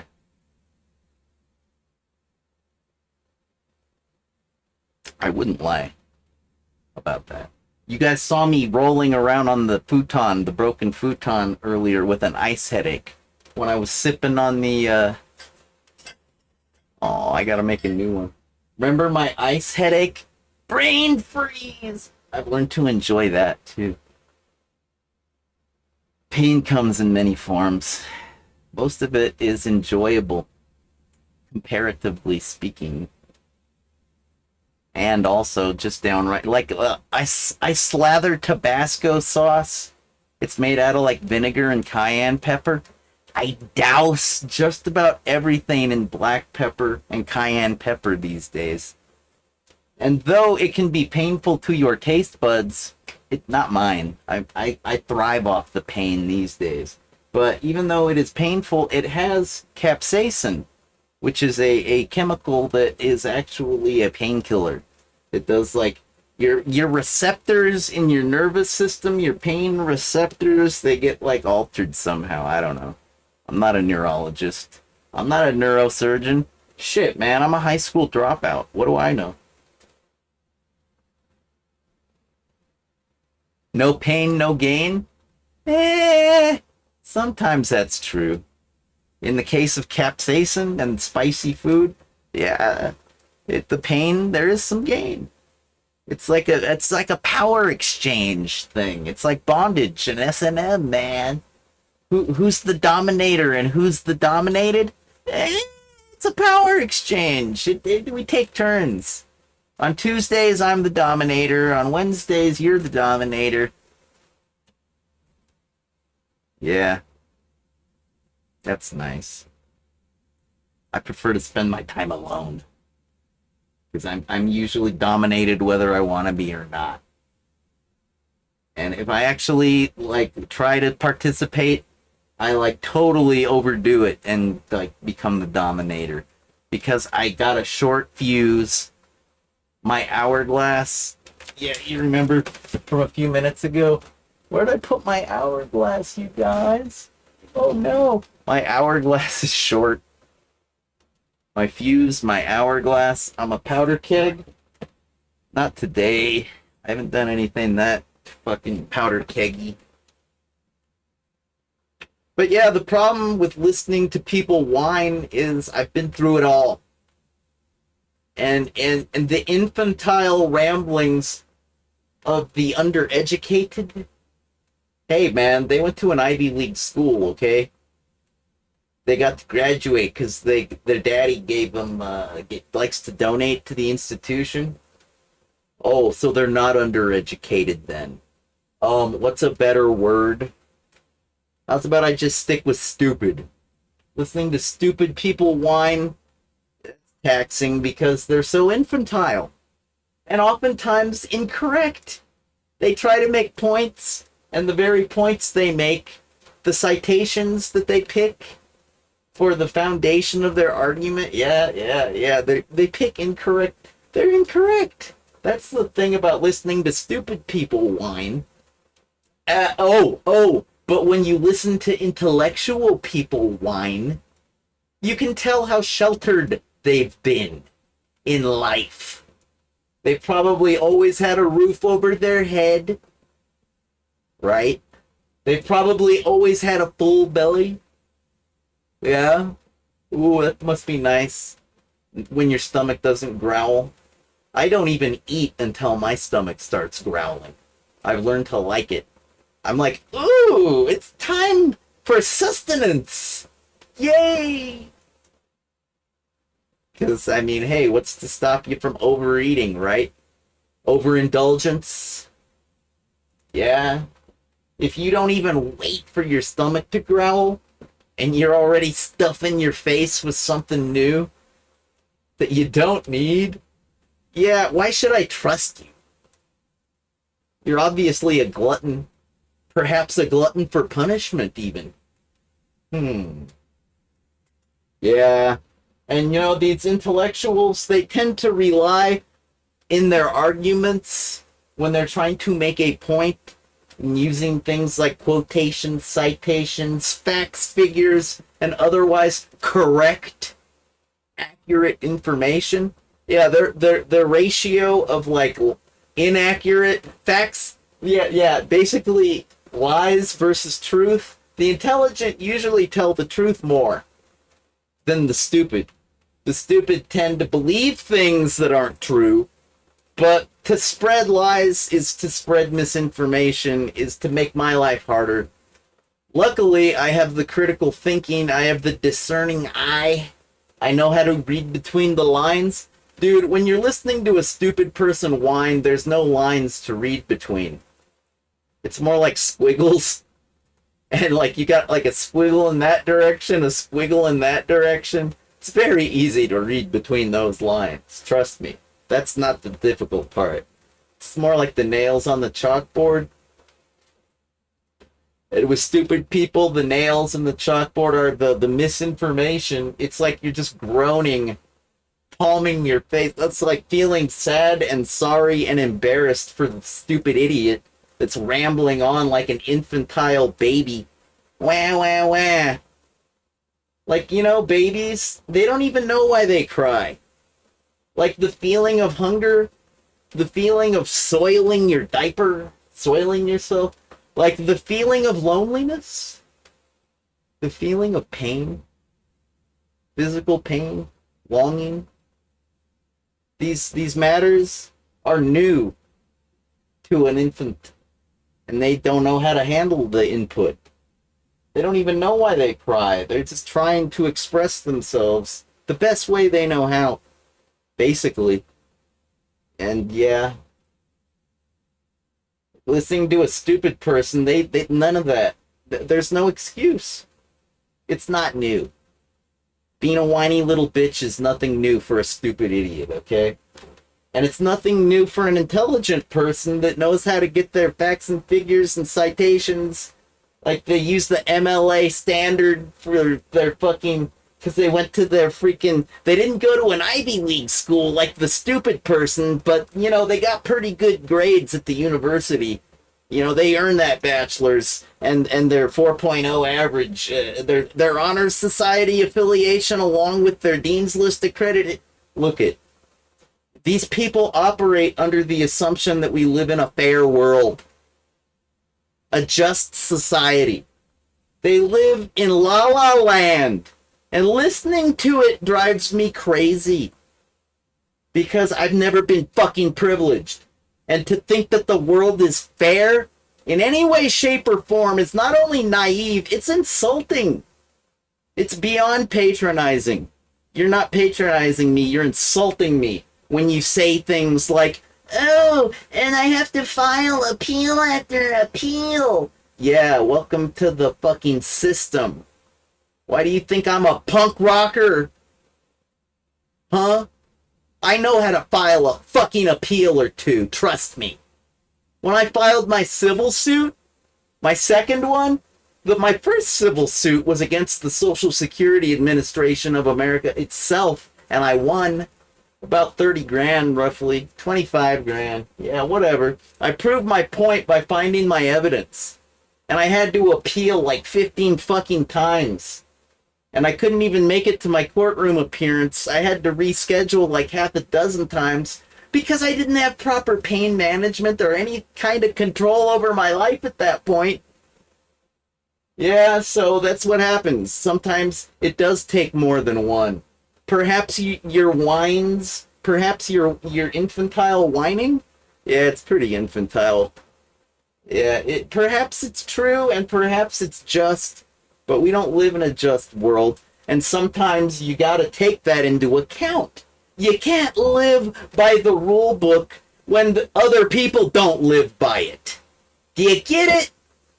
You're trying to live by the fucking rules when nobody else is. Nerd. You quote these facts and figures and citations like as if they mean anything. You know what the truth is? A lot of people skate by in terms of like getting in trouble, getting into shit. Sometimes the crimes, the breaking of the law, sometimes certain crimes are more persecuted or prosecuted. Sometimes you get in trouble for shit. Like, I've always been a computer system black hat son of a bitch that you don't want to fuck with, because I could destroy your system and I could destroy your life. But I choose not to, because who really deserves that? I mean, seriously, I'm a pretty forgiving person. You may think I'm unforgivable, and that's your prerogative, but I'm a pretty forgiving person. And I like to think people should learn from their lessons. They shouldn't get their hands... Hammurabi's Law, right? Occam's Razor? Dude. Let's not do anything too permanent just yet. Alright? If I get in trouble pirating, don't cut off my hands. These are my money makers. I'll be like really helpless if you do that. Let's keep things in the theoretical for a moment and attempt to understand the errors of our ways, because to err is human. And you know, you gotta forgive me, because like, hey, I'm only human, motherfuckers. God damn. And the fact that I even feel compelled to make this point at length the way I am doing today for what, the 4th hour going on the 5th hour, I woke up exhausted, depleted, and otherwise completely suffering. My environment outside was raging. The weather, it was pretty intense. It was off the chain, right? Meanwhile, I'm getting communications that are negative. You know, oh, you got to pay this bill. Oh, you got to do this thing. Oh, you're completely obligated. Blah, blah, blah. Like, I'm getting no support whatsoever with regards to my struggles, but I'm handling it. Yeah. And what do I end up making my priority for the day? Having fun? Entertaining myself? On a rainy day where I can't get work done? Like shuffle things around because I can't get my electronics? Like, it's a good idea not to get things wet. Sometimes you get a suede jacket. Like, you ever see that one Seinfeld? With the stripes on the inside? Oh, what kind of man wears a pink and white striped jacket? Elaine's dad, her father, he's like... Oh, shit. Yeah, so, yeah, what do? I just protest. This is not entertaining, this is not fun, this is not enjoyable. It's basically regrettable. Like, some people like to file these copyright complaints. You heard the stories in the videos that we've been playing? Yeah. Oh, I guess, yeah. You know, they get empowered. Yeah, when you cause problems for other people, just for the hell of it, it's because you get a kick out of being empowered. Because you have no power over your own life. So you like to assume it over the things and people that you can control. Some people do it in the form of bitching about political incorrectness. Like, I think we all know the difference between a prejudiced person, like a racist, sexist, pejorative, like discriminator, a prejudiced person, a real live one, and like a theoretical one. Like the kind of person that tells fucked up jokes, you know, and uses fucked up words. Just because they're ignorant doesn't mean they're actually prejudiced. Yeah? Well, these days, the ignorant are pretty much classified with the prejudice because people don't want anything to do with that mess. That's not fun. If you've got a friend that's gonna get you into the shit because they're throwing around the wrong words, whether they're a prejudiced, racist, sexist fuck, or just kind of stupid and ignorant, maybe like brain damaged, maybe they played high school football too much, maybe they were in a car accident, they just can't get it right, maybe they're cursed. Whatever the case may be, you're only going to tolerate it to a certain point before that person's analytics goes in the toilet. Because everybody's a fair weather friend at the end of the day, when it's all said and done, because of the survival, scarcity, competition factor of it all. Like, look, you're not taking me down with you, man. Hey, what'd you guys think? When we were playing Ninja Gaiden 3 the other day, and like on the hard difficulty, the hardest difficulty, and like I was doing pretty crappy at first, but then I hooked up my arcade controller and turned on the turbo and was like totally poning the competition. And then we got to see that one terrorist walk up and hug us and make us fall over.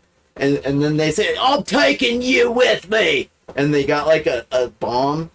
They're like a suicide bomber. And you hear them, "I'm taking you with me." Boom! I'm like, yeah. Now it's starting to feel like hard difficulty. Now the competition, I'm bringing out the best in my competition. Before, they were just firing guns, you know, and rocket launchers, trying to take down this one person with a katana and a brain and a fucking lot of muscles. Maybe. I think you ever watch American Ninja Warrior or the regular Ninja Warrior? Anyways, a swimmer's body is usually preferable. I don't know about the bodybuilding physique. I mean, it could be done.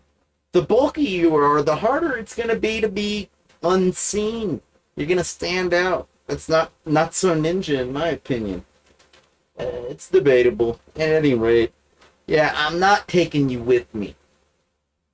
Just because I'm a dope fiend, opioid addict that sometimes says words like the N-word and like maybe like misogynistic.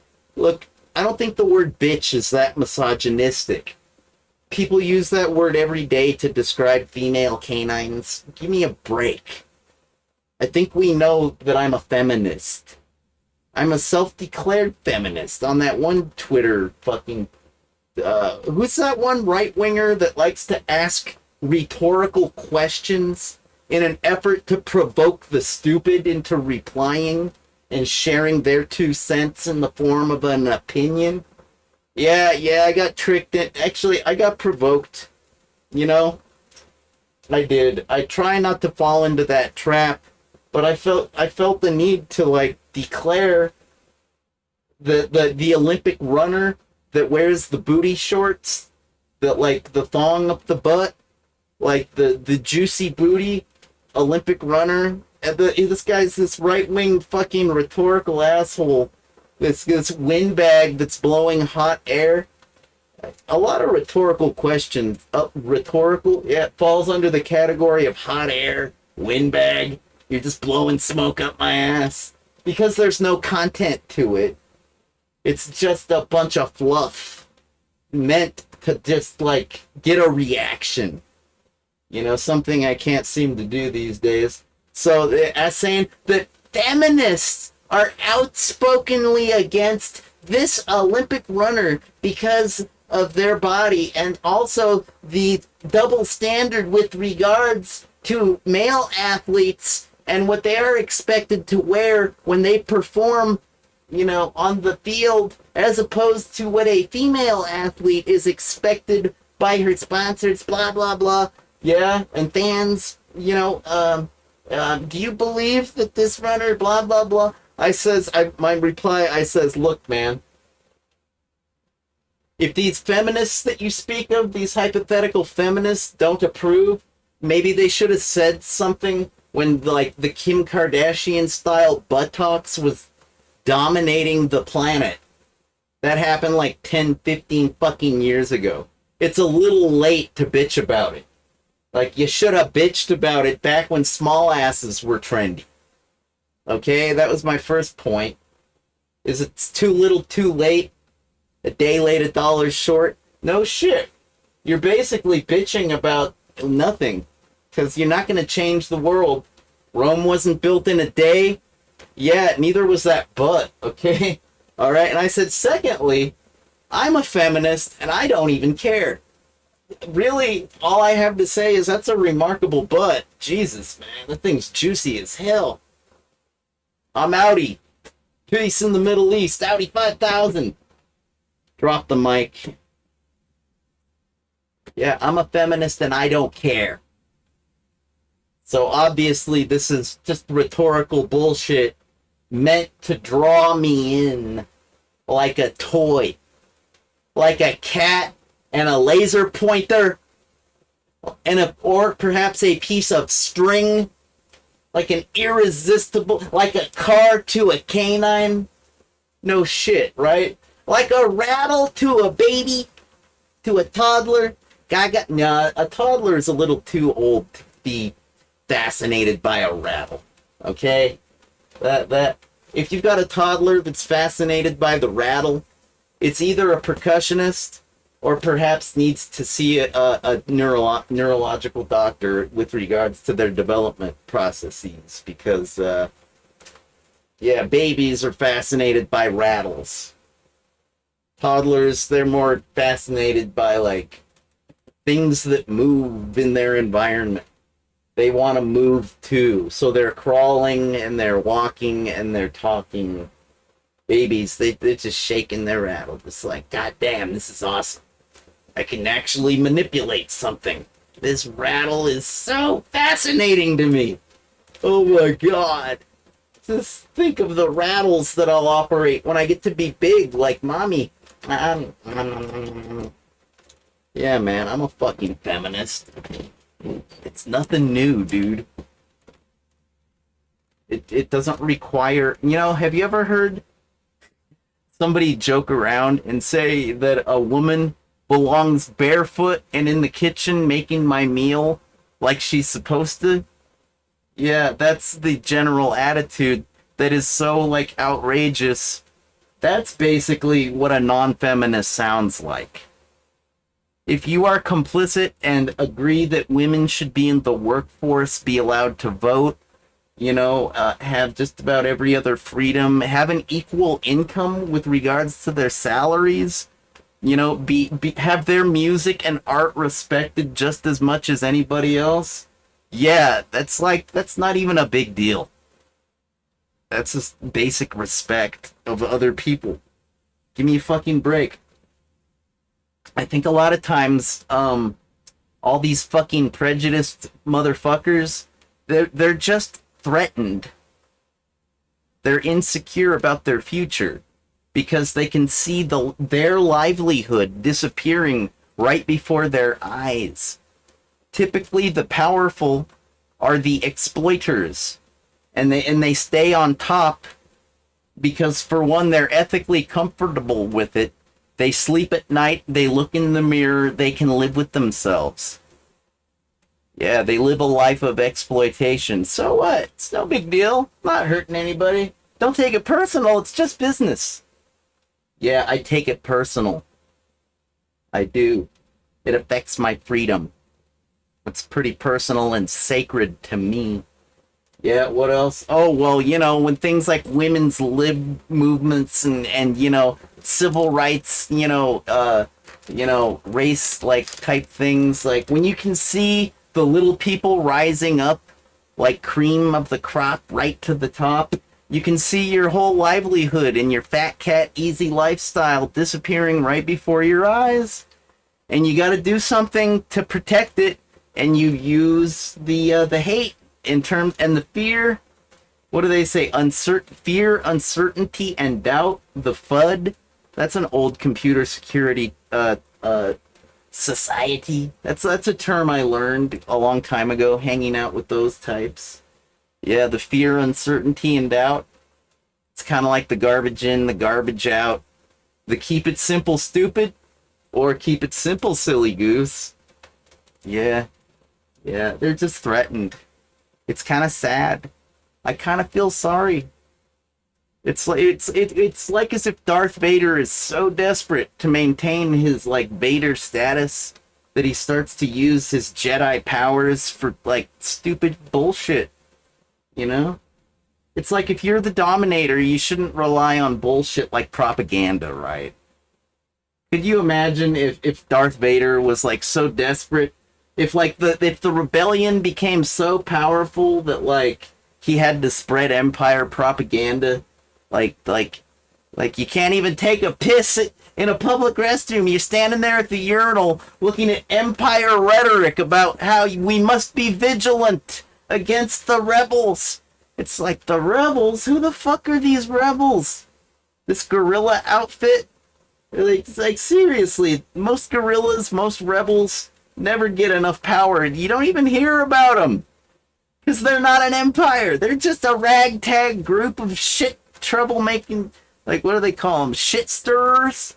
Yeah, man, they're just a bunch of ragtag nobodies. Why do we even know they exist? Oh, I guess they struck a chord, huh? I guess they hit the power structure. They shook the power structure, the structure of it all. The infrastructure? Yeah, man, that one. Oh dear. It's all gonna come crashing down. Boo fucking who. I guess we'll have to rebuild it. Give me a fucking break. You know, my problems are way more serious. Alright? This whole fucking society could crumble to the ground, and I'd still be looking for my next pain pill. Because I can't live like this. I wish I could just get the stem cell treatment over with already and rebuild with the damaged tissue. Man, I'm still young. I could be out there getting laid right now. Except it's like, I don't need the backache. I don't need the fucking ache, and I don't need it. I'd rather have blue balls. Thank you very much. Maybe I'll have a good nocturnal emission tonight? Oh, yeah, that's ironic. Yeah, it's probably gonna be about somebody like my dead grandma.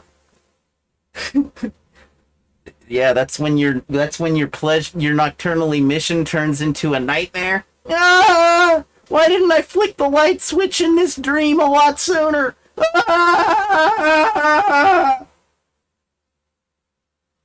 Yeah, your underpants are still gonna be wet. Congratulations, you're disgusting. Have a nice day.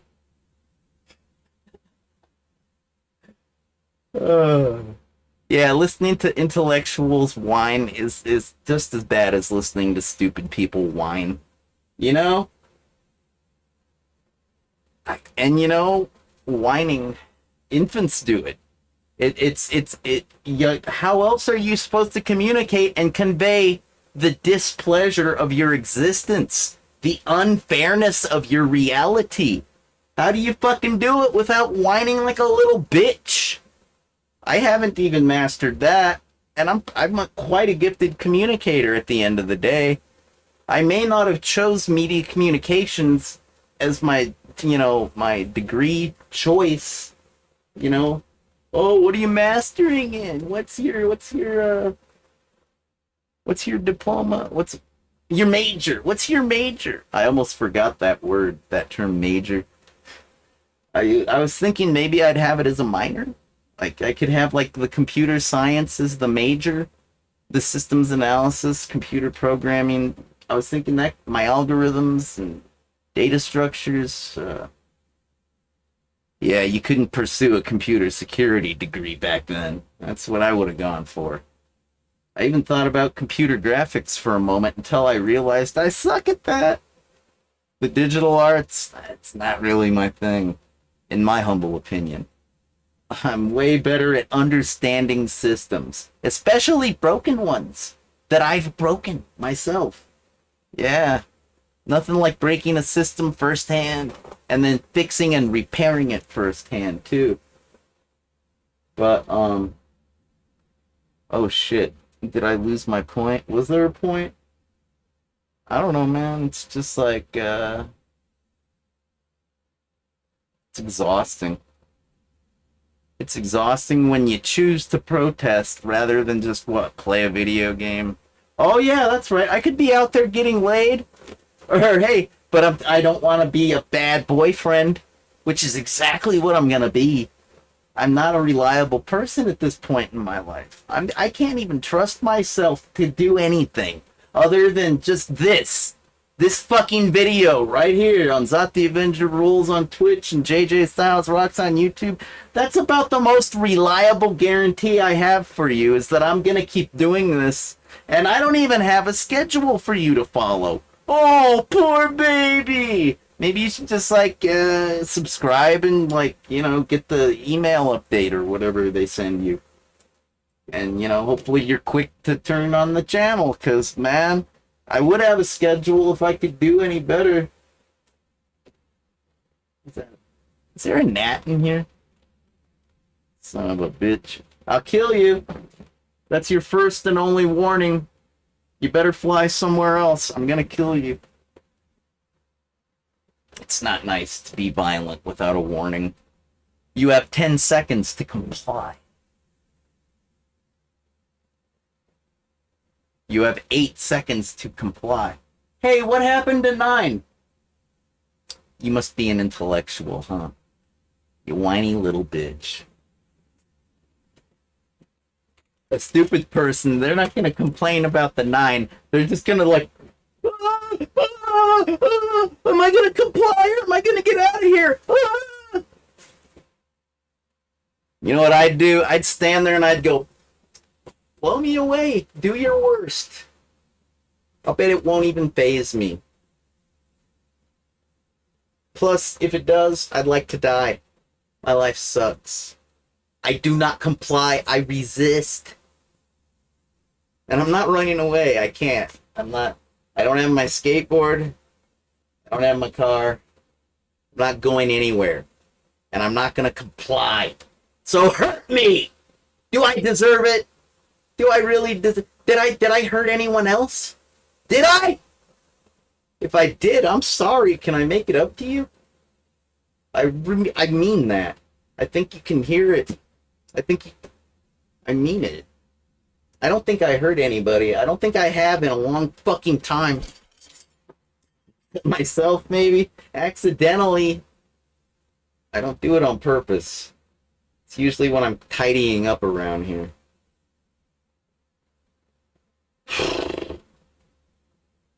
It's a living. Not a very good one. Yeah, man. Ever since I was this tall, I guess I kind of relied on the free speech. But, oh yeah, I could be getting pussy. I could be in a band. That's another, like, financially unrewarding habit of mine. The band, having a band of musicians that make beautiful, sweet music that you wish you could caress, but you can't because it's just like these wavelengths, these auditory, like, vibrations of the waveform the frequencies. Yeah, that's another stupid financial. You know, whenever I have a fucking bitch to fuck, it's usually me that's, like, spending money on, like, what, the alcoholic adult beverages, what, the gasoline to go over cross town and fuck the bitch. Yeah, it's a financially unrewarding thing to do, having a girlfriend. Also, being in a band, it's usually pretty financially unrewarding. I'm spending the gas to get to the gig. Hopefully it's not a pay-to-play gig. Dude, I'm fundamentally, like, ethically opposed to pay-to-play. I don't do that shit. I know the waters, the morals, the ethics, it gets murky because they give you these tickets to sell. Like, yeah, you know, it's kind of like a scam. You know, they might want you to, like, take a certain amount of tickets, and if you only sell half of them, you might have to pay for the half that you didn't sell. Dude, I don't agree to shit like that. You can take your gig and shove it up your fucking ass. You exploiter, you untrustworthy piece of shit. It's people like you that make the world a shitty place to live. Yeah, the cost of business, it takes money to make... Hey, we gotta keep the roof over our heads. You're just a fucking exploiter. And if you can't keep your business running in an ethical, trustable way, maybe you should go bankrupt. Maybe you should die. I'm not afraid to say it. If you're a piece of shit, maybe you should get flushed down the toilet. It is the nature of things, after all. It's not going to throw off the equilibrium of the environment. Nobody's even going to notice, dude. That's the other point about intellectuals whining. Is with regards to, like, what crimes are currently being prosecuted and which ones aren't. Like, where do you think comic books and the whole concept of, like, vigilantes came from? Okay? It's kind of like a theoretical, made-up virtual environment where, like, one day the authorities just, like, stop pursuing crimes, like, that hurt people. You know, there's a thing called victimless crimes. It has to do with, like, the drug war, excuse me? Yeah. The drug war.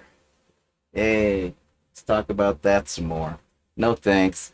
But yeah, the victimless crimes, you know, the intellectuals and the business people and the whatnot will try to, the politicians, everybody's got an opinion on what a victimless crime is because they say, oh, the trickle-down effect of it all. Oh, well, it raises the prices and therefore blah. Yeah, inflation happens naturally, whether thieves exist or not. So that argument is never going to work with this jaded motherfucker. All right? Yeah, if you're stealing from the store, you're not raising my prices. No, the economy's doing that just fine. You're like an insect. You're like a mite. You're like a tiny little single-cell organism when you're like a master thief that just does beer runs all day long. Like my poor singer is sitting in prison right now for doing like practically 1,000 beer runs or something crazy. I think it was like 500 and something. I'm rounding up. Yeah, he didn't even affect the economy. After 500 fucking beer runs, I don't think Circle K raised the prices. Give me a fucking break. How infantile and naive do you think I am? What do you take me for? He did not affect your beer prices after 500 beer runs. And he's still rotting in prison, not helping with the band. Way to go, bro. Way to get caught. Yeah, you're really helping the band from prison. He's only been there for like, what, 3 or 4, 5? I've lost count, man. I think it's like 3 years, but it could be 4. At this point, he was out for a little while, like a month, and then they threw him back in. I told you about that. When he was partying at that intersection party with that girl that was twerking on his crotch, and he's like, he should be making music with me, man. Could be like inventing things. Not even affecting the economy. So, oh yeah, that's sorry, man. I get it throws me off track to talk about personal things sometimes. All right. I don't like to think about my gecko, my singer, my injuries. You know, there's a lot of shit that I shouldn't talk about because what were we talking about?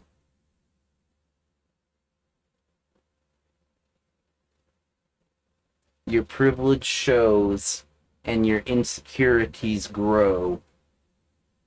The lies you tell, I can tell by your nose.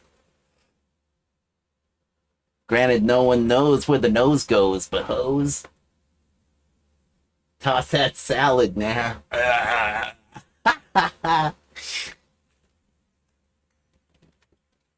See, that's the ironic thing about tossing salad when you have a Pinocchio nose, is you may be the one eating ass, yeah, but you still get to fuck them over with your... What?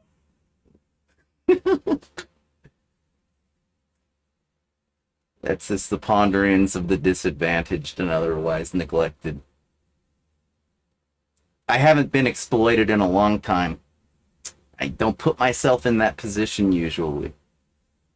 You have to make yourself vulnerable. You gotta bend over before you can get totally blankety blanked over a barrel. Blankety blank. Hey, how's about we end the stream with a song? Should I check the chat room? I mean,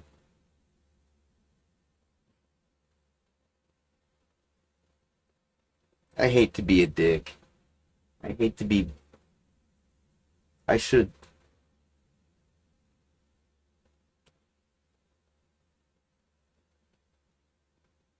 You know how you're living in a utopia and not a dystopia? When you're actually motivated to do the right normal thing that you want to do. The thing that you know is right. Like to pay people compliments when they look good and are doing good and say smart, good things that are funny. You know? Like, it's a pretty utopian way to treat people. With a nice smile and a good gesture. Yeah.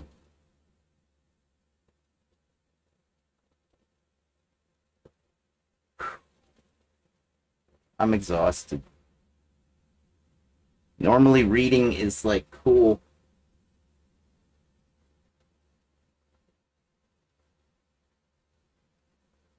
You ever heard the term like an empty shell of your former self? It's like, what they mean is like you used to have gas in the tank and now you don't. You used to be a vibrant, like, what do they call that when people are drawn to you because you're magnetic? You used to have a magnetic personality. You used to be filled with a vibrance unparalleled. You used to really have your shit together with your clothes. You always look sharp, well put together. Yeah. Yeah. Whatever, man. Try walking a minute in my shoes. Let's end this with a song. I really like this song. I played it before. And hey, chatters, thanks for the support. I'll watch what you said later. I might even make a reply video if I feel like strongly about it. But this video totally kicks ass. It's not really a video, it's just a song upload. This is the one. How easy was that? That's like Zen. That's how you know you're living in a utopia. When everything's Zen and takes no effort because it's all lined up like dominoes, just waiting for you to knock over. Except it's more like you're knocking the dominoes up. Because you're in a utopia and not a dystopia. You don't knock things down in a utopia. You knock things up. Kind of like your girlfriend. Oh, yeah. Oh. Check this song out. I'll see you on the next stream, okay? Party on. And stuff. And consider a lot of that free speech stuff, will you? For me? Okay. And hey, assholes, fuck your copyright complaints. I'm gonna find you and ice you. I'm gonna kill you. Alright, you little copyright snitch bitch. Snitches get stitches, motherfucker. I hate you. You little fucking hall monitor. Go to fucking hell.